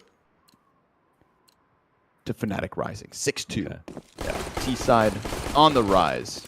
I mean, they look excellent. Wow, Academy League, Season 4, Day 1. We've got 3 different maps in the first 3 matches. How has that happened? It's a new season, my boy. Season 4. Day 1. So much CS coming your guys' way. Yes. And the best part is we get to learn. We get to learn more and more. And they say that knowledge is power. Yes. I like power. Okay. So I'll watch WePlay. Okay. Kill comes through from Garage. CTs hold that line for the time being. Oh, that. But Regali, he's got that answer immediately back. Damn. There was a moment for Art Frost to refrag. He falls off his post for just a second, and in Counter-Strike, that can be an hour. Donk wants some space back. I think this is the right intuition, but at the same time, he's pretty tentative. He's scared of what could be out there. It is very vast outside. They could be, yeah, as you can see, aiming up high, aiming below. But he's in the right spot. Ooh. Snaps it up. Oh, gets the player that peeks around. Oh, and then the floor bang from Art Frost. But meanwhile, Regali's got himself a kill, and Art Frost, try as he might, just can't do anything about Banjo in this position. Yeah, is he going to get nervous and try to get up the ladder? I don't think he will. And he doesn't even know for sure if he hit him, even though he could be pretty confident. So it looks like another situation that comes incredibly close ends up being a save for a Spirit Academy. I guess we have to talk about the refrag from Regali first of all. Like, you know, it's an opening kill for Spirit Academy, which is one of their best situations thus far. And we had the T-side op come into play to steal one right back. They didn't know exactly how to deal with that outside pressure. I think they could have been a bit more flagrant about the way they peaked and tried to win a frag back, but a bit too much hesitation. And once that Heaven Wrap comes in, they even approached it really well with the thought that someone could be standing there and had that high-low scale, basically, to take it over. The strategy from Fnatic Rising to show up late and get a random map is a strategic one, so It's genius. that maybe they can just get reps in. You know, this way you're prepared for anything. They have to be, and clearly they are. This is a damning T side, a clear gap between them and Spirit at the moment. Well, if they do it twice, I'll say they did it on purpose. Okay, that's fair. Yeah, let's see. It's a feature, not a flaw. MOUZ, front runner of the outer play. Oh, now, man. he's had CTs in this exact same position. So the fact that he goes hunting using the same angle is sick. And then damage through smoke is the answer from Donk. Pepsor finds that opening inside, though, and that could be problematic here for Spirit Academy. They're smoked off, and the numbers were counted outdoors. He saw another player around red and got shot in the back. So honestly, they should calm that the last 2 players were most certainly outside, seen by red. And with that, it is another save. Another save. Oh, man. How many is that? 1, 2, 3, 4, 5, 6, 7. 7 out of the last 8 rounds have been saves from Spirit Academy. Yeah, their fallback protocols weren't excellent there. They had the rifle paired up right next to the op. We could immediately see the flaw in that position. But the only reason he went there is because his original spot was supposed to be back mini. But they ate a flash from Fnatic Rising. Then he ended up turtling in a spot where you should probably pair with your teammate, try to get that opening kill, then fall back. And he was worried about someone coming top silo. In fact, it was just MOUZ running outside to clear out all those post positions. So, I mean, you know, as much as that looked uncomfortable for Spirit Academy, some very good utility usage, very fast from Fnatic Rising, and it just felt like they were overwhelming outside. But right here is basically where the round goes wrong. And as you pointed out, even though Donk gets the kill, he also exposes that 2 players, the last 2 players, are in fact outside. And that's the information game. leaning the way of Fnatic Rising. So this is a commandeering first half, Wanders. Yes. We've seen multiple 2- and 3-player saves from Spirit Academy already in this first half. Ooh, that's a good nade, though. Regali going to take it to the shins. Man's battered and bruised, and Qual is next to the red box, looking to play around the side of the smoke. Regali gets the better of Zontix's support, and then Banjo will find that closer kill, so man advantage here. And with the smokes down, they still have just enough time to cross without being spotted. They squeeze down, but no, the tail end of it will still be seen. Not a problem, in fact. It's Pepsor with the kill, but it does draw everybody back up the stairs, and maybe, just maybe, that primes Art Frost. Once he gets the 1, though, they decide, yeah, screw that. We're going back down to B, and with it, they'll plant unless that gave just enough time to Art Frost, or these ratty T-side players are going to take the ladder to A. Oh my god. If they make this move, they're even throwing utility downstairs, and Art Frost misses a shot. Regali posts up before he does. Big mistake there from Art Frost. 1 left over. Inside of control, Donk will make himself known. Oh, has his knife out, jumping in events, and now he'll get mollied out, coming quickly up the ladder, but that might just be to his demise. It's MOUZ waiting up there above the hut, and another save. Donk showed himself, or he was the mini player, so they knew they could go downstairs. And Fnatic Rising, they know they've got Spirit just jumping at every single little bit of a clue. Because of Fnatic Rising have been so quick to transition from their default into their site hits, they kind of play the game really well and know that Spirit Academy are going to over-rotate, and they just get right back up that ladder. That's brutal. Decision making so fluid as well. Oh no, this time there won't even be a save. Yeah. This one goes the way of the kills. 9 to the T side of Fnatic Rising. It felt like maybe, unfortunately for Spirit Academy, because Art Frost gets that kill so quick as they come back up secret, they decide to dive back down to B. But if it was only 2 seconds later, I feel like more of those players from Fnatic would have been outside still. They could have been exposed. Then the mini peek comes through with an impact. It could have been, should have been, but wasn't. They made some mistakes, though, too. They had 2 players outside, but then the op comes through with a peek of Regali's covering it with nothing else to do. And they have a rifler they know is already pushed up. So they're just waiting, isolating the one rifler and trying to punish the op. And there's no flash for Spirit Academy as they, swing out a little wider. That would have just been a checkmate right there. Regali would have had to obey it, fall back, and then the op could have been in the power position from the CT side. But instead, we have a repeat of the previous round and a repeat of the result. There's a P90 on the field. Pepsor has a spawn with a P90. A P90, dual Berettas, and a Zeus. And he's all in his inventory. Spawn. He's going to run towards ramp, and good. He dies. That's what you get. The P90 buy. Nets him nothing. It's more expensive than an MP7. It's not as fast as a Mac 10, and it gives you less kill reward than every gun except for a Zeus. I mean, what's the upside? You can tilt your opponents if they don't deagle you in the face. That's true. But they did deagle him in the face. They did. Didn't stop the T's from getting downstairs, but this one is still very much a live wire. We've got an op for Art Frost. He's been pretty consistent in getting at least a kill or 2. Banjo's just kind of beckoning them in here, firing off his AK. That's an open invitation. Peek up from Regali, sees players coming out from control, lines up 3 headshots here for Regali, and with the P2 Fitty, he shoots him down. Art Frost dropped, op saved, 10 rounds secured, and Fnatic Rising, this just could not be easier. Yeah, beautiful sequence there from Regali, stealing the show. 15-3 so far on the map. Within 12 rounds, and lots of op kills, lots of T-side impact. And yes, some of these players have pistols, but he could have definitely died in this position. But he is somebody to be watching in this Academy League. If you're just tuning in for the first time, Regali is, maybe the 3rd best opper out of the first 4 seasons, behind Torzi, Monacy.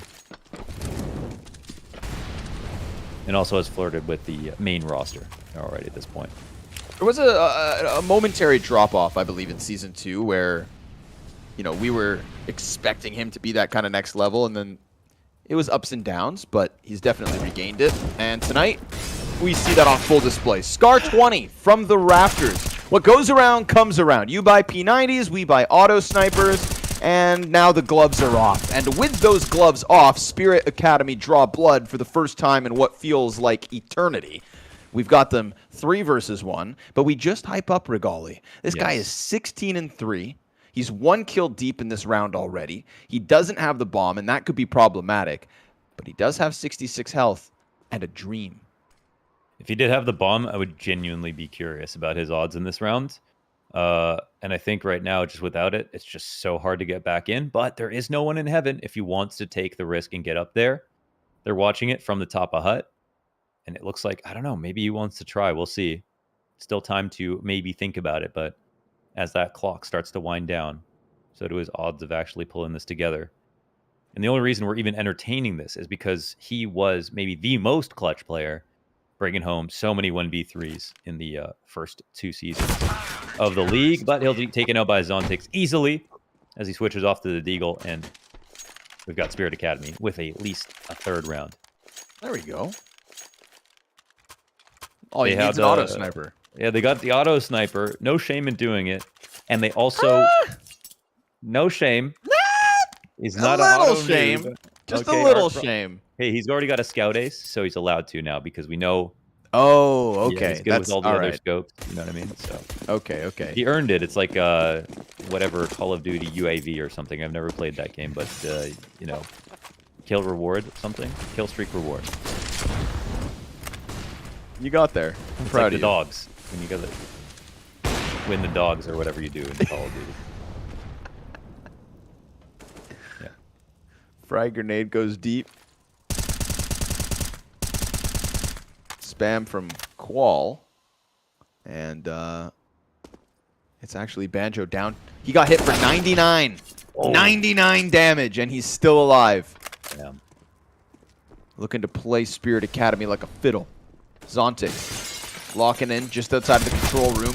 Door swings open. He lines up 2 players. That's Banjo with the headshot in the background. MOUZ still at the forefront, though. AK good for the first, and the wide swing from Qual shuts it down. Qual quells the threat. And Pepsor, well, now it's his turn to try and clutch this one out. He was buying P90s, Berettas into Zeus, and now it's time for a reality check. 45 seconds. Op is very much posted on his position. But, in fact, with this one, Artfrost gives him a little more wiggle room to work. Just a little more room. It's going to be incredibly difficult to drop down here without making sound. Oh, yeah. Now he has to. So just decided to take the high road to look to try to find this Opera out. But now the jig is up. They know exactly where he is. He'll sprint for that bomb. Opera on top of it, and Artfrost not going to miss this one. A 4th for Spirit Academy. And again, on that last round, Spirit Academy at least had the perfect start, right? Overstacking upstairs, reading that Fnatic Rising would try a fast upper.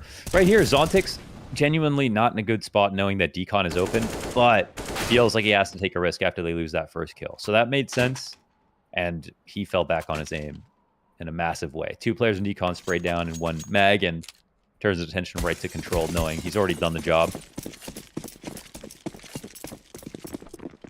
So, final round of the first half. Fnatic Rising, lots to be proud of here on the T side of MOUZ.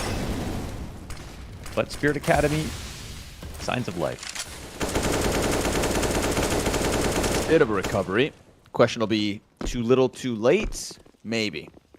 They'll get a chance on that CT side soon enough. 5th round could be okay, but Pepsor, other ideas. Quick play down to the B site. They don't even wait for that Decon split to come through. They just run it straight out the double doors and get that insta-kill. Artfrost burned back, 30 health left, and an eventual flank from Qual.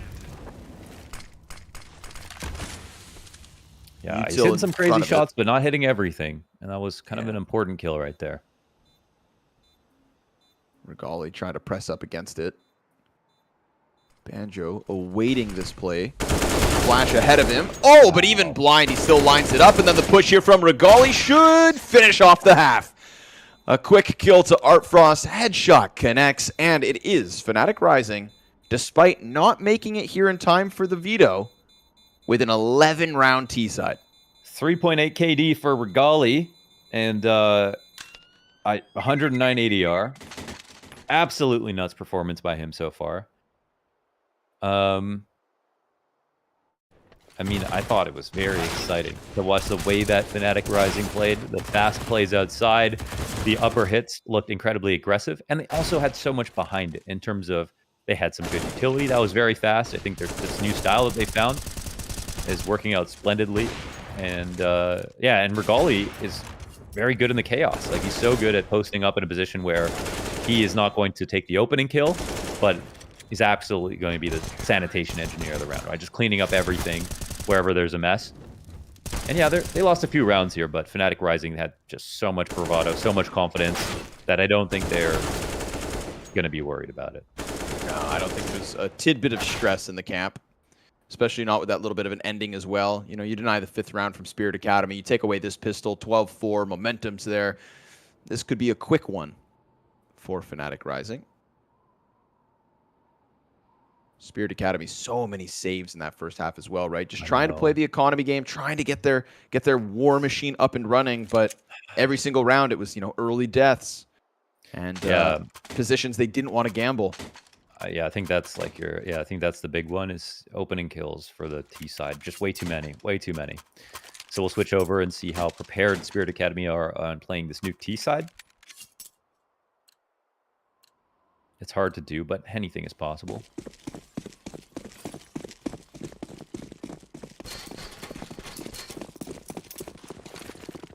Nade for the squeaky door. Qual smokes off Mini. That's Regali canceled out, but there's so many players on this A site. And these players, they have 3 sets of Berettas. That is 8 guns in the hands of fnatic Rising right now. Oh, but a gap found here in the ramp. Rotations are not that easy from upstairs if Laura gets hit. So Pepsor down below, but alone. And Kale is going to walk out upper, immediately get taken down. Know that 2 are here, and the T's are walking back. Okay, yeah, all right. I was like, Jesus. Indecision. They decide to go downstairs. Pepsor is now down here. They could have found this B site for free. The Beretta's right to the head of Hassinator. And Pepsor has a teammate nearby. He'll get iced out by Donk. MOUZ, then him firing off. The trades go back and forth until all 3 CTs decide to stack up right ahead of Artfrost. He's in the 1v2 and he's being chased by Berettas. He's a dead man running. Volt, final kill is his. fnatic Rising, 12-4. The rotations were just good enough. Spirit Academy indecision there. Had an opportunity to get downstairs. Also tried to scout upper. Maybe if Quail got a kill, that could have changed things.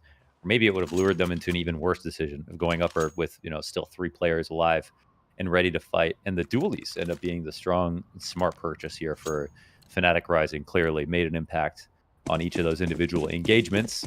So 12-4, and obviously, you know, CT side, in a situation that's closer, you'd probably save. In this one, I'm not surprised they forced up. Trying to hang on for dear life. We saw some wild scout shots out of Artfrost in the first half. He kills MOUZ to kick off this one. I've really been inspired to start practicing my scout as of late. Okay. I How's feel it going? like, I mean, not as well as Artfrost's, but we're making moves. I know you're a scout connoisseur, and clearly so is Regali. Finds that wall bang. MP9 creeps up from Secret. That is Volt to sideline Artfrost, and the biggest threat of the round that Spirit Academy could have hoped to offer, has been shut down, deleted, sent into the next one. Dash as well follows suit. Hassinator blindsided, and fnatic Rising a comfortable, very comfortable 9-round lead.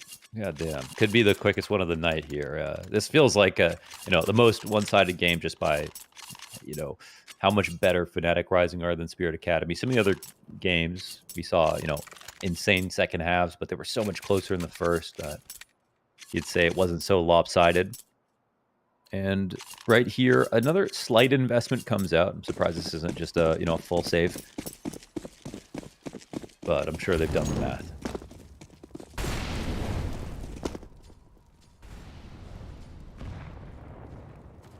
See the confidence bolstering. fnatic Rising going to push up close, and face full of deagle for MOUZ. Poor guy. But no sympathies from Spirit Academy. They're still just going to be fighting tooth and nail in this one, and straight between the eyes of Zontix connects Regali's scout. Banjo contact towards ramp. We'll see if he calls for cover. Pepsor decides to get active on the top side of Secret, just like last round, finding a player, but he can't get that kill. Artfrost rocks him. And that is numbers confirmed. All that's left of them was behind the red box. Nice clean frag from Regali as he snaps it up, does damage, and taps away with the pistol for the 14-4. Yeah, and the ace, he's got that. So love that. I mean, in a couple of those micro decisions there from Regali, he sees a player, like when the Deagle crouch peek him from the back of red, he took his time with it, knowing he can't escape. He did the same on the last frag. Really appreciate the patience in those moments, not just instantly flicking, even though he's clearly fast enough. I always think Banjo-Kazooie. That's all I think. Every time? Yep. Bird in the back. Somebody on his team has a stringed instrument next to him at his computer. I thought, oh my god, Banjo does play the banjo. But it's someone else. Let's hunt the cams. Who is it? It's not MOUZ. I'm going to bet Regali. Okay. Oh, Volt. It's Volt. There it is. That's a full-sized. You know, it's a 6-string. Yeah. That would be a banjo to an ant. If you were an ant, that would be a banjo. But to a human, that's a guitar. Okay.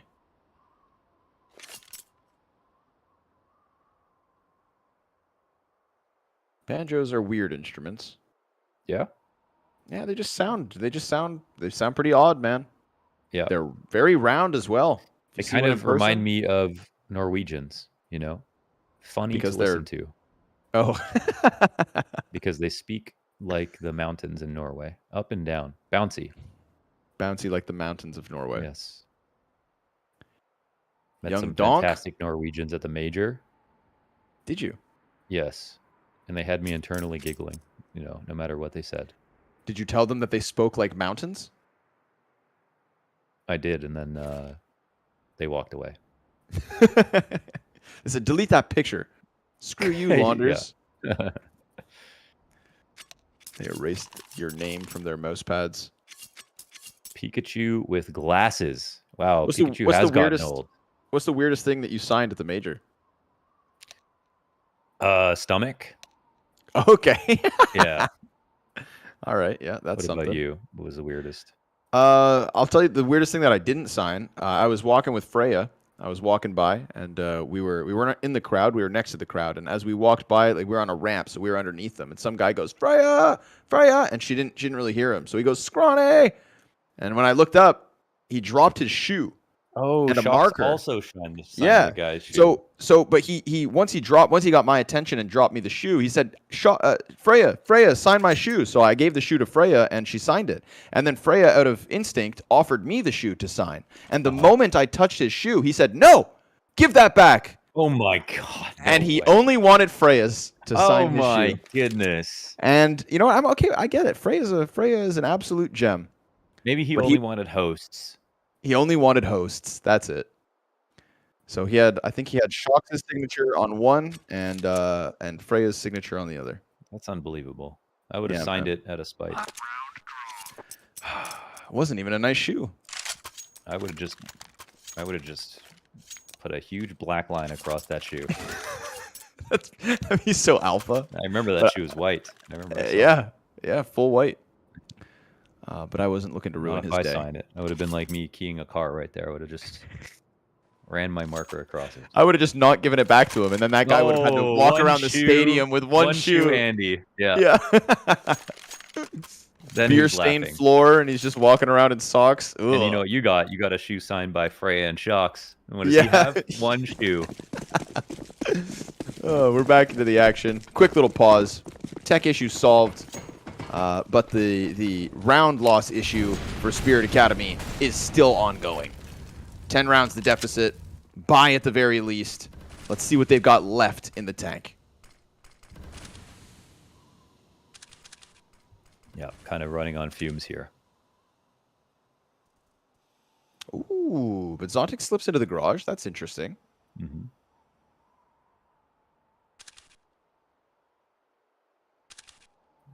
Oh, maybe he saw that.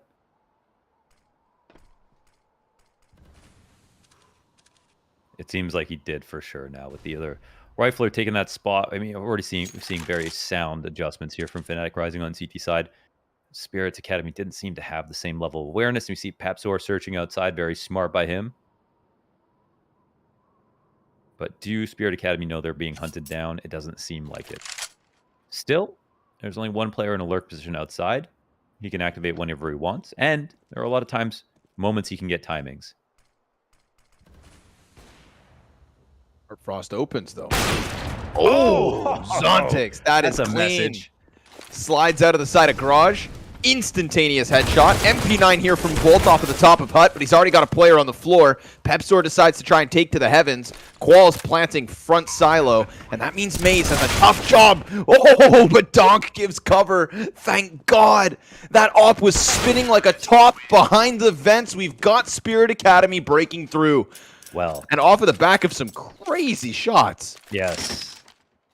They've come alive on the T side, and I'm so glad that we get to see that because, I mean, it would have just been a laundry list of negatives if we closed out the map based on what we watched so far from Spirit Academy. So that was a very cool round. And of course, I mean, that was a moment where, you know, Regali got a tiny piece of information that should have been damning, but the rifle work from that big garage peak, I mean, what the hell is that? How do you get a shot off faster than Regali in the first place? But unfortunately, a little too late. So it seems. Still trailing by 9. 3 rifles in the hands of Fnatic Rising means they've got a little fight left in them here in round 20. Spirit Academy, I would just love to see more of that.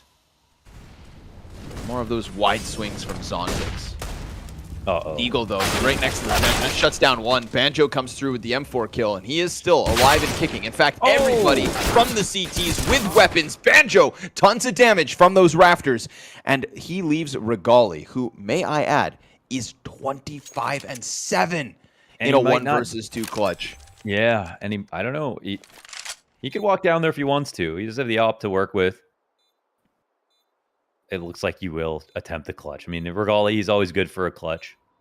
A really tough one. And Quail is low. So he gets past the op, who's over towards Decon.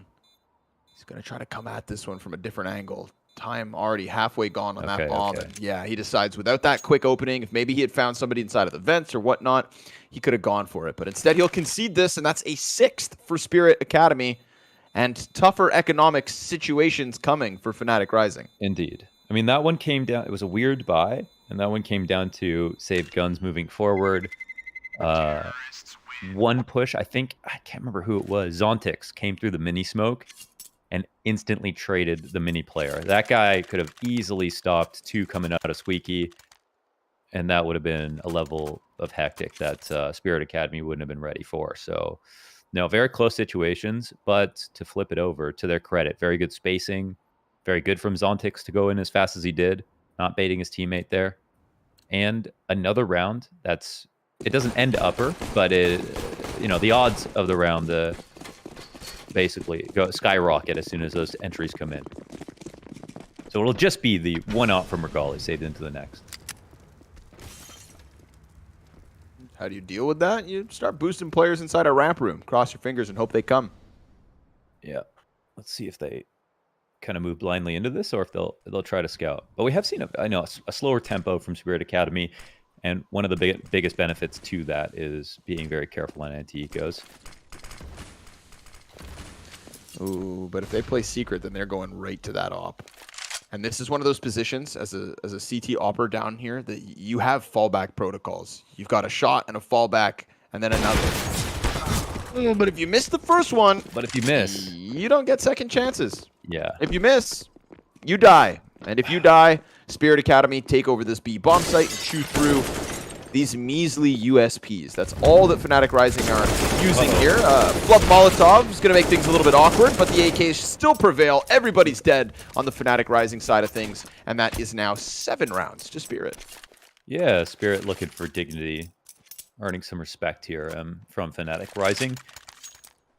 3 solid rounds, 1 anti-eco, but is well earned. Bottle to the back of the head, not comfortable. you know, but It hurts, sacrifices must be Yeah. made. Would you rather get bottled in the back of the head or be told that you can't sign a shoe? Honestly, the shoe, I didn't want to touch anybody's shoe anyways. Not gonna lie. Okay, true. You know? Stinky gamer feet, I'll pass. Yeah, that's a good point.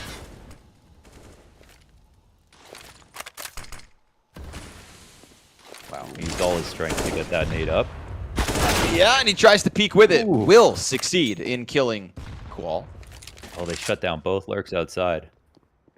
And they are just lurks. So now they turn their attention to inside a lobby. Everyone's on full alert. Oh, Fnatic Rising are locked in. This one should be the 15th. But we'll watch. We'll hold our breath. We know that Art Frost is good for a cracking shot or two. Flashbang to the eyes, but they forget about Regali in the corner. Hasinator trades that one and done. He's now less than half a HP, and the flank comes. But Art Frost, he's already watching it. I feel like Pepsor is not going to walk into this. Yeah, the op's still up, and the only thing they could have is ramp control. He's in a very good spot. Even if they go heaven, he can rotate back in through hut to help upstairs. And Banjo was really cool about this. Just walked back down the ramp the entire way. Didn't stress. But he is the right guy to fight. Easy answer. And Art Frost, tough shot here. He misses one, he's a done. Ooh, and with it, the 15th comes through. Fnatic Rising, early 2 kills. When they shut down that secret player, when they had that 5 versus 3 in the opening 30 seconds, it really did feel like the inevitability that we were expecting here. So they'll have 8 match points to close out Nuke. Their opening map of the season. Yes. Chosen at random. That's a statement. What map do you guys want to play? Draw? I mean, it could have been the map they were looking for. You know, there was always a chance. We've already seen some very good setups from Fnatic Rising, even on CT side. Yeah, they don't look like chumps. Yeah. MOUZ pushes right through. Jesus. Wastes no time. Art Frost from the back line got a team kill on Donk. How did that happen? I don't know. Man, MOUZ just double dipping off that first flash. So much confidence. My man wasn't even blind. He just shot his teammate in the back of the skull. Ooh, fade the smoke here. Oh, but he'll still die to Volt. And it just comes down now to Hasinator. And if it's not the Hasinator, it's see you later, alligator. And Spirit Academy gonna have to wait until their next match to try and give us something to be impressed with. Because this one, unfortunately, was just a little too flat on that CT side. Yeah. They started to recover, though. I will give them that, right? We started to see the War Machine get going. But 4 rounds at the end of the half. Never going to be enough. Hasinator, keep it alive, my friend. Destroy all expectations or die. Fnatic Rising 16-7 here on Nuke, their opening map, their opening win of Season 4. They didn't have to cheer much for that one. They decimated their opponents. So Spirit Academy, they've got big shoes to fill, of course, between losing Patsy and Siren, who have shown us what they've made of at the recent PGL Antwerp Major. And as the season progresses, I mean, teams will get dramatically better. So there is always hope that they can keep it going. Also, we have not seen many maps from them. In fact, just Nuke so far. As for Fnatic Rising, nice to see them starting off well. We expect a lot for them. They are a team that didn't lose their players to the main lineup in keeping Regali and Pepsor, so the expectations should be higher for them as well. And I think the style of CS that they're bringing is very fun to watch. They're not playing slowly. They're playing very quickly on T side. Regali's fitting into that composition quite well with the style of opping he's bringing. I'd like to see this work versus some of the better teams. I think that ultimately we just need to see this level out of Fnatic Rising because this is a team that didn't make it to playoffs last season, and we kind of come to expect them to be there. Now, if they're able to just rebound from that one season off, that one missed chance, then you know we recognize the fact that Fnatic Rising, while the other main Fnatic team is being rebuilt, this one actually has a little bit of stability. So it's a clean victory. It's a convincing victory. There was a little trolling element in there. We saw P90s. We had dual Berettas all over the place. Clearly, I think Fnatic Rising felt as though they had that one in the bag, and I would completely sympathize with it. But we're not done here, folks. We've got more big names coming up. We've got NIP versus Big Academy after the all there for map 4 of day 1.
Welcome back, everybody. We got another one for you. And this one, I think is safe to say, could be the best map of the day. We've got Big Academy, we've got Young Ninjas, and we have a pretty star-studded roster for these lineups, considering we are, of course, the Academy League, Wanderers.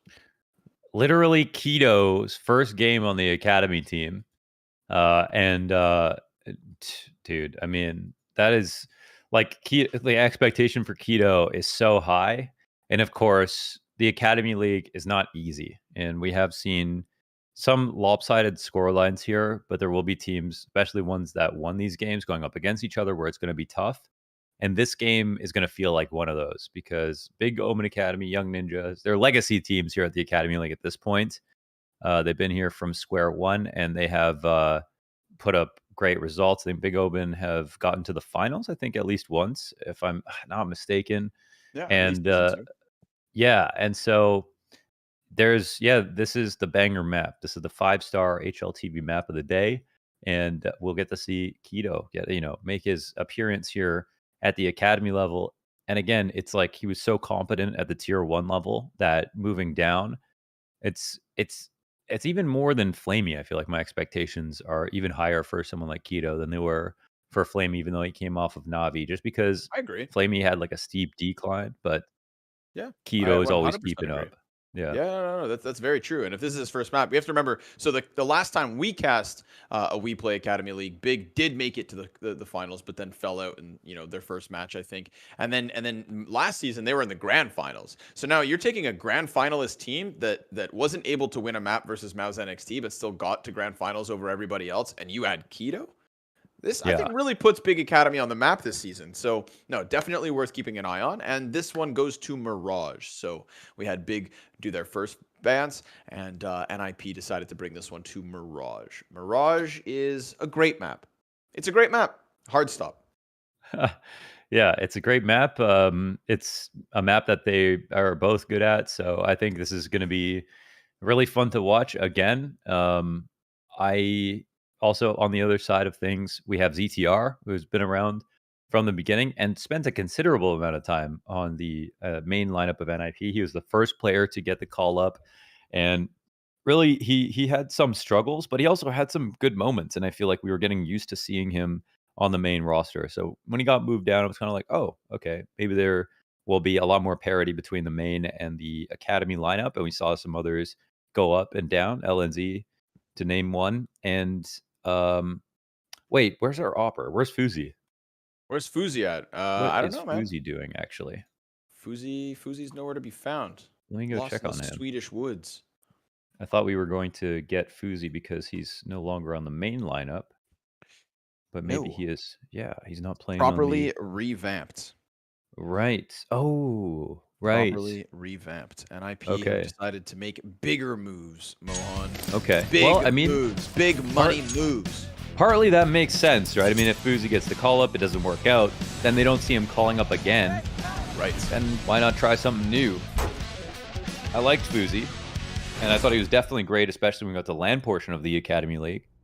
That's where he impressed even more. But NIP had other plans. So, what'll happen? This could be a result that does change the course of the group stages for both these teams. One of their harder competitions. Line it up, folks. Aqua goes down first. Adam.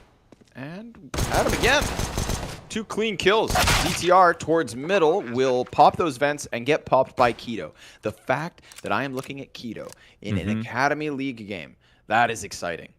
That is exciting. And props to him as well, because we know that Big Academy, or Big in general, one of the organizations that definitely want to just kind of have that, connection between the main roster and the Academy roster, and everybody's here to just try and shape players. And right now, Keto is reshaping this B site. He's 3 kills deep already. He's trying to chase down Rolf, who's on bench, but then he gets hit by Temporary to the side of the head.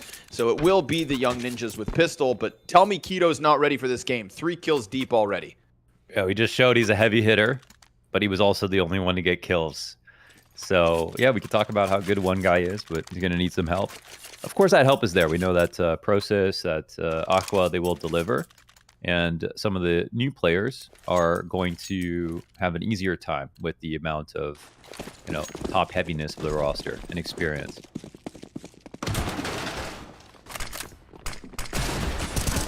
buy-in here. Sin's going to be given the A1S. And he's not able to find anything with that initial spray. Aqua, smoke in hand, little jump spot towards the apartments. And a deagle shot to just give a warning to ZTR. You better get out of here. Now push comes to shove inside the B site. Aqua, empty-handed as he falls to that MAC-10. Very quick move from Young Ninjas to just jump down into the B site, take it all by storm, and look to convert that pistol to a second-round win. I think one thing that stood out the most about the Young Ninjas was their executes. And I think... I love the pulsating smokes, by the way, on the minimap. That's really cool. I think that their set plays were some of the best, and I think that they... Even though they were not one of the best teams, they were probably like top 4, if not top 3, in terms of quality of play. It was their set play that they could win, you know, really, really big rounds against stronger teams than they offer them. So, okay. Looks like a lot of punishment here in the post plant. Yeah, the we like CPs, that. even though they saved, come out with 3. Grab a MAC-10, so that's a little bit of a bonus. And like you said, take down 3 players. So there's something of life here from BIG.OMEN Academy in the follow-up. Young Ninjas still convert. And I think that comes down to just how quickly they took that B site. They didn't give any chance to the big camp to really feel up the map or get one of those off kills. You know, if ZTR dies in middle and they're not out from that apartment push yet, then maybe things get problematic. But nice, quick, clean, simple CS. Young Ninjas 2-0. Can imagine a hard thing for Akito is just kind of getting motivated to play again really hard at this level, knowing that, you know, Favin and Crimbo have got that move up and are already, you know, kind of playing really well. But at the same time, he has the tools to do it. He has the confidence to do it. But you know what I mean? It must be tough. Yeah, for sure.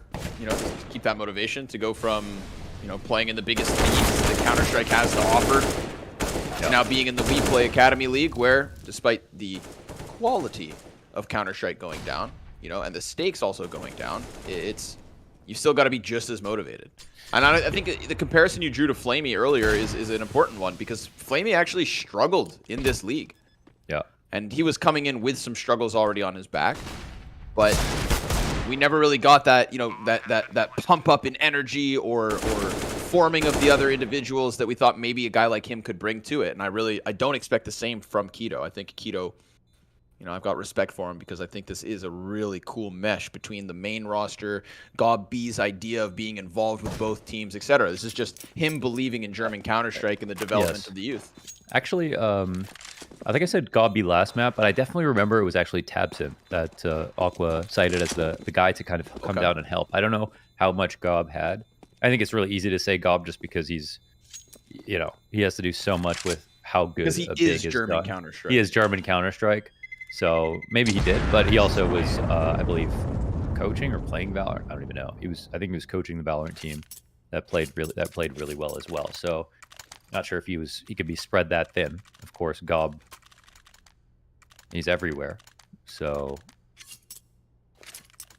that guy has cultural impact.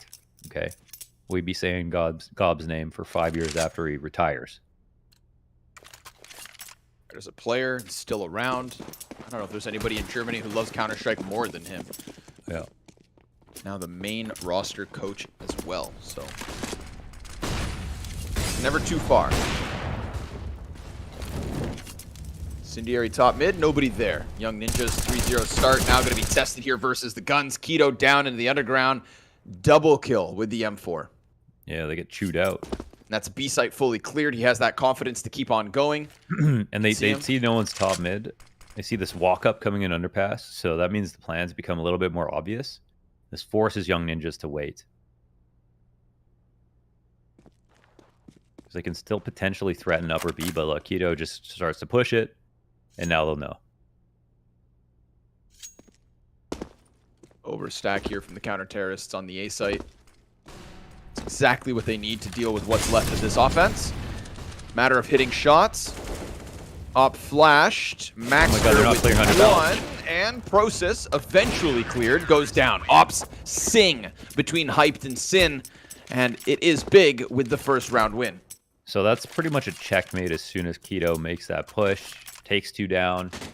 Because what happens right there is you get those kills, then you just smoke off everything, molly everything, buy a little time, and then k1to can take it slowly. If no one comes to trade him, he can go clear upper B, and then the rotate comes in. If there's somebody upper B, then you just rotate. And at that point, the time's burned off the clock. It's really hard to make decisions back.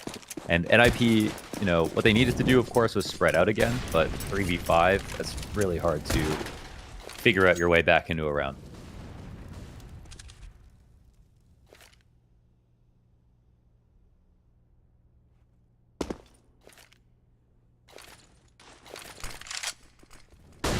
For Util this time. Trying to do what they did last round, but with more bodies. And k1to into the mix already. That's 3 kills for Big. Hyped, missed op shot. Tech9 will topple him, and the bomb's gonna drop towards stairs. Ooh. So Adam's got nothing left in this. Process, nice 3 kills within the round, and the 2 to close at that. There was a little room where Young Ninjas could have wiggled into the round with connector smoked off. The rotators weren't going to be able to stop them, but yeah, that one gets quelled quickly, and slowly that lead starting to disappear. I don't know how Season 3 looked for Process, but he was also someone who caught my attention a lot. So like he made a lot of good moves. I didn't really see him making mistakes. Very high impact. Good aim as well. Keeping up with some of the better players in the league. But so far, k1to has been controlling the flow. A lot of hard shots being hit. Rotations look solid. And here's some info gained, as well as a kill for Sin. A little bit of confidence as well. Fighting versus just the pistols. Start feeling up. Start peeking deep.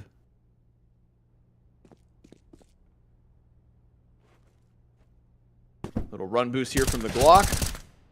k1to laughs it off. Unarmored Glock player down for the count. Frag grenade goes past this boost, which k1to's looking for, and will clamp down on. Ooh, Aqua off of the catwalk keeps k1to alive, keeps that money flowing, and k1to is now 10-4, dominating the server. Yes. I think get used to it. Nature's healing, I guess. I don't know.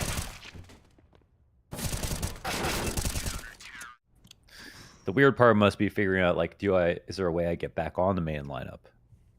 You know. Or is he using this as like a springboard to try and find a different team? I don't know. It is curious. Or maybe, maybe he still has contract life, and so just going through the reps and playing versus these teams and just, committing himself to the rhythm of competition is just really good for him. Oh. But Sin feels the rhythm of that AK. Temporary, blinded, just bottles his head off. Yeah. 5 versus 4. As soon as Young Ninjas are back on guns, they've got themselves a man advantage. Probably should have flashed to do that. The way he lined it up means that if window is smoked, he could have also lined it up. But they just posted and waited for him. Smartly. Oh, they might be caught right here. Yeah, at their plans. Adam's got a nice angle, but Process sneaks into it really well. Oh, but he reaches for the AK. Just for the AK, probably not worth. Nah. Hopper now looking to lock in the line. Hyped, re-peek. Oh, Jesus. Tries to flick over. He's now down to 46 health. Oh, but he gets the one up close. Maxter's going to take him down. We've got ZTR over towards stairs, but k1to's already posting this op up. And he's pushing forward, trying to piece together the bigger picture. Both of the remaining big players get caught, and we've got Young Ninja's 4-3 lead. Oh, that was a very messy round from both sides in terms of the play that, first of all, it might be hard to even win in debate that the AK is better than the M4A4, A1S these days. Okay, that's just the first thing. So we go for that risk from Process after the first great kill. Then the re-peek from Hyped, that was also pretty sketchy. Could have died on the first kill. Fell back and hit a shot. And then it distills down to a 2v2, and that really just comes down to that was a rifle killing k1to who was opping back in CT, and a dual one over top of the wall. Fast fight, the bottom of connector, and it's another 5 versus 4 for Young Ninjas. Tempo's picked up these last couple rounds. It's true. Akko regains vision, but nothing to be seen here. T is falling back.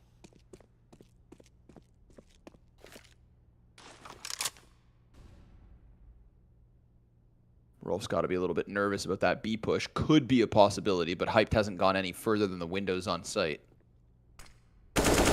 comes in towards Aqua. He's going to be stuck in that corner, but gets away before the frag grenades pop at his feet. Now they know it's a 5v4 plus one's locked into ladder room. Some good information.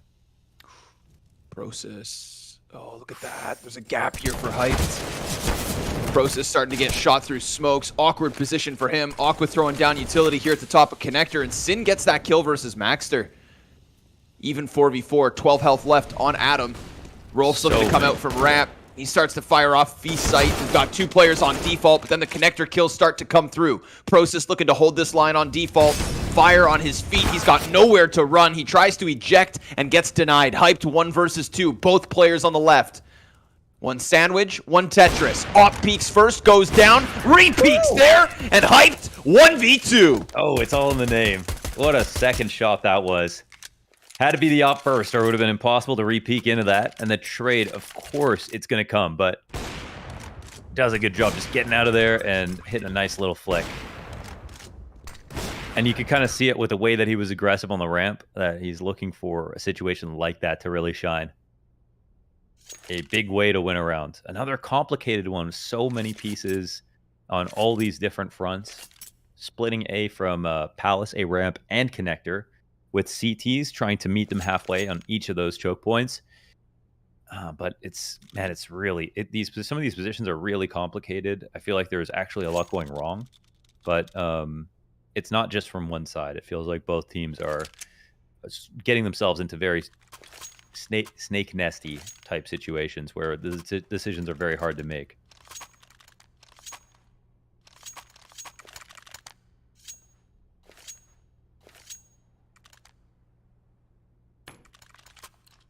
Young Ninja's going to have to chew on that one, and it's thick skin. Desert Eagle's up. Money in the back pocket, but it's a one-and-done round win from the Young Ninjas. Double Op's still a part of the equation here for Big Omen Academy, but we've already got a player sneaking by. Yeah, if he misses a shot in this position, it's going to be hard to get out of the window or back up enough. I don't know if he knows anyone's gotten this close. Even if he shoots a guy in the background, swing can come through, and right there. Wow. Yep, sure enough. P2. Setup works up wonderfully. Op has been picked up from Maxter, and the question is, did he want to stick around with it, or would he have just left and tried to utilize it elsewhere? Dies as Hyped swings through the market, but we've got Adam in Sandwich. He's been seen, but not dealt with. Desert Eagle connects straight to the head of Keto. Big pickup as Adam doubles down into Process. And now remember, we still have that op in the hands of the T side, not to mention space. Adam creates this little bit of a pocket. But is the bomb going the right way? I mean, it's going to be hard to plant on the A site. They have the op to post up in this position. Is the patience there? It is. Temporary. We'll make Hyped temporary. CT left over is Aqua.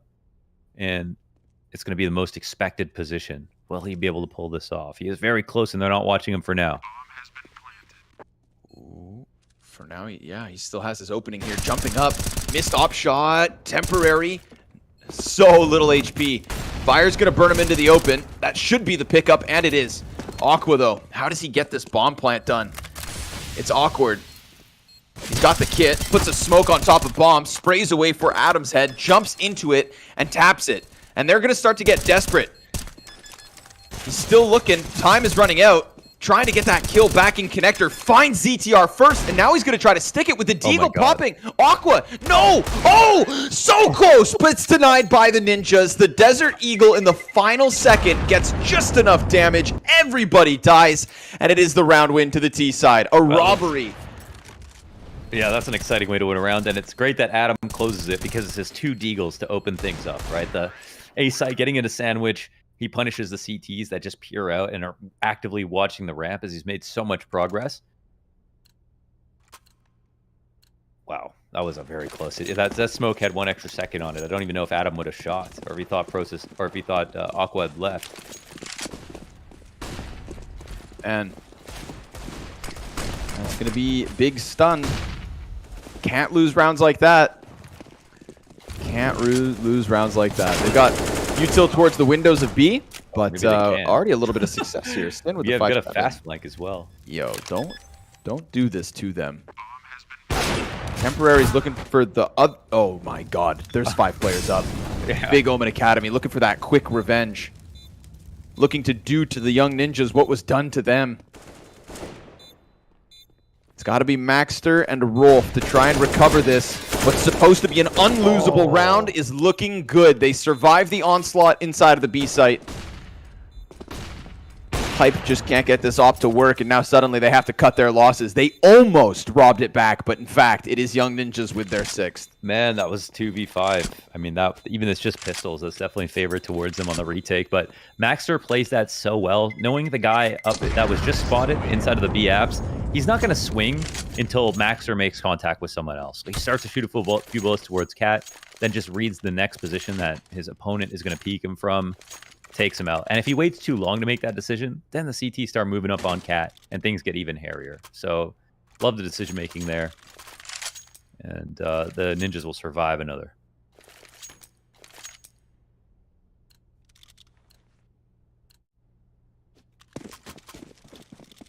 Oh, and not only that, I guess there was a lot on the line. Another save. I mean, we have the op here from Hype, the saved AK, but no further purchases.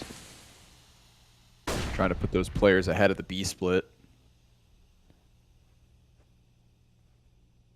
Eventually getting the AK up, but by the time the boost is in position, we've already got the Swedes cutting through connector. Yeah. Player inside of sight, guys. So does the Jungle Man and Keto. And that should be the round wrapped up. But ZTR is going to offer an opening towards top con. Bomb hasn't been planted, so you might as well see what else you can get to connect. And Sin almost sprays into the back of Maxter. Let it slide, boys. Big's got a rebuy in the next one. Yeah. AK and the op could be super valuable. Aqua can stick around, no doubt, but now that he's dead, there is really no chance at this retake. Gotta swallow the pride. Let it slide. And top con, that fresh smoke. It'll be no way to even look in from safety over on Cat, and the T's can cross up and save their 4 guns. So it'll be 7 rounds for Young Ninjas. It looks solid. The start was so messy. I don't know, do you feel the same way I do, where like both teams look good some individually, but the positions were just so crazy in the first like 8 or so rounds. I wasn't even sure who was playing better. Yes. Yeah, it's been a little sloppy. But now, 7 rounds here for Young Ninjas. The key round 1. So maybe this half comes down to economy in that sense. These last couple have. Keto hoping to recover it. Gotta think a guy like Keto brings so much value. Yeah, to the rest the of calls this he can lineup. make when things aren't going right. He knows everything to do. Here we go. Back in with their own guns. Double Ops has been a part of this since the get-go. And they're going to keep swinging them. Hyped, he has no fallback. There's 3 players waiting for him if he falls back from this. So he better hit this shot. And he will. No chance to get him out. So now Sin tries to give cover towards top mid. But does Hyped really want to take this chance? He can just exit through B. Little does he know. Sin finds temporary as the fire pops. And there is an open door by the looks of it. Hype gets back through connector, posts his op up towards Palace, and that works out perfectly. Yeah, everyone just starts dry swinging. These ops get everything. Yeah, it looked pretty tenuous there down in the underpass. Of course, he trusted himself to hit the shot. He knew that much. And they have dry peeked into that position. We saw Keto get that 2K from the exact spot, but look how everything just falls apart as soon as those first 2 kills come down. Everyone dying without even the use of utility here. Come down to 1 last, and it's just the ops ringing off over and over again. Hyped in 3 different spots in this round. Doing really well. And they didn't need utility to get him out besides that puffy con smoke, but they did have an op in window that punished Young Ninjas for not smoking window themselves on the swing.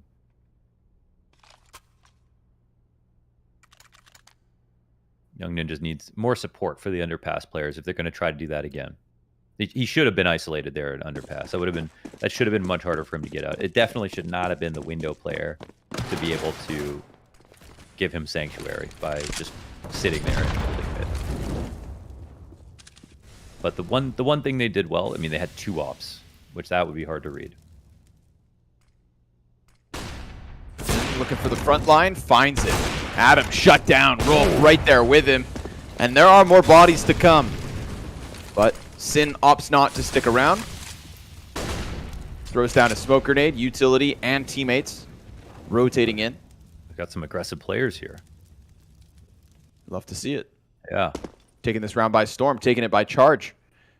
ZTR is going to stick around in the apartments. They just watch their flanks, make sure that nobody's actually wrapping around them, and that is not the case. For the time being, Big, they're fine to just relax. It's over towards ramp. We start to see a little bit of curiosity, but nothing in middle whatsoever. No threat towards underpass, which means this is a great door for young ninjas to double back.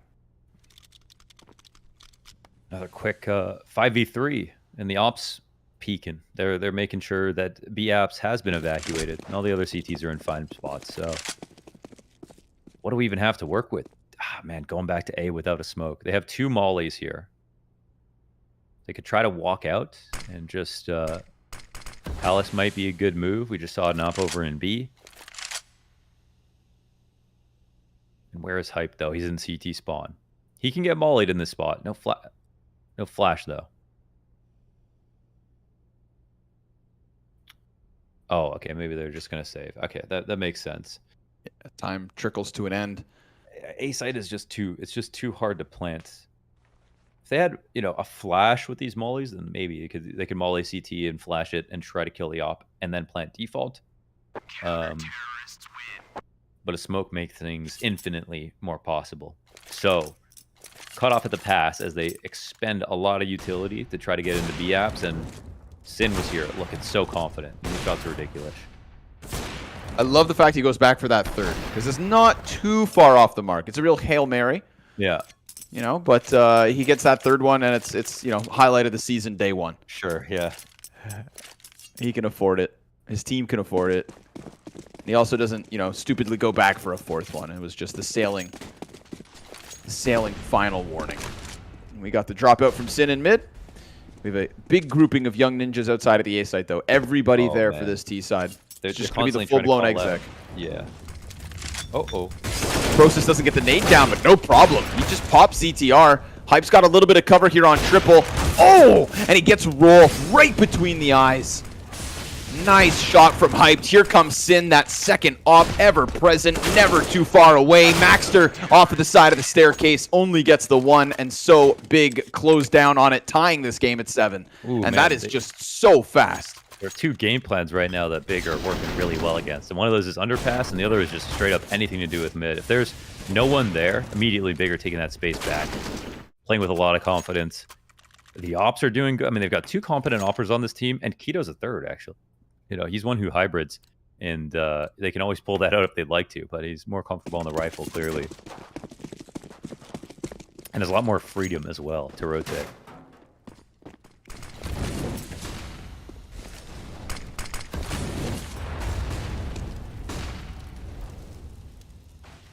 Mid presence is good. Bomb here on Cat. And Keto this is his second home here in Underpass. Ooh, quick trade back. That's Underpass, a little compromise. Sin, you really want to take that chance? You jump out of the window, baby. You want to jump down there? Nah, he's got Hype to cover the angle. That's going to afford him a bit of movement, but he's not rotating fast enough towards the B site. Instead, he's sticking around at A. Aqua, 2 kills with the AK. Now it finds itself in the hands of Rolf, but only for a second. Sin comes wide, nearly dies as ZTR's feet hit the floor of the B site. Tech9 finishes what he started. Hype's got that Cyclops up, so scoped in. And ZTR, with only 8 HP in this 1v3, sees the barrel of the gun, but he's lost track of the opper. He thought maybe he had gotten around into the site, but that is not the case. With 4 straight, it's Big 8-7 at the end of the first 15. After watching Searson play for so long, I didn't think that there were any aggressive oppers in Germany. And now I find 2. Yeah, man. There's depth. A lot of these shots are flicks, but they strike me as players who love this style. Like, they look very comfortable flicking, and yeah, they're hitting a high percentage of them. So very scary, the fact that they have this on Mirage in the arsenal. And they bring this half way back. I mean, they had to go up against the fact that they lost a round that made him double eco. Nearly won the sec the first ecoing round, but I mean, this highlight reel is just all ops. This game was you know what's funny about this? This was something that the young ninjas had so much trouble with when it came to Monacies. Obviously, the flashes are not very good in some of the Academy League games, and that's why ops are even more powerful. And players like Monacy, I mean, if you don't flash him, he's just going to ace every round. And that's pretty much what happened. Every single time he played against young ninjas, he just farmed.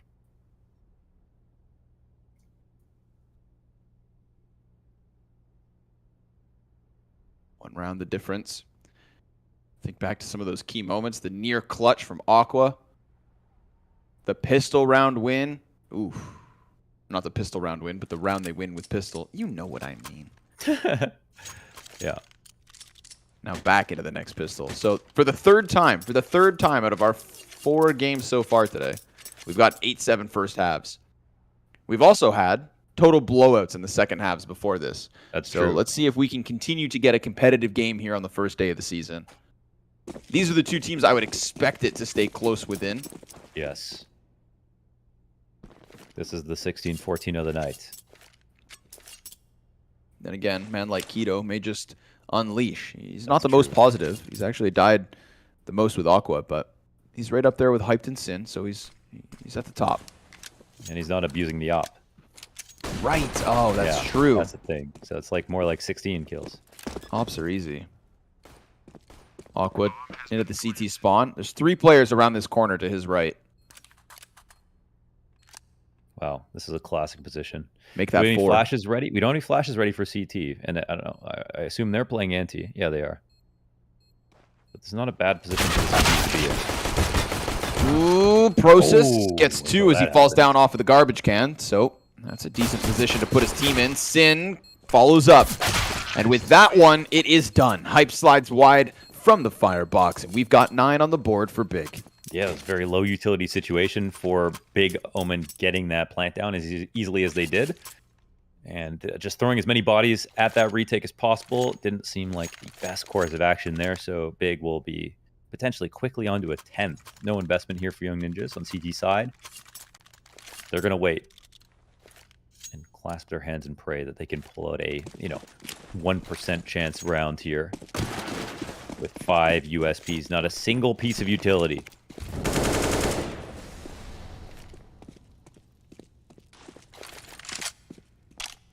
I think only Connor could jinx a round like this. Just tell us that Big are going to win, Connor. Big will not win. Whoa. Okay. Trying to keep the streak alive then. I mean, who would lose to 4 USPs? Yeah. On the other bomb site. Mm-hmm. That's the one that really spells disaster. It's the wrong bomb site. Yeah. 50-50 gamble. They go all in. And it should be Sin to go out. Too many players here to handle. He'll be the only casualty. A site cleared. Bomb planted. Das good, yeah? Oh, you speak German? Yeah. Okay. The only German word I know is Volkswagen. I know Krankenwagen. Which is? Ambulance. Oh, okay. That's useful. Schmetterling. Oh, it's like meddling? Those meddling kids? No, that's butterfly. What do you mean? Oh, that means butterfly. Yes. So Schmetterling knife is butterfly knife? Probably Schmetterling knife. If I had those to guess. conniving kids? Yeah, yeah. And that's the end of today's lesson. Thank you for joining us. And welcome back to WePlay Academy League Season 4, Day 1. 10-7, as the USPs are not nearly enough. Young Ninjas not leaning into the AWP early. Simply not an affordable choice. Keto doing his own thing in towards mid. Uh-oh. Damages 2 players, but they both get away. We find Maxter on the kill feed. He's got a nice crossfire set with Rolf for the most part, but there's also a little bit of a gap in it. Not going to matter. Both players continue to just kill here inside the B site. Process, nice turn with the Galil. It's him and Keto versus the world. All 5 of these CTs stacking up inside of the B site. Only 4 of them left, of course.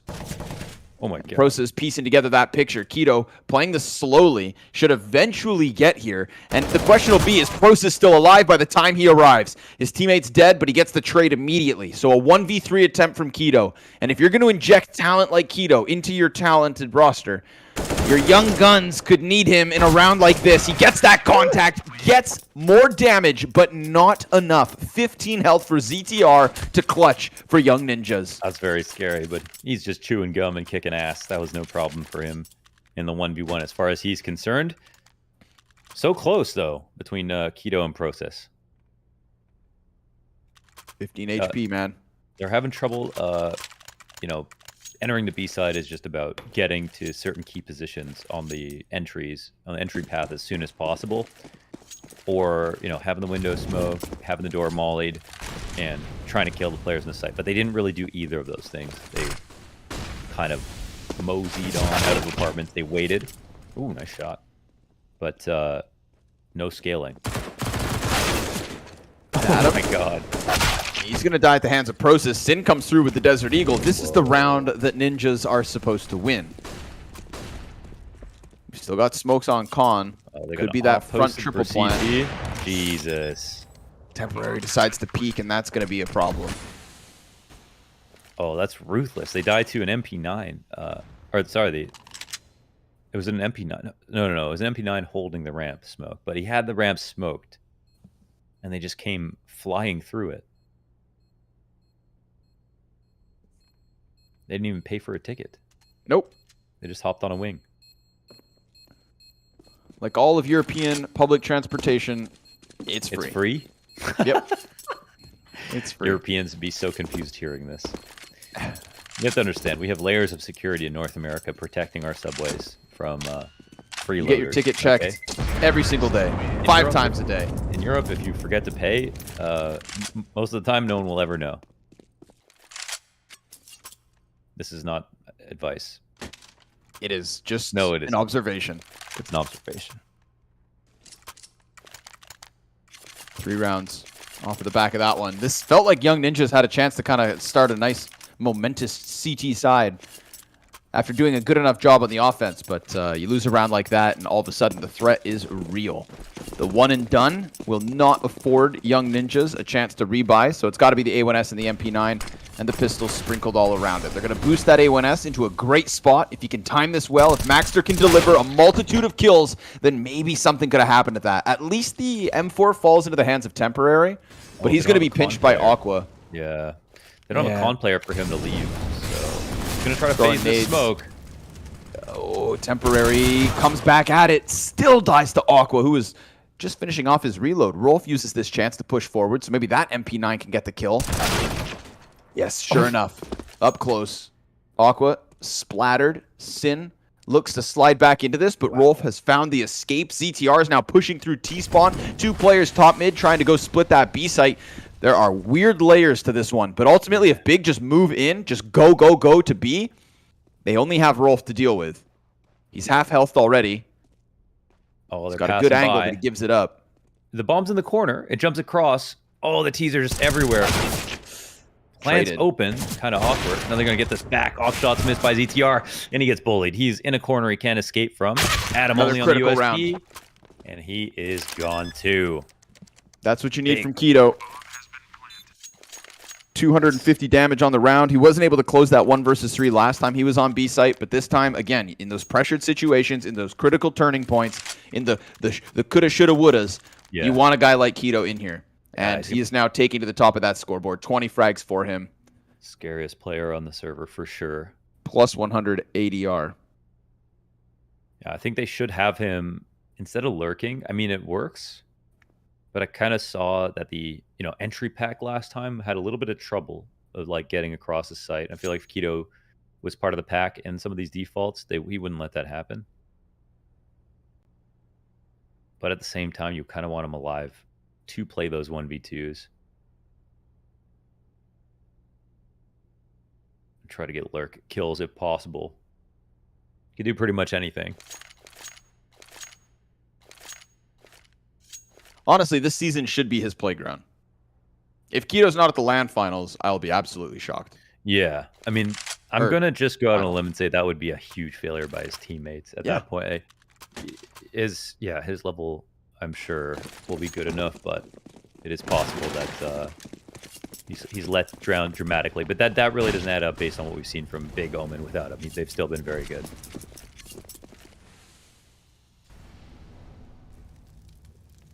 Just that next level injection. And you know what? I think it's really cool that, like, you know, there's some people who say, like, leave it to the younger guns to try and get experience. But if an organization like Big is willing to put a player like Keto into this position, and it's just going to elevate the entire, you know, level of competition within the league, that's what we want. We want more talent here in WePlay. So give Keto this spot. And if the response has to be that everybody else needs to find one of these, you know, fringe tier 2 players or tier 1 step-ups / cutbacks, the more the merrier.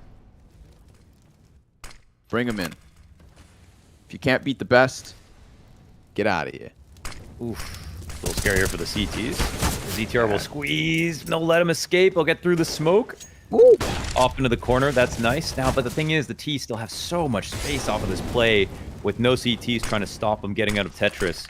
No counter utility coming in. ZTR relatively low. And can we get the plant off? It looks like yes. Adam's buying time, just staying back, tucked in Ticket. 4 counter-terrorists about to push past Ticket and try to get this retake going, but Hype, Hype cuts down 2, and then they walk right into the AK of Sin. He immediately swivels 180 back to the top of Connector. And you can see the result of those 2 op shots. They send vibrations through Young Ninjas, and the last 2 players decide to walk back and save. Brother, Hyped was in the open. He was standing in the open floor trying to cross back towards Tetris, and he just has to fight. He locks in 2 separate kills. And now a warning as to what's to come. Poor ZTR's got nowhere to run, nowhere to hide, and he is dead. 13 for Big. Yeah, it's played perfectly. That punish here for Frosis as well to knock out one of the 2 riflers remaining. And, I mean, we see that from the other perspective. Hype is looking in the completely opposite direction. His adjustments have been great. I mean, it's not his pre-aims that are what we're talking about here. It's his flicks. So he deals with that super well. And I don't know how often Sin ops, but having the second op with him on the CT side, I felt like he was literally doing just as much. Fast now. Yeah. Just pistols and Maxter's M4. Maxter's over towards Connector. Player in. Unchecked. Maxter and Temporary. That's a good bit of damage. Process is also now incredibly low. That USP play comes out worth its weight in gold. Oh, they killed him through the triple. That's sick. Oh, Big ran this one a little too fast. Didn't check their corners. Didn't go through all the protocols. And now it could cost them. Sin on an island outside of Palace. AK for Rolf. Peek off of the top of the stairs. Hyped. Misses his chance. And Sin will also fall with the only M4. The USP behind Firebox. Young Ninjas not going down just yet. Yes. And I mean, for him to get 2 kills would have been insane, but he basically did. I mean, he got the first frag and Process down to 8 HP, so it was only a matter of time before he died.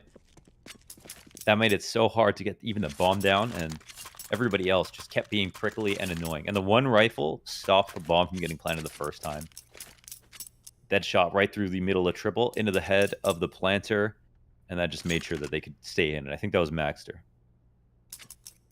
Maxter, my man. 3 kills on the round. Yeah. Makes the most of that solo M4. Has to deliver. It's him or it's Big on 14.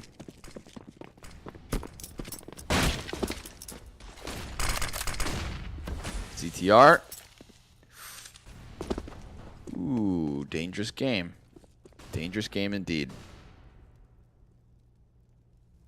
ZTR dropped some change. Went back to the bottom of Connector to look for something. Ooh, a nickel. Get what you can. He didn't get rich leaving nickels all over the place. What's the smallest quantity of money that you'll stop to pick up? You pick up a penny.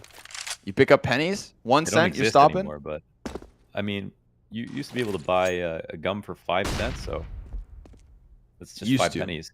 Used to. Yeah, double bubble. For me, it's now they it's cost a quarter. $1. A quarter, or I keep walking. A quarter. Get out of here. Some of us aren't so rich.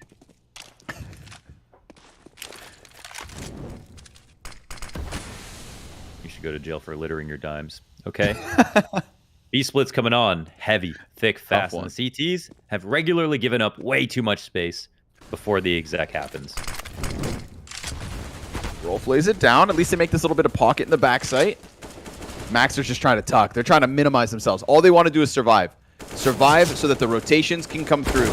Rolf decides to jump up. Critical error. Double kill from Aqua. Maxter's still back there, but Sin finds his head.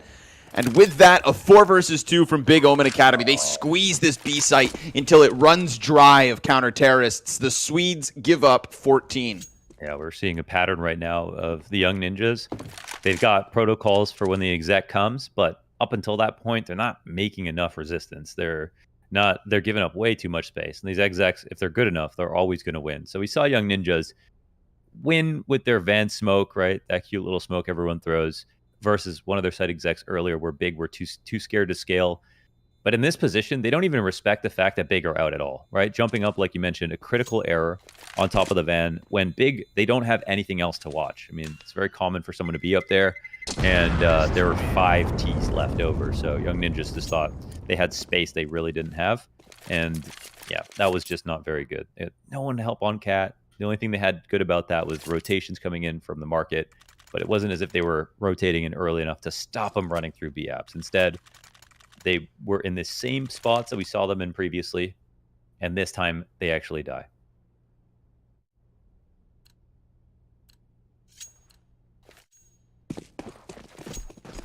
Fortunate for the young ninjas. We take a look at the top of the scoreboard, and suddenly you realize, you know, these one-off rounds that are just simply not enough for the CT side.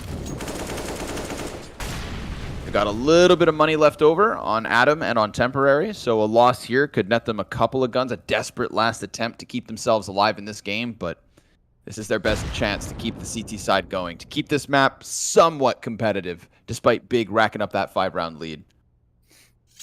It's kind of a reaction to the previous round with this Cat setup, where they have ladder room and a second player in B. Very close, just in case the exec comes this way. And again, playing in ladder is a nice catch-all setup. Even if they don't think it's going to be B apps, this guy can be useful for stopping connector plays, underpass plays. And if no one comes, it could be a fast rotation day.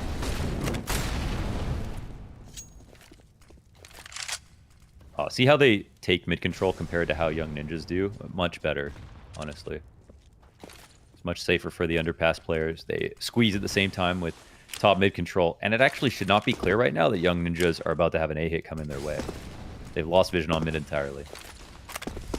Ooh, little smoke ahead. Oh, well, actually, there's the ladder player.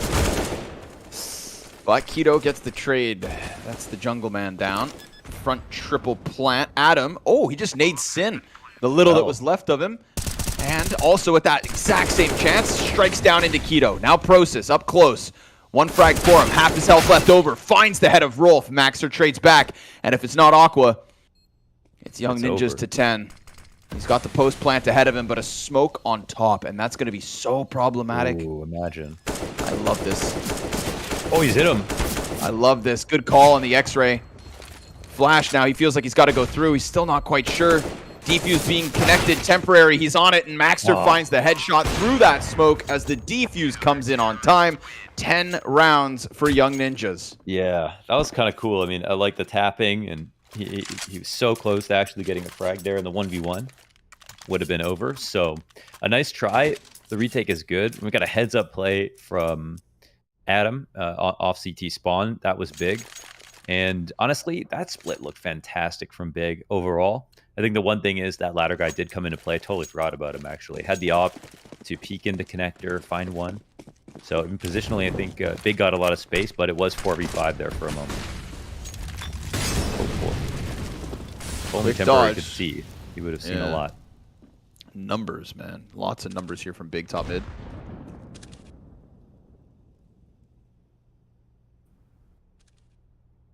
I think right now they've found that it's very easy to get Nip away from things, and they don't usually come back. So establishing on mid is a good idea. But yeah, re-aggressions is a dimension of their game that they're definitely missing right now.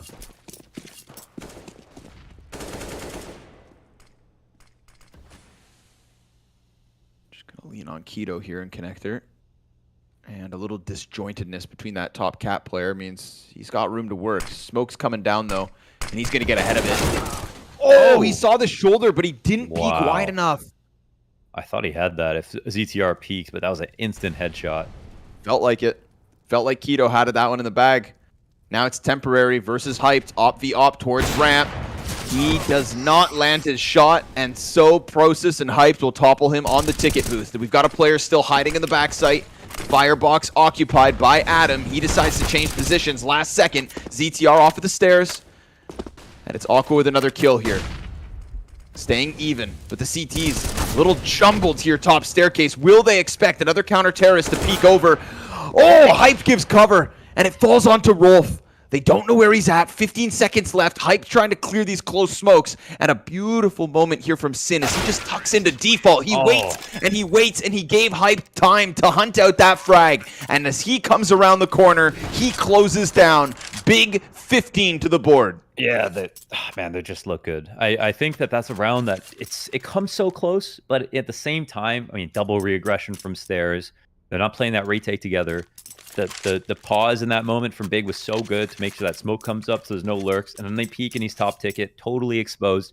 Everything was better in terms of decision making there for Big than it was for Ninjas. I think they gave themselves chances to win a lot of individual duels, but almost guaranteed they'd get traded soon thereafter. Best part about going for those duels was they had a 5v4 off ZTR, but still, I think Big are clearly the better team here in the second half. And now the Young Ninjas, they've got the op on temporary, but that's just about it. A single FAMAS beyond that, and then some SMGs. Fast. They're gonna all just come jumping down. Sin dies to the Deagle. There's a lot of CTs here and a lot of smokes. Yeah, but now we start to watch Big piece together kills. It was uncertain for a second. And with a sudden gust of T-side, it's ZTR in with 2 kills. He's got another couple to get to, but the no-scope up close from Hype is how this one ends. BIG.OMEN Academy over Young Ninjas on Mirage. It was a close first half, but that second one, just no continuity to the round wins from Young Ninjas. It's one-and-dones and economic problems, and a little bit of X factor as well from Big in one of those. Ultimately, their map to win on day 1 of the season. Yeah. Ultimately, I think Big exposed their flaws really well in the first and second half. Even though it was close in the first half, going underpass to the plays from Keto were huge because they kept punishing the fact that Nip were trying to walk underpass without any top mid support. They were never able to isolate that guy or kill him. Hype was in there with an op. Keto was down there with a rifle. When we moved over to the second half, and they also took VAP's control whenever they weren't there. In the second half, they could push Young Ninjas out of mid with like a single flash, some default support, and then after that, Ninjas never came back. They would recede into more passive and passive positions, and they let the sight hits come their way. The rounds they won were off of very good sight holds between 2 players, but that's not going to win you maps, and I think that's why we got a 16-10 scoreline. Young Ninjas showed some individual level, but were by no means ready to play Mirage versus Big in this game. No. And do you think Keto kind of brings an element of X factor in this one? Enough of an X factor to just be that standout performance. 23 kills by the end. He does get everybody past Prosus and Sin. Oh damn! Actually, yeah, okay. They all actually delivered. I mean, I'll say he probably brings a lot in practice, and that's probably a reason that everyone is delivering at the same time. But the T side looked very good. So. Yeah, I was super impressed with the T side. CT side was pretty good, could have been better, but that T side was very solid. I mean, they are the previous grand finalists from last season, and now you add Keto in there. You think about what's being shaped right now in that BIG.OMEN Academy camp, and you think there is promise. There is certainly promise here. A win over Young Ninjas, nothing to scoff at. They are also another one of these teams that regularly find themselves at LAN finals. So, grats, Big. You opened up well this season, but to close down for the season, of course, we have one more map today. We'll see you guys after the break for Apeks Rebels coming up next.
Welcome back, everybody. We got one more map for you here on day 1 of Season 4, and we have another set of debutantes. Apeks Rebels, the academy team of Apeks, a bunch of Norwegians looking to come and take over this server, and they'll be facing, of course, FURIA Academy, the Brazilians. The best of the Brazilians, we don't know, because now there's Godsent in the mix as well. So many moving parts, so many new pieces here for Season 4 of the WePlay League, and, well, that's exciting, isn't it, Launders? The Godsent roster played very well in that opening match and kind of shocked and surprised by beating 0-0 prospects. Over on Ancient Academy, Furia Academy, on the other hand, have regularly had poor results in the Academy League and have made some roster moves. So they've got a little bit more instability, a lot more to prove. They barely squeaked into quarters of the play-in to lose to Virtus Pro Prodigy in Season 3. So not making playoffs once again. And I guess that's, pressure's off a little bit for them. They've got a lot to prove, but they still have not been a team that, they're waiting for the season where we get to respect them. Whereas Apeks Rebels are interesting because they've actually held their 5 for basically since the beginning of the roster. They've just been, they've since the beginning of the roster back in August, they've kept this team. And this is their first season as an academy, in a WePlay Academy League team. But expectations maybe should be a bit higher for them. And they've got Mither as the coach. That's a big coach to have, I think. We always think about like which organizations, which academy leagues are going to have that X factor in terms of either a very experienced player or, in this case, a very experienced coach or connections between main team and academy team or whatever not. And Apeks Rebels, I think Mither puts them on the map in that regard. So I guess we're looking for the next reign, aren't we, Launders? Oh, Apeks Rebels were the team that went to Fragadelphia. Really? Yes. And North American lands. They got to the finals. Okay. And they lost to Strife in the finals, which I believe another premier team. And that's because they had 2 Canadians. Can't beat a Canadian these days. No, and that's why Canada and Norway combined to win a major. Yeah, you see, but it was pretty funny. Like Apeks Rebels just came over to NA and just beat like everybody except for one team. Damn, that's true. Okay, yeah, I'm looking at that now. Good. Wow, good for them then. I respect that. Oh, Vertigo, finally. Man, I was missing Vertigo. Perfect. It's been all day. We've actually had 5 different maps today. That's insane. Let's just do this all season long, please and thank you. Blessed are we, and bless the teams for delivering this one. But Vertigo, this is where the Academy League felt like it existed on its own planet, as if it was the only map in the pool. The production room was on the 54th floor somewhere, and there were cheers when it wasn't Vertigo back in the day. Yes, but which I missed that. That was funny. I'll end the day on a Vertigo, no problem with me. So we go to Vertigo now. Furia Academy, if I'm not mistaken, a team that they've leaned on Vertigo in the past. I checked their stats. They kind of leaned on it, but still lost, right? With this new team, they only have 1 win on it, 1 loss with it. Both of those within Brazil as well. So definitely kind of like an unknown quantity in terms of this team. This formula's Vertigo. Yeah, but I'm still excited.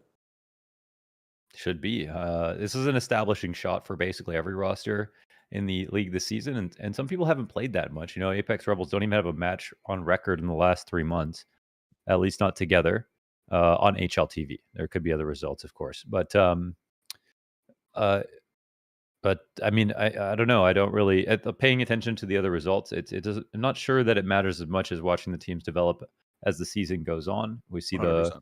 There will be so many matches that they play. It's kind of cool because you see teams like these evolve very quickly, and teams like, for example, Spirit Academy, they were in playoffs last time. There's high expectations for them. They start off real slow here with new players, but if they have that good system that they kept, I mean, surely they weren't leaning on Patsy. I don't think they even were leaning on Patsy that hard in the Academy League, funnily enough, or Siren. Then they should be able to get back there. I'm sure today's results will not reflect results from a week from now. So let's see what kind of establishing shot Apeks and Academy or Furia Academy want to show us today. And will this be Furia Academy's breakout season? Will we get playoffs from them? You would hope that eventually they do kind of get that next level of success. Hell, even just making it to the finals, I think came dead last, right? In season 2. Yeah, and they did it again last season too. Or they fell in the quarterfinals of the play-in. Yeah. So definitely not meeting the expectations that I'm sure they Oh, set for themselves. they were guaranteed to play in, huh? Yeah. Oh, okay. So they came last 2 seasons in a row. Wow. Okay. I mean, Reality check, huh? yeah. I mean, yeah. They went 1-7 in Group B last season. Okay, they can do better than that. I'm just gonna go out on a limb and say that. Sure. They are currently ranked 210th in the world. I didn't even know there were that many teams. Apex Rebels, not ranked. I would rather be So not that's the ranked. question. I was, yeah. There That was was my next actually another question. academy team that was ranked 230, I think, that we've already seen today, and they were pretty good. 230. A lot of Yeah. teams. I don't even know how the ranking functions at that high. Right? Yeah, yeah. But Like I at mean, it's what kind of like you win one match and you jump 30 ranks. and we start getting into the weird territory down there. Freaky stuff after 200. Yeah. Average player age of Apex Rebels, 19.7. For Spirit, Spirit Academy is 18 on the nose, which is kind of nuts. Furia Academy, 19.4. So about the same between the two teams at Lockhorns tonight. Our final map of the day. Final map of day 1. So I found out Zhao means big. Okay.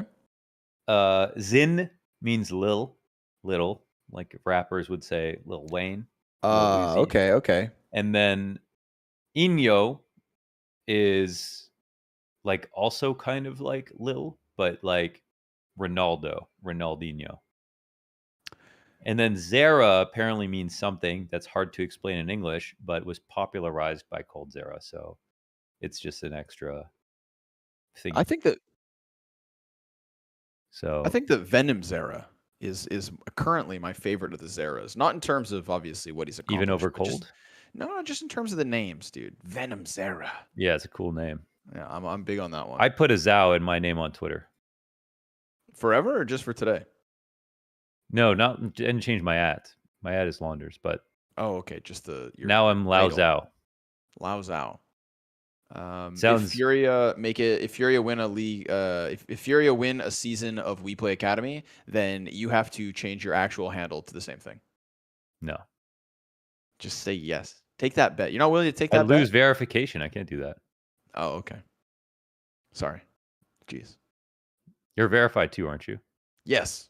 You told me that if I didn't get verified, we couldn't work together. I actually didn't. You just applied by yourself. I didn't even care. Only thing I care about is my ad. There you I go. don't care about verification. Would you ever reduce it from @Launders to @Lao? Yeah. Yeah, that's the one thing. Yeah. 100%. All right. I used to collect short names on BattleNet because you could sell them. There were You're such a hustler, bro. There were rare. I was 13 years old. There were rare names that were shorter, and then there was illies that you'd call because before a certain year, you could put like the @ symbol, exclamation marks, illegal characters. So those ones Okay. were called illies. So those had some values because you can't make new ones. So if you had an illy, we were cool. But then if you had a short name, you're also cool. So I actually had at one point O1E on Europe. O1E. Just the word one. Okay. Which 3 letters was the absolute minimum. Oh, okay. I And understand. it's the first number of the alphabet. So I don't know if I still have it, but did you sell it?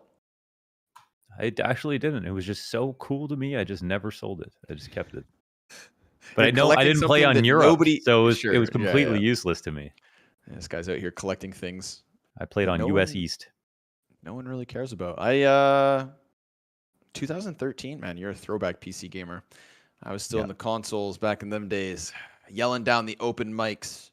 They had StarCraft on console. They had StarCraft on N64. It was terrible. Yeah. RTS on console is just I still don't understand it. Pure I remember playing hell. Halo Wars on Xbox on console, and that was Is that an RTS game? Yeah, Halo Wars. Yeah, it is. What? Yeah. Okay. I mean, because Halo is a great world. It's a great universe. The same way Dune is a great universe. The Dune RTS got remade on Steam, I'm pretty sure. Yes. Lydia was actually saying that it's amazing. You should play it. Yes. You love Dune. And I love RTS. There you go. And I want to ride a worm. I think you can do that. Yo, bro. Spoilers. The book came out in like 1980. Okay, so It's still fresh off the press. that's true. I guess we have a technical issue, folks. We're not choosing to sit Who here, cares? so we got to get through that. We've got the best people on it, the best people in the business. I'm excited to see Jimp Hat. Jimp Hat. Yes, you know who this is? He's not in the server in this game. But No, I know no, he's no. out there. I He's remember I on read MOUZ his name this NXT now. morning. Jimp Hat. He is Sergey's little brother. I think you know this. Actually, Sergey's little. I didn't know that. Oh, okay. Yeah, he's Sergey's little brother, which you can't picture someone younger than Sergey, but yes, he has a little brother, and he's VAC banned. Okay. So MOUZ NXT are incredibly good at picking up talented VAC banned players, such as Torzy and Jim Pat. And his VAC ban runs out in 2023. That's the only reason they can make light of it, because he cheated when That's he was not too far off. a little kid. Yeah, so Yeah, he's kind of the perfect guy it's to have. The rule is 5 years, right? 5 years. I think so. Yeah. So if he's 15 now and he's getting unbanned when he's 10. 16, he was 10 or 11 years old, which is, I mean, that's incredibly forgivable. Yeah, I don't think you should be banned for 5 years for cheating when you're 10, but I think the new rule is good anyways. At the same time, that also it doesn't matter, right? Because you're not going to play a major until exactly, man. You're not starting. If you get 5 years when you're 11, you start your career at 16. That feels about right. Yeah, and he's here in the WePlay Academy League to develop. So that's added bonus. Jimp Hat. I see him now. Yes. Oh. And I think he's pretty damn good too. I think from a lot of people have told me to watch his games. He is really good actually. If I go take a look, his last match he had 44 kills. Okay. We get to cast him tomorrow. Last game of the day. MOUZ NXT's opening season. 44 kills versus Sprout. Like the and Sprout? He's 15. Yeah, because he's on MOUZ NXT. They're playing good teams, right? Well, do you think MOUZ NXT win another season? I know we haven't watched them yet, but they have Exertion and they have Jim Pat, and they have Shane, and they have. So I feel like the answer is yes. And they have MHL. Well, I think Shuhei is the best. Is the best IGL in the whole Academy League. Launders, your opinions are valid, but I'm going to have you hold them. We're going to throw this one to a break while we get the tech issue sorted, folks. Please be patient, and we'll be back when the action continues. Jim Pat.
Welcome back, folks. We got our problem sorted.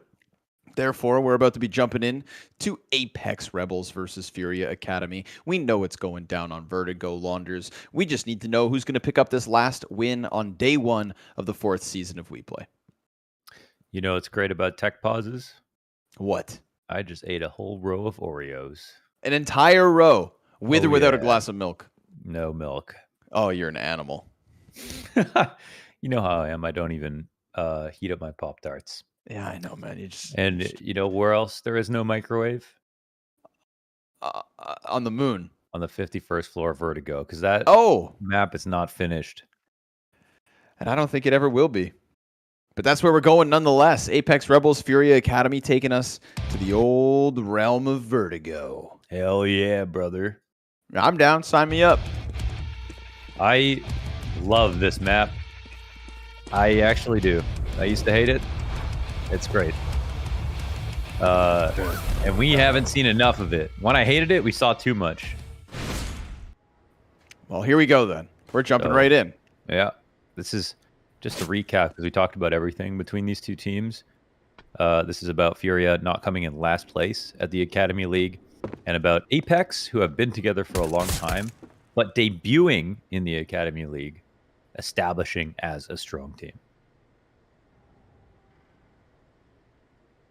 Koala sitting on back B site. We got a bunch of bodies coming over this one. So he's in for a world of hurt, but he's also not alone. Bruninho from the corner.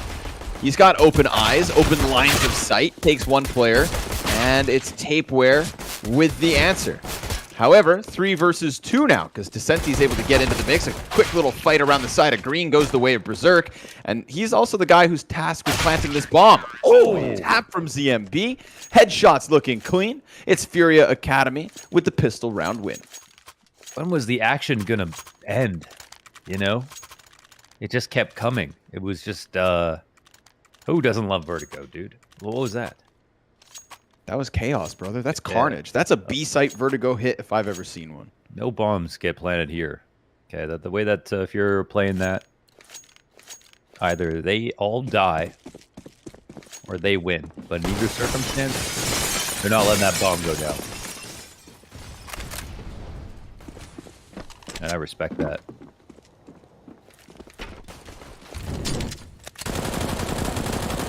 Bottom of the ramp, nothing here, dude. It's Glocks, man. Glocks across the board. 2 P250s.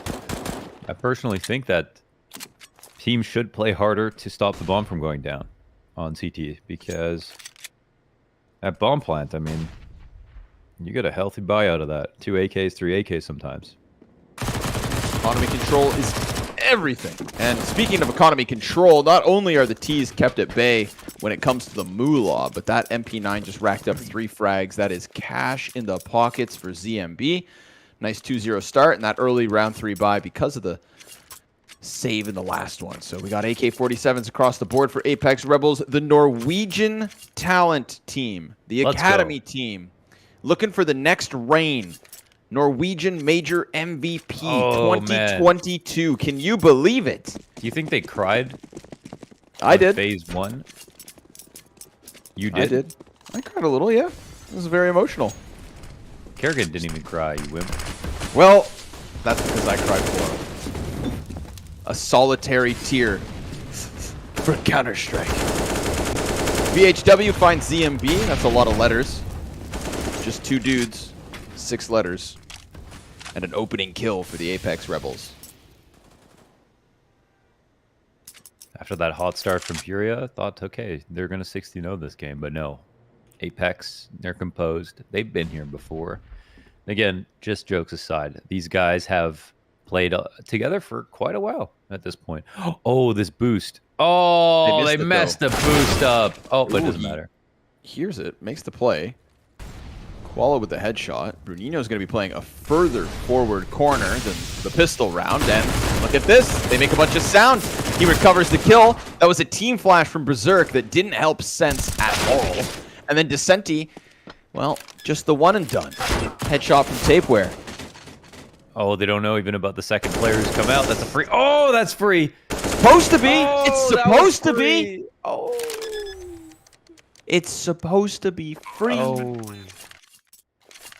Berserk didn't get the memo, and he will get the round win. That's the first for Apeks on the board when it really should be the 3-0 for FURIA Academy. Yeah, that was a pretty bad whiff. It really should be 3-0. Trying to put a positive spin on this. Go ahead. At least because only one player survived and the CTs had such a great start to the game, they'll buy up here in round 4 with a better economy. And so when FURIA Academy win this one, it'll leave Apeks Rebels in a worse position. True. That's a good point. That's what they got to tell themselves. They got to convince themselves of it. Now, if they lose this, they're giving M4s all over. Yeah. Ooh. So, you know, not to paint a dire picture, but it could also just implode in their face. Yeah. Oh, wait. Sorry, what? Okay. Well, it was expensive. So they have they get the full buy off, but little light on utility, no head armor. Ooh, they're trying to go for this re-aggro down the ramp, and they're following up on it quite nicely. I mean, wow, I can't believe how quickly they're moving here, but it's working. Okay. They're skipping some stuff here. They're just kind of... They're playing like FURIA without the protocols. I don't think that's a formula for success. No, because that's already a very rest on very fine margin as it is. Oh, but the pushes... This is the FURIA plays. Oh my god, it actually almost so worked. Close. They have basically still won the round, though. 4 HP left on Sense. He's trying to make sense of what just happened. I wonder how many people have said that, casting Sense. I can't believe Probably the everyone. amount of re-aggression that just goes down there. That was literally like FURIA and literally like them without nades. Now, They this just whole didn't time, have the nades, Bruninho's so to been be fair. gone. He's been super far away. He's not been in the mix, and so he Ain't just no way you has get a plant off. They got to just push. tap one bullet. Just one bullet, and it's all over. Just like that, FURIA Academy will win back another round. Off the man disadvantage, off of a crazy amount of ramp plays. Like, that was some of the most dangerous ramp plays I think I may have ever seen. The fair part was that, like, they just didn't have anybody who went MP9 nades. They should have had some balance on that forced up. So to make up for it, they just started swinging, and it worked. Okay. And look where it leaves the Rebels. 4-0. Should have been. But it could still be 4-1 with a bottomed out economy to the T side. They forced by trying to get back into this. Great grenade damage. Poor Tapeware. He's going to have to fall back. 30 health. ZMB looks to give chase with the MP9, but you also don't want to run too much of a risk. Go ahead. You think it might be like Tapeware? Tapewire? No, you made him sound like he was Brazilian. He's the Norwegian one. Tapeware. Okay. Maybe. I still have avoided, and you know, listen, we need a little help on this one. No, try again. He's over there. Cowes? Number 8. Cowes. Cowes? God, you killed that. Thanks. Oh yeah, it's kind of like Lao. Lao easy. Yeah, it's like my friend. Cowes. Okay, well then. I'm Lao Zhao. Lao Zhao. Oh, sorry, that's right. I forgot the official change. Okay, well then I'm Scrawny Zera. Okay. Nade down ramp. Apeks Rebels not making any early commitments, being very quiet about these rotations, and they decide to go back towards the B steps, which is where ZMB is posted, up top, next to the AK that just got deagled in the head, and the trade frag is good for the FURIA Academy. They'll hold on man advantage, play back a little bit, and there's already protocols here in place. Koala's not too far away. ZMB confirming there is more presence here. 10 seconds. Bit of desperation here. Apeks Rebels maybe just want to save that one AK, keep the armor, keep the deagles. They can't rebuy in the next round anyways, so this stuff's worth its weight in gold. They'll hold and give for deagles? FURIA Academy 3-round lead. Can I say something? Of course. This should have been 5-0. Should have been. Could have been. Isn't yet. I think, no, it can't be. Fair point. We lost. The door was closed, unfortunately, forever. Permanent mark on it. Even this is 60-1, it should have been 17-0. If you team kill and your kills go down, you should be able to do something to make your round wins go down. Think about that for Kill a second. everyone. Like if you forget to plant the bomb, what if saving just gave away a round? Nobody would do it. Counter-Strike It wouldn't be a viable strategy. Yeah. Okay. Well, they saved 2 Deagles, which is just not ever a good idea when you get enough money to rebuy what you need and some extra. That part means that they're either very nervous, which is fine. Their calling is a little foggy, or they're arguing, or all of the above, or just very bad at math. But they know they shouldn't do that, obviously. So, because think about it, it should have been 5-0 max loss. Ooh, Descenti's able to get around. Look, oh, one person's watching it with the Desert Eagle, but oh, the trades are there. The Desert Eagles work. They're supposed to be punished for these shenanigans, and instead, it's a 4 versus 2. Guns picked up and armored all around for the T side. Bruninho and ZMB in sight, though. Yeah, they have pretty good spots, actually, to deal with these guns coming in. I haven't seen many nades from either team. I don't know if Apeks are going to execute behind this, but it might be about time. If they keep walking, who knows what happens. ZMB is ready for it. Not able to get anything going. Bruninho, he's got players lining up, but they clear both off of the site. That's Berserk with the 3K. And it's Apeks Rebels to work out. Now, should they have been in such a good position? Probably not. Should they have had to pay the price? Maybe. But they didn't. They got by. They skate by. They did throw one flash that seemed to be dodged perfectly, I will say. When they came out of short, someone on the ramp threw a flash, and like whoever was standing there dodged it. I don't even know how he dodged it. It was so good. So kudos for that. Force back in from FURIA. Ooh, they got a couple Deagles of their own, and an MP9 that's just chasing down the ramp. A good amount of damage into Berserk, but he'll still be alive. Saved them last round. They've kept it light on the utility. Yeah. They're outspread, so. See how they treat an anti-eco here. They're just waiting for their opportunity to go A, obviously. And the flank is in, so the CTs can get set up. Style-wise, I wonder if this is going to catch up with Apeks a little bit. Because, like this team, FURIA Academy, they're going to push. But if you do get surrounded, it's not like longing on Dust 2. You do actually have to worry about the flank. Okay, I thought he would wait that out at least, but... So this is normally a position where you actually walk back. But anything is possible. And that's why the CTs are actually leaving. There are just some blind mind games going on here. Okay, so Sense comes to clear things out. And we'll walk up to mid. And the patience is good. Bomb gets picked up, and they look to sink their teeth into the A site. CMB is going to confirm it. M4 maybe not wanting to lose its life at this point. We get this mid-split from Sense, so nice and proactive here from Apeks Rebels. They used the last 45 seconds wisely. And ZMB just running through spawn, caught off guard. So he won't be able to save his Kevlar Desert Eagle.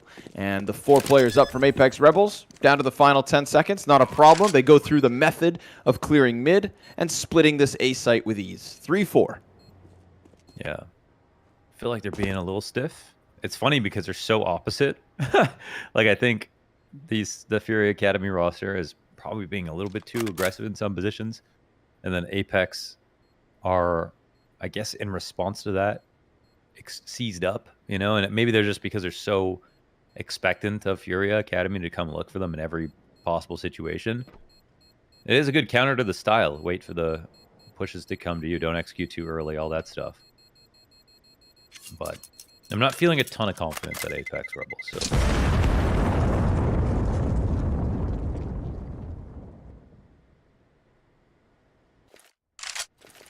But it is their debut.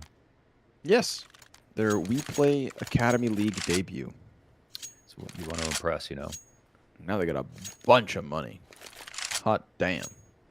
Cash in the back pocket while FURIA Academy go through economic problems. Remember, we're talking about a FURIA Academy who's trying their damnedest not to come last again. Yeah, which maybe that is pressure. If you came second last, like At least no one talks about you. But you come last 2 seasons in a row, everyone's talking about you. For the wrong reasons. Yeah, it's not a feel-good. Cowes, trade frag, immediate down on the bottom of B, and he almost got that second one, but VHW. It's only one.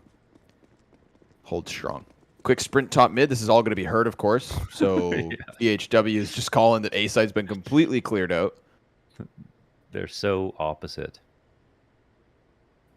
Who is like a cartoon pairing of... It's kind of like the bulldog with the little cat from Looney Tunes, you know? Yeah. Apeks are like the bulldog, and Fury Academy are like the little cat. Smoked off. Descenti reaches for the Desert Eagle. That's something. Here comes Brave. Clearing corners and soon to be CT shelf, which means Descenti's about to die. No. Or, okay. Nah, he's a dead man walking. And Koala's just saving the AK-47, which got some pretty cool hollow Imperial stickers on them. You know, that's something. His name is Koala, but in game it's Cole X. How does that make you feel? We have standards for names in game. He'll have to be reprimanded. Double checking Principal's HLTV. office. Still says Koala. And so it shall be known. He's also wearing a black and white jersey on HLTV, so really, you know, he fits the part. Who is this man? Yeah, he's got the referee jersey. Except with vertical stripes. Wait, do referee... No, it is vertical stripes, yeah. Where'd he get that Furia? I've never seen that Furia jersey anywhere. Anywhere, man. Must be his old team. You even have Furia stuff.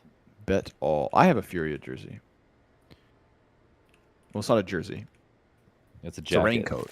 Yeah. It's not a raincoat. It's a windbreaker.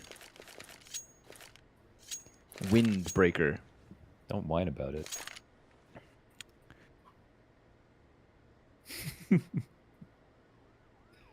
At least you have one. Fair. I'm the one who should be salty.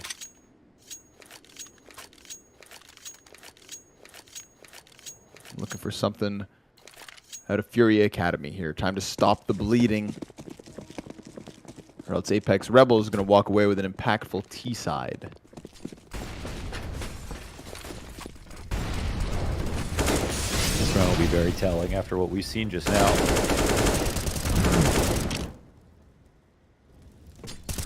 We haven't seen FA on too many nades in the past 3 rounds. Even their last 5. Yeah, and as we see the game plan, Apeks just waiting out a lot of the aggression.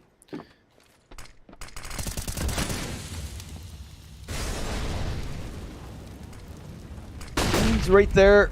Starting to get comfortable. Yeah, I'll be spotted. It's so hard to shoot through this, and yet he makes it look easy. It's VHW over the grate through the smoke with the frag. Furia lose man advantage, but they will still try to press 2 players up close on short, and this is being watched, of course. Oh.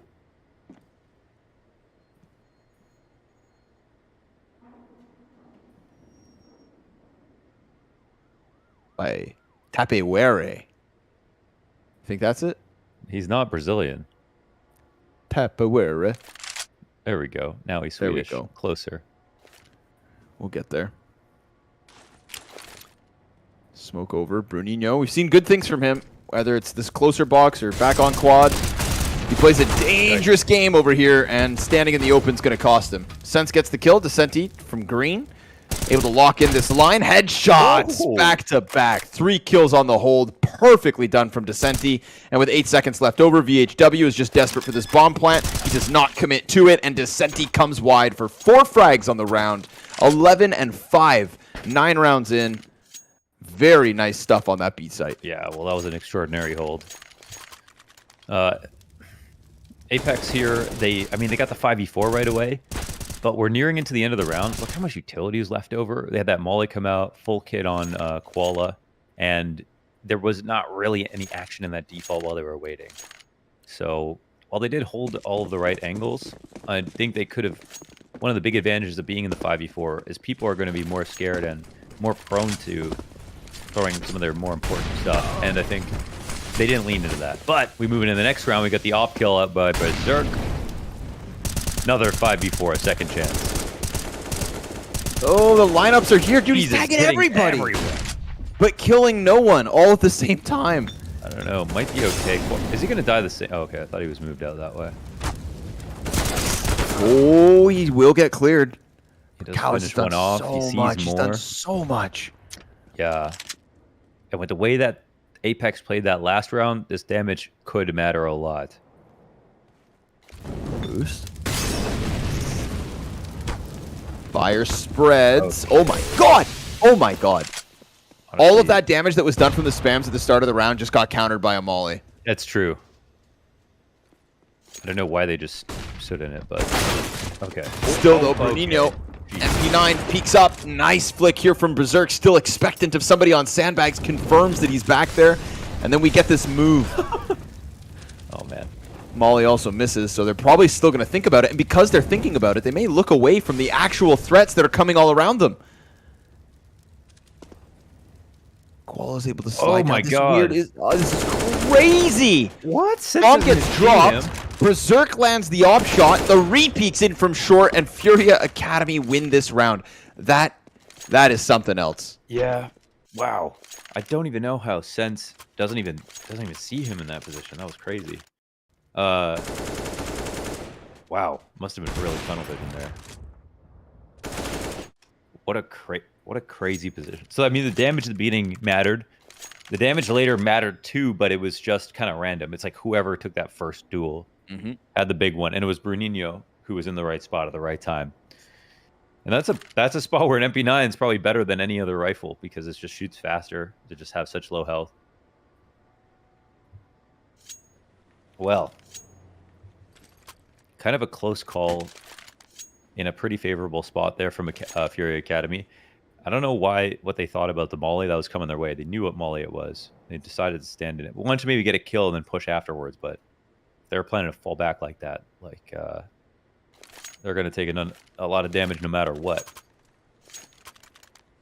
Some good utility damage here from BHW and Koala.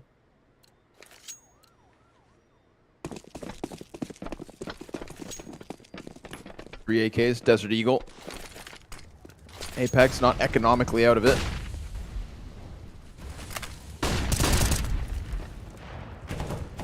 Senti opens up. Op shot connects. Haven't seen any opping back yet from Apeks Rebels.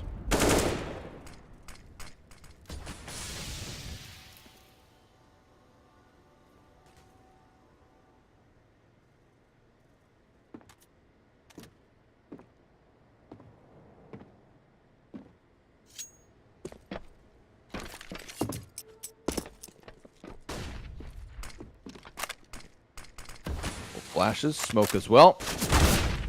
Oh, the spam comes through. Almost kills Quez. Yeah, that's a little win.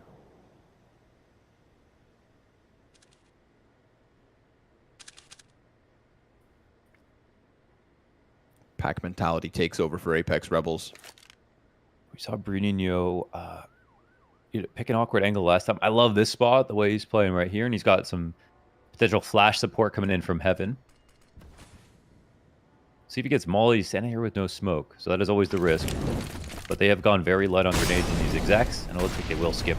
Yeah, they will skip the molly. Oh, no. Just, ooh. A little late. Yeah. Did it go off the building? I think so, yeah. Didn't even pop on him. But now we've got this deep positioning from Apeks Rebels. Furia Academy have certainly lost this bomb site. Little bit of utility to go back in. Oh, and Tapeware is able to find that one over top the smoke. Everybody, as soon as they were on it, are now back towards the top of stairs. It's completely dry in the util game, and so, yeah, gentleman's agreement. They're going to shake hands and give this one up. A 5th for Apeks Rebels. Just a hit onto the B site. Bruninho gets bested on the back of quad. Even though he wasn't countered by utility, didn't really get a chance to put much up in the round. Yeah. Kind of got swarmed really quickly, and they stayed very well aware of the possibility, even if they missed the util for it. Yeah. And with the bomb popping, that's a 5 on the side of Apeks. Yeah, he had a really good position, a really good angle, and they didn't clear him, and they threw it. Maybe they mollied it, threw it a little late. Not sure if it hit, but yeah, he had 2 rounds now where he's died without getting a kill there. So that is the life of a B anchor. It's very not fun having to peek into those stairs. Half your job is picking which boost to knock down, and it's not easy, but right now Bruninho is kind of playing it, picking one solid angle, putting a lot of stock into that fight, and that already will make your life hard, right? Not taking early fights, but he's not getting those kills either.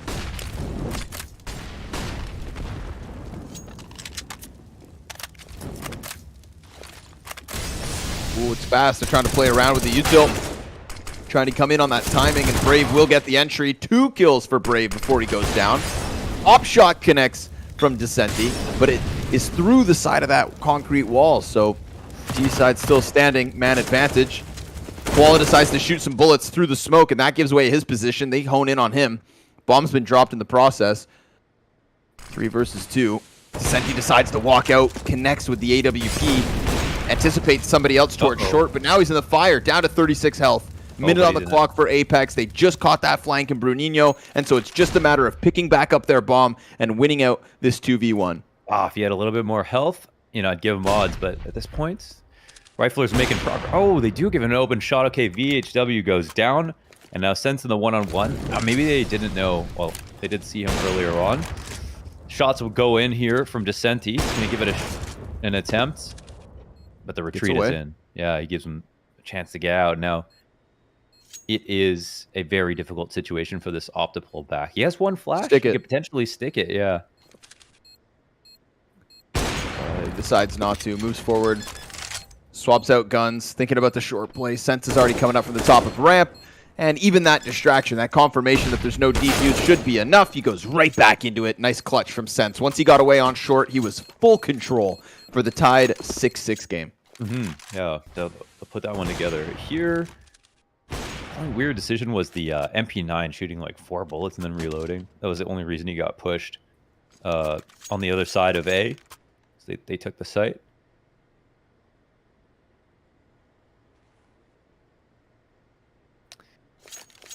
Honestly, Fury Academy, Descenti has been impressing, but, Fury Academy do not look much better than the last time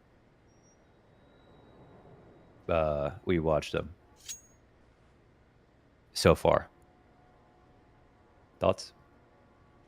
Yeah. More of the same, unfortunately. Lost in some mid-rounds. It's a truncated season in the sense of just it ending in basically 2 weeks. But teams will definitely get a lot better. But so far, it's kind of like in my mind, all these establishing shots. Pretty impressed by Big, fnatic. Nip didn't look that great. I think they would. I wouldn't even be surprised if they didn't make playoffs. Even though they should be at that level. Godsent looked good. Godsent looked very good. Yeah, that was super on Ancient, impressive. anyways. That's a one. Yeah, that's true. Yeah, there's still so much we don't know about their map pool, but it was a very nice showing to start. But this is kind of worrying. These two.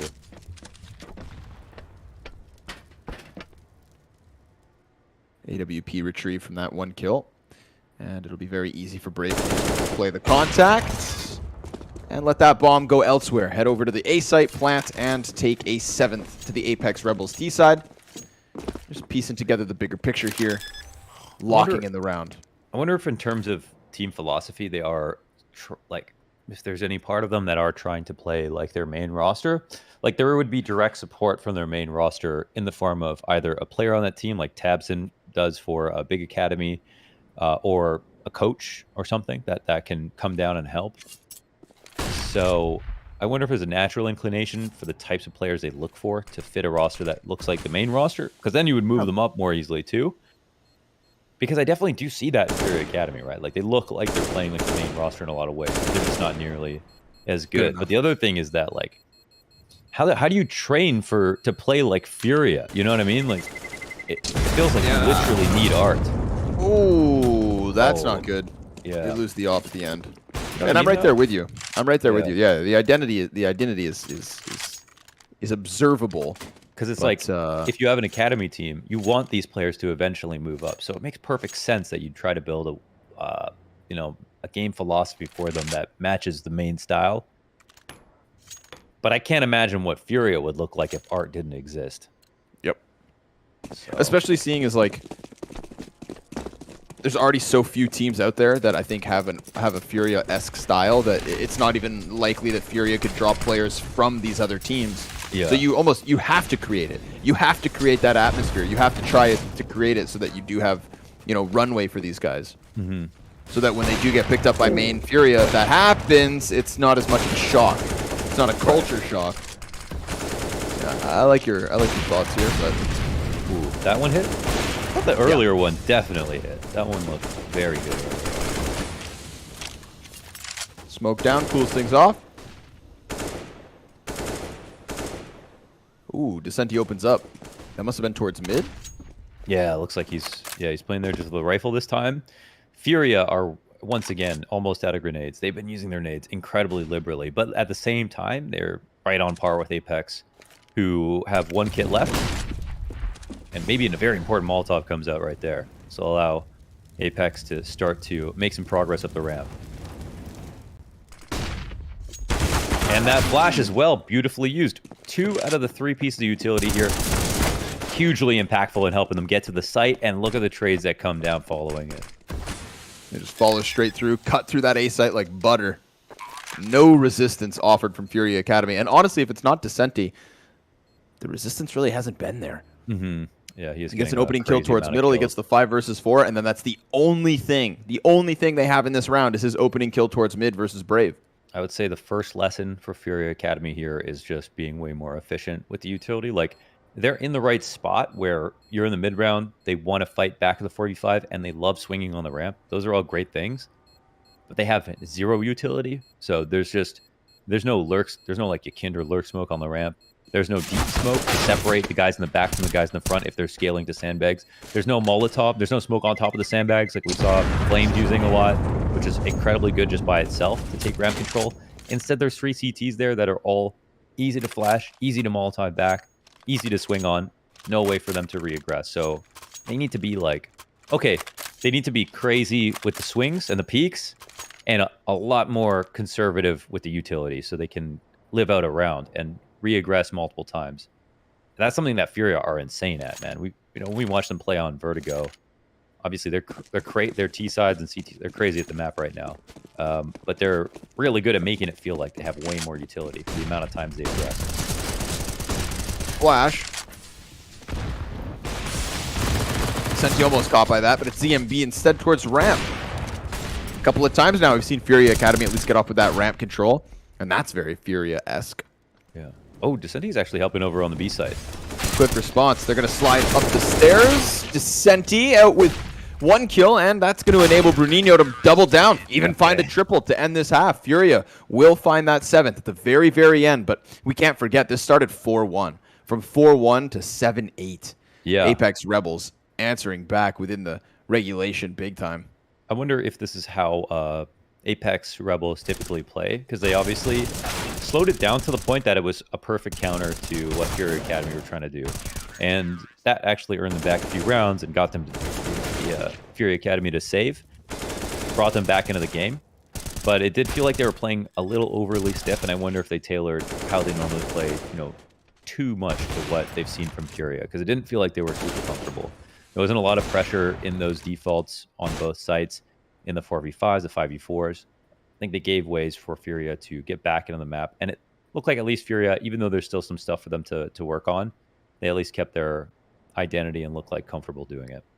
Yeah, the game plan was clear, just maybe not the smoothest of rides. Yeah. A couple of speed bumps. Something I'd like to revisit as the season goes on, talking about 100%. I mean, yeah, that's what we're doing here today, Launders. We're setting the framework for an entire season of Academy action. Yeah. So there's 2 times that there's 2 separate chances that these teams have to improve. That's between seasons and mid-season. Mm-hmm. And if we're kind of getting more of the same that we have from Furia in prior seasons, then if they are going to kind of change the storyline, if they are going to have that breakout performance, if maybe they can make playoffs or just hell not even come last. It looks like we're going to need some mid-season improvement from them. But they've got the strat. They've got the idea. They know what they want to work on. And Descenti is trying his absolute damnedest to put up a performance good enough to keep them in this game. So for now, they're in this game. And they're going to kick off their T side where maybe their pack mentality can pull them ahead. We'll see. Audio heard from Berserk. He's going to comment. That's a lot of footsteps moving over. They're wasting no time. Incendiary immediately to the sandbags. Frag, smoke, flash. One of each piece to try and get into this A site.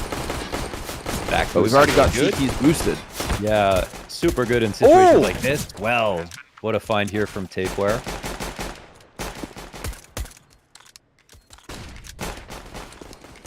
Looking for more. Smoke soon to fade, and then we're going to have these open lines of sight. Apeks Rebels. 5 versus 3 on the retake attempt. ZMB, one and done.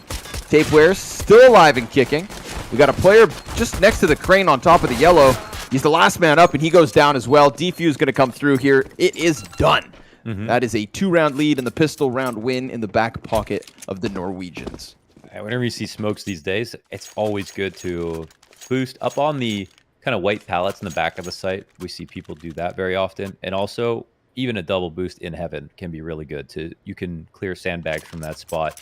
It's a very nice counter. If you feel like you have to play retake, which is falling out of popularity, but I think in the situations where it comes to the retakes these days, it sometimes can make sense, and I think the boosts are very good counters to specifically the execute utility. So buy-in from both sides. It's almost impossible to tell who won the round based on the buys we're seeing. 3 Galils, 2 Mac-10s. This will be very scary for Apeks Rebels. It's going to be a lot of bullets here in a second. Yeah. Garden hoses on each side. Their buys are so mirrored, even the symmetry of just the... I guess the actual difference is there's only 2 rifles for Apeks and 3 for FURIA Academy. All those bullets flying by his head, he just walks right past it like it's no big deal. The Galils come with a lot of bullets, but Kyle is already down to just 2 magazines left over. Berserk's right ahead of it. MC9 ready. Gets the kill. Survives barely. Wallbang's chipping away at some of the other players, but Berserk is still alive and kicking. Now he goes down, and so will Tapeware. So those aren't the only players here. We got Brave working up short A.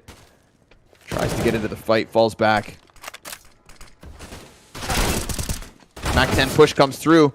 Trade out from ZMB, and with him and Descenti both alive here with those rifles, it is FURIA Academy to use that extra gun to get the edge. Look at the amount of bodies that are there on A short. That was so much of a fight in one little pocket of a position. Yeah. Yeah, they just kept signing up for duels, basically. I mean, they barely any that came down to using utility to make space. They just said, okay, if you want to fight here, I'm down to fight here. And they both had similar buys, so I guess that makes sense. But this is Apeks now losing that round after winning the pistol, and they're off onto a half buy. Oh no, a full investment on 4. Wild. Yeah. I don't know if I would have bought here just because there was still... Was there 2? Oh, there's only 2 FURIA Academy players left, so maybe they sense an opportunity. Ooh, well, first one works. That flashbang is not good because it comes from the T side and blinds the Ts as they try to round the corners of this B site. Oh, the flank is perfect! Oh, the Deagle gets away from him for a second. Now the Ts are split up. ZMB does fall back. Just such little HP, and they don't expect that push. He looks the wrong direction, and with 5-7s, CZs, and Desert Eagles, Apeks Rebels just rock their world on B. Was it both their flashes and team flashes? A bit of both. Like, yeah, they got a little bit of both. Little bit well, of that's both. Always nice. Yeah, maybe they've got an inside man over there on FURIA Academy. That would be a strategy. Have a friend on every team. You know what I'm saying? I know what you're saying. Yeah, I would do it if I had the charisma. That's my first strategy, actually. Well, then work on the charisma. Yeah. Step 1. Okay, a little rude, but... AK for the one man trying to hold things together. Force War is in full effect here. Nades negligible. So close, so close. And the booster coming out. And the booster going down. That's kind of the peak that I was thinking about when talking about Bruninho in the first half. And just like it's in his name here with Brave. A little bit more activity. You got to be a journeyman, okay? You got to explore a bit when you're over on the side. You got to patrol. You got to be open to timings. You got to be one with the timings. You know what I mean? I feel you. Him and Sense are feeling it too. There's no perfect angle on the B side, so you got to be a little bit more fluid. Like Brave. Ooh, look at this total lockdown. You know what? I can feel it. Apeks in that first half, they were like, they wanted to be a response to Furia Academy. I feel like they wouldn't play like that. I don't know anything about them, but I feel like they wouldn't play like that versus another team. On CT side, I think they can be more themselves. Okay. Yeah, I think they can be more themselves. Okay. And they seem sound here on CT side so far. T side, I get it. I mean, if I was playing against Furia, I would be watching my back a lot. We are talking about a team that did fly across the Atlantic Ocean to compete in North America's biggest land. And came second. Yeah. So you're absolutely right. They must have an identity. They got to be themselves. Now they got a chance to do it. Nice lineup here for BHW. He's got an assist from Berserk. Koala connects with that Glock. Bomb's been dropped. And Tapeware closes in on the last two headshots. This is Apeks Rebels all day long. Yes. Oh, man, they just got here and Furia Academy are losing.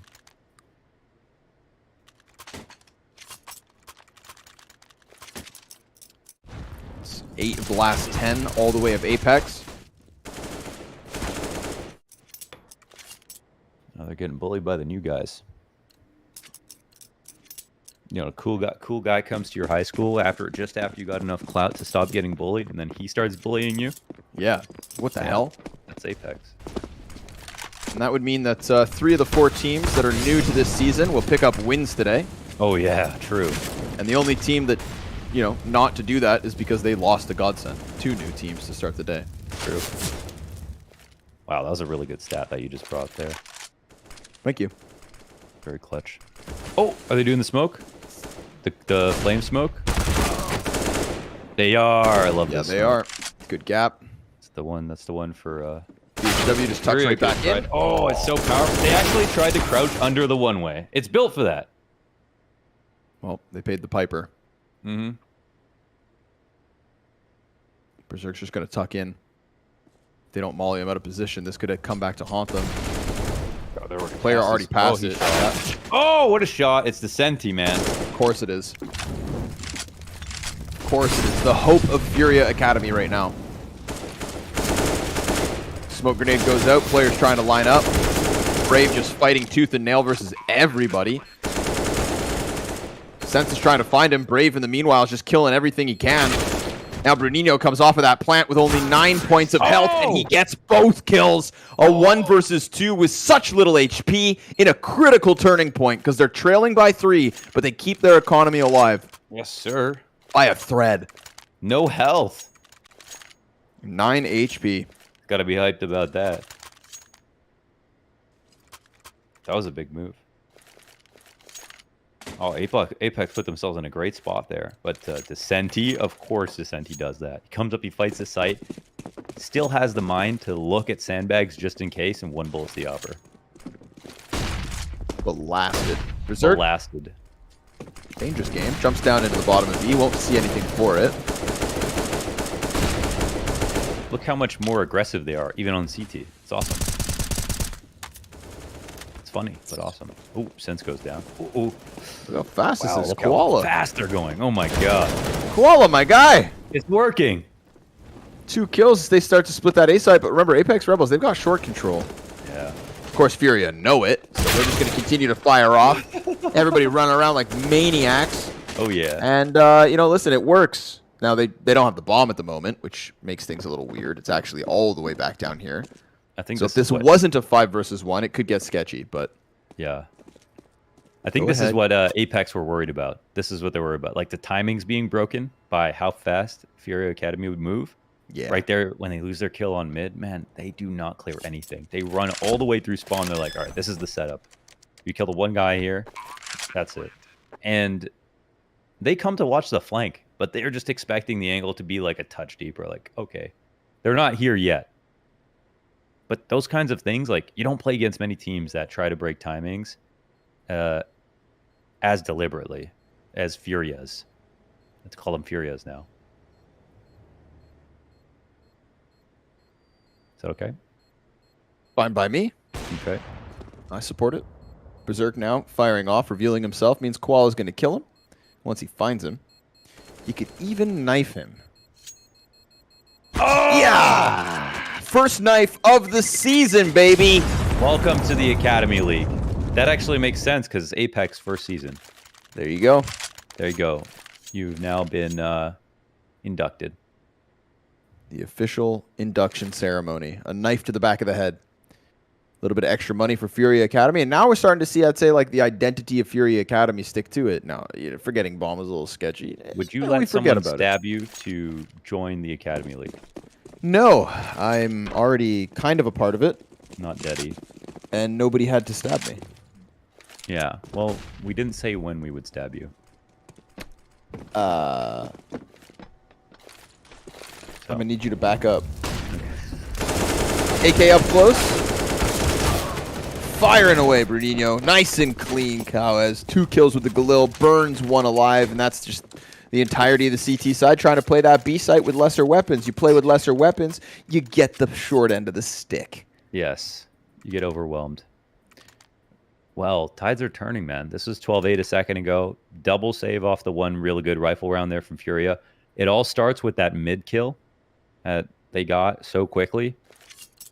Now I'm extremely curious. Like, who wins now? Based on the information that we've got right there.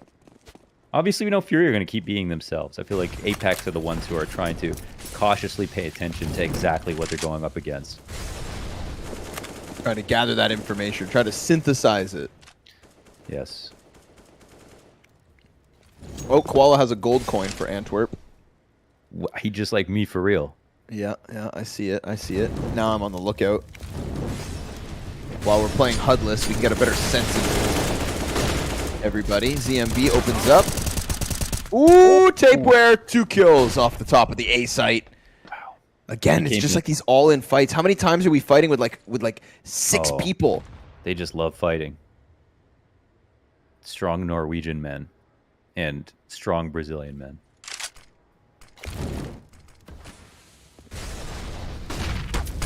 Uh-oh. Okay. Saved by a teammate. Good Smoke. teammate. Although that is an invitation for the frag, which does no damage. It landed too shallow. A little too short. Just didn't quite have the arm for it. Fake plant. Ooh, and they find Tapeware in the open of the doorway. Now there's a double peek coming in from elevator. Berserk just took one to the head.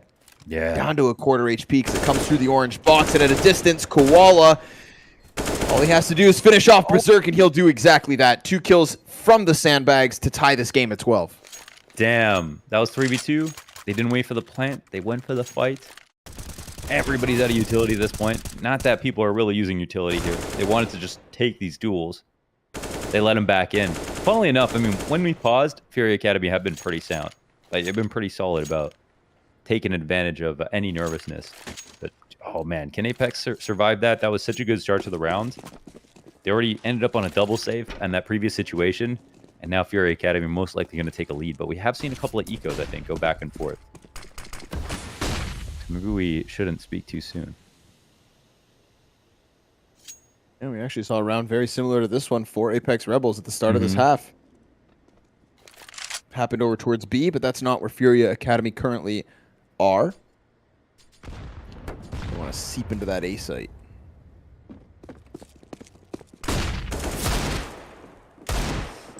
Ooh. Eagle shots off the mark, so that's Tapeware down. And an A site open for the taking. Berserk doubles back ever so slightly, and that's just going to be a clear amount of space for FURIA to take over. Again, pack mentality looking very strong for the T's now.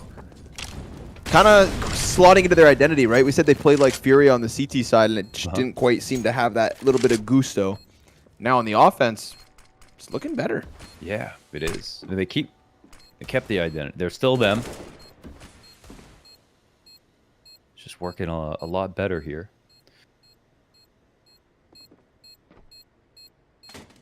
I've always felt like it's got to be the most fun way to play, but also one of the hardest to win with.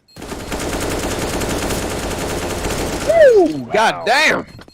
They just unload those AK-47s. That's 90 bullets against the wall and 4 counter-terrorists splattered against it. All 5 players even survived that engagement. And FURIA Academy are starting to chew through this CT side like it's like it's a liquid. 5 rounds. 2 rifle rounds, 3 saves. Back to guns. Not Back bad. to you, Scrawny. Not bad at all. Look at that. We're crunching the numbers. Yep. And a 5 alive. Yeah, that's the added bonus of the most recent one. Is Brunino really above Decenti at this point? How can that be? Excuse me. 3 ecos. Brunino 1916. That's 15 potential eco kills. Just saying. All right. So, final 5 rounds of regulation, folks. I thought we were going to have an Apeks Rebels blowout to start the season, to be honest. We were having that conversation for a second, but FURIA Academy... It was 12-8 like about 3 minutes ago. They're going out mid back fast from again. what felt like the grave, and as they run around mid, Berserk misses the op shot. You could argue he's lucky to be alive. Please don't. Yeah, okay. Yeah, like, they just molly heaven? Ooh, B-site gets cleared. That's 3 frags the way of Apeks Rebels. Make it 4. VHW catching Koala on that mid push. Here comes Decenti. Now, he has been the heaviest hitter on FURIA. And he's got a little bit of an open road. B player pushes past bomb, but here comes the clear from CT, and it is the end of him. Apeks Rebels, nah, they're not dead yet. Yeah, this is a good example of where FURIA Academy they look good in this exact situation when they got their mid kill, right? In this situation, they get their opportunity, which is also still good, but instead of following up on that, they get so tunnel visioned, right? They get this damage off on the Opper, and instead of smoking him off and then taking over heaven control, which they're still making incredible pace to do so as the Op is coming back to mid, they decide to all wait and post as if he's going to make the mistake of coming back to it. So there needs to be, the thing about FURIA is it needs to be fast protocols to go with the fast action that is happening. Here they're going to try A again. That's going to cost Brunino. We've got another T already on site. Berserk landing the op shot. Oh, this is so solid. Yeah, I mean, this looks impossible to get past. They're already all stacking up for him. Oh, but they catch one in the back, throwing the smoke. VHW throws the smoke, and because it's the instant AK headshot, the first kill on Tapeware is made easy. Now, Koala, he's going to hear Sense running around like a madman, but before he can even get a chance to strike him down, he's lost both his teammates, so he's going to try to milk it. He's going to try to buy his time. Get as close as he can. He can go no further, so he decides to pull the trigger, jump up, and reveal to the last 2 CTs exactly where he's at. Now, what can he get up to?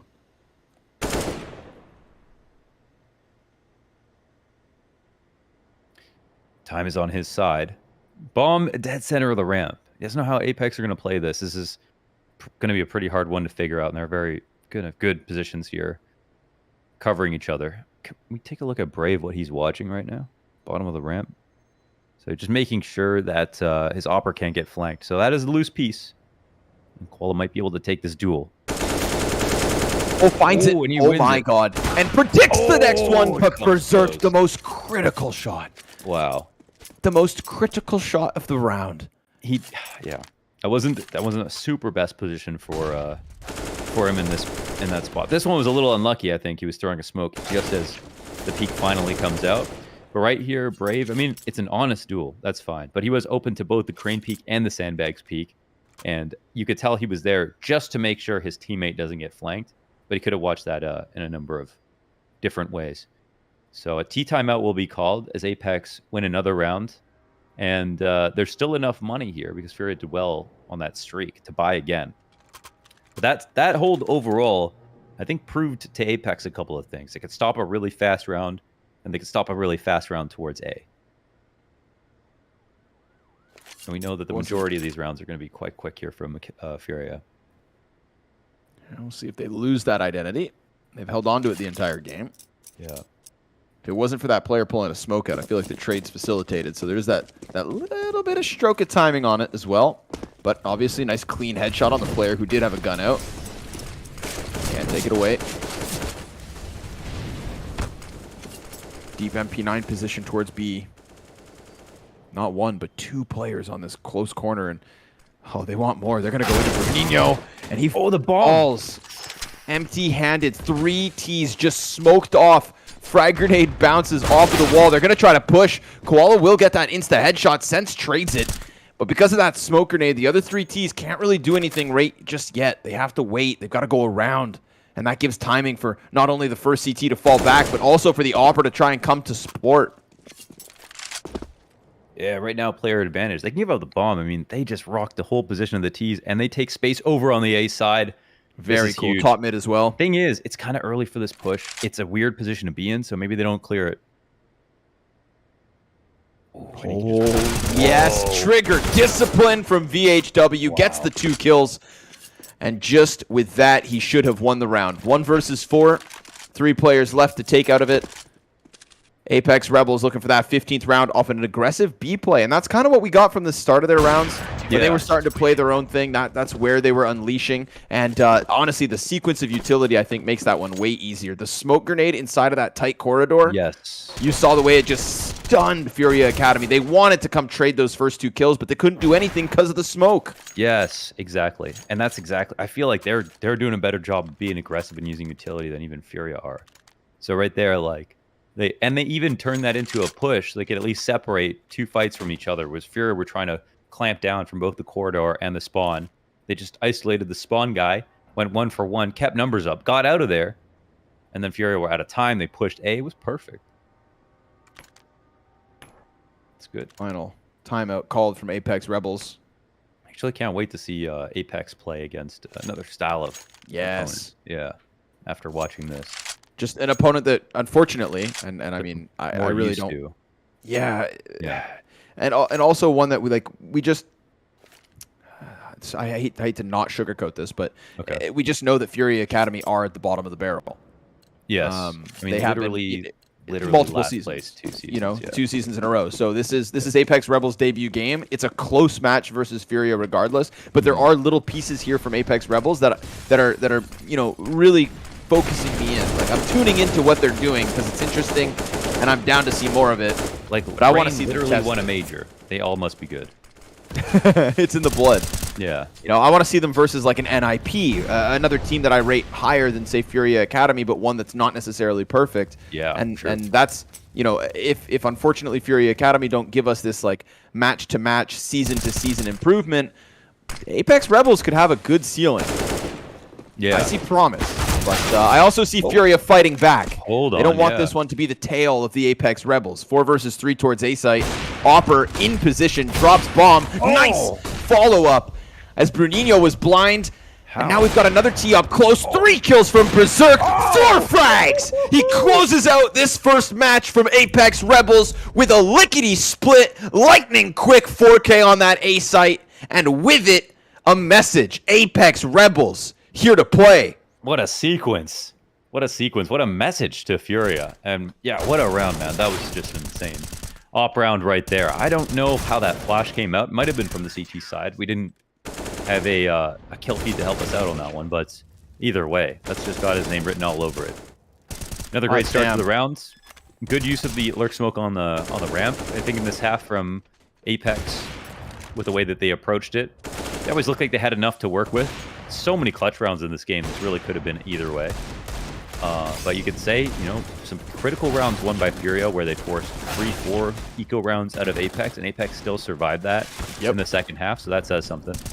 Yeah, big time. I believe it was round 18 as well, where we get the CZ and Desert Eagle buys from Apeks over towards that B side, so they did kind of get 1 or 2 back over FURIA. And then towards the end, I think we got more of the same, more of that kind of ferocious counter-terrorist play that Apeks Rebels just stamped their name on, and that's really cool because when you look at some of these individuals, a la Berserk in that last round, there's promise here, but There's also mistakes from both teams, I gotta say.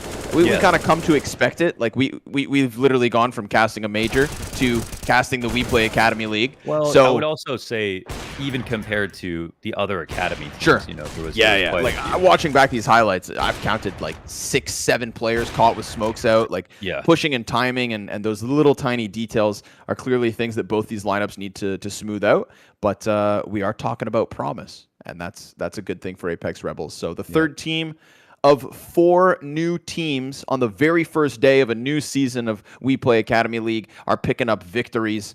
And you know what? Honestly, unfortunately, the 0-0 boys just couldn't do it. Nature of the Beast versus Godsent on Ancient, which leaves us just wanting more. Ultimately, that's where I'm at. I just want more. We look at the stats. 0-0 as in one of the last Academy team that's new that hasn't won, right? Okay. Yeah. You know, you put them up. You put them up versus. To be honest, that was insane because they're a team that have lots of experience. They're kind of like a MOUZ NXT. They're playing regular matches versus good teams, and still Godsent beat them. You know, I mean, that was very solid. Yeah, that's the 2 big questions for me after this first day. Is kind of actually. I feel like every match kind of just leaves me wanting more. I want to see more of Keto's Big. I want to see more of this, you know, Fnatic Rising with the Pepsor injection. Oh yeah. You know, Young Gods on Ancient look great, but we have a non-existent map pool. We have nothing to look at beyond Ancient. So there are so many questions still to be answered. But as the first day of Season 4 comes to a close, we do take a look at Group A standings. Victories, of course, for OG, Fnatic Rising, and Young Gods. MOUZ will make their debut tomorrow versus 0-0 Prospects, so that's cool. Like you just said, 2 teams that actually play outside of this league, and we'll have to keep our eyes on them. And obviously, Apeks Rebels, new to this season, get a first match win for the Group B side of things, and that's going to put them right up there with Big in terms of this pack of players. So that's perfect. They've won as many games as FURIA did last season already. Damn. And, of course, we'll look forward to the next day. We've got more action, 5 best of ones on a daily basis here. This was excellent. I mean, we learned a lot about all the rosters. This is going to be really fun, I think. It's so good. The Academy League is so good. It's so good. I mean, it's always a work in progress. There's going to be so much, you know, kind of negative stuff to analyze, but the team's rapidly evolving all the time. Players popping up that can just take over games where there'd be no way for them to do that at a tier 1 level, and then finding out who are the truly the best teams. You know, who's the next MOUZ NXT? Screw the individuals. Who's the next best IGL? Who's the next best roster to come out of this season? And is there a chance that MOUZ NXT can get dethroned? That's what we're looking for. That's what we're hoping for. But we look at the schedule for tomorrow. We've got Big playing again, this time versus Astralis Talent. So the Danes will be returning to the server to make their season's debut. FURIA Academy, after this loss, will have to try and stomach an opening match from Navi Jr. You know, that's a roster making moves as well. Eternal Fire Academy trying to rebound versus Fnatic Rising, another experienced team within this one. So I feel like they may have their hands full. And then, of course, the last 2 games tomorrow, Young Gods versus OG Academy. I'm down with that one. Oh, yeah. I think that's my red flag match of the day, perhaps. Okay. MOUZ NXT also making a season debut versus 0-0 Prospects, seeing if they can send 0-0 down to the 0-2 start to this season. Tough couple of openers. Yeah, they had the Godsent game. That turns out to be easier of their 2 first matches. But definitely 0-0 were pretty good. But Godsent were just like, wow. Just wow. That's a great place to end. That's where we leave this one. Today's wrapped up. 5 maps down. We'll have 5 more maps for you guys tomorrow for the WePlay Season 4 Academy League. And Launder said it best. Wow.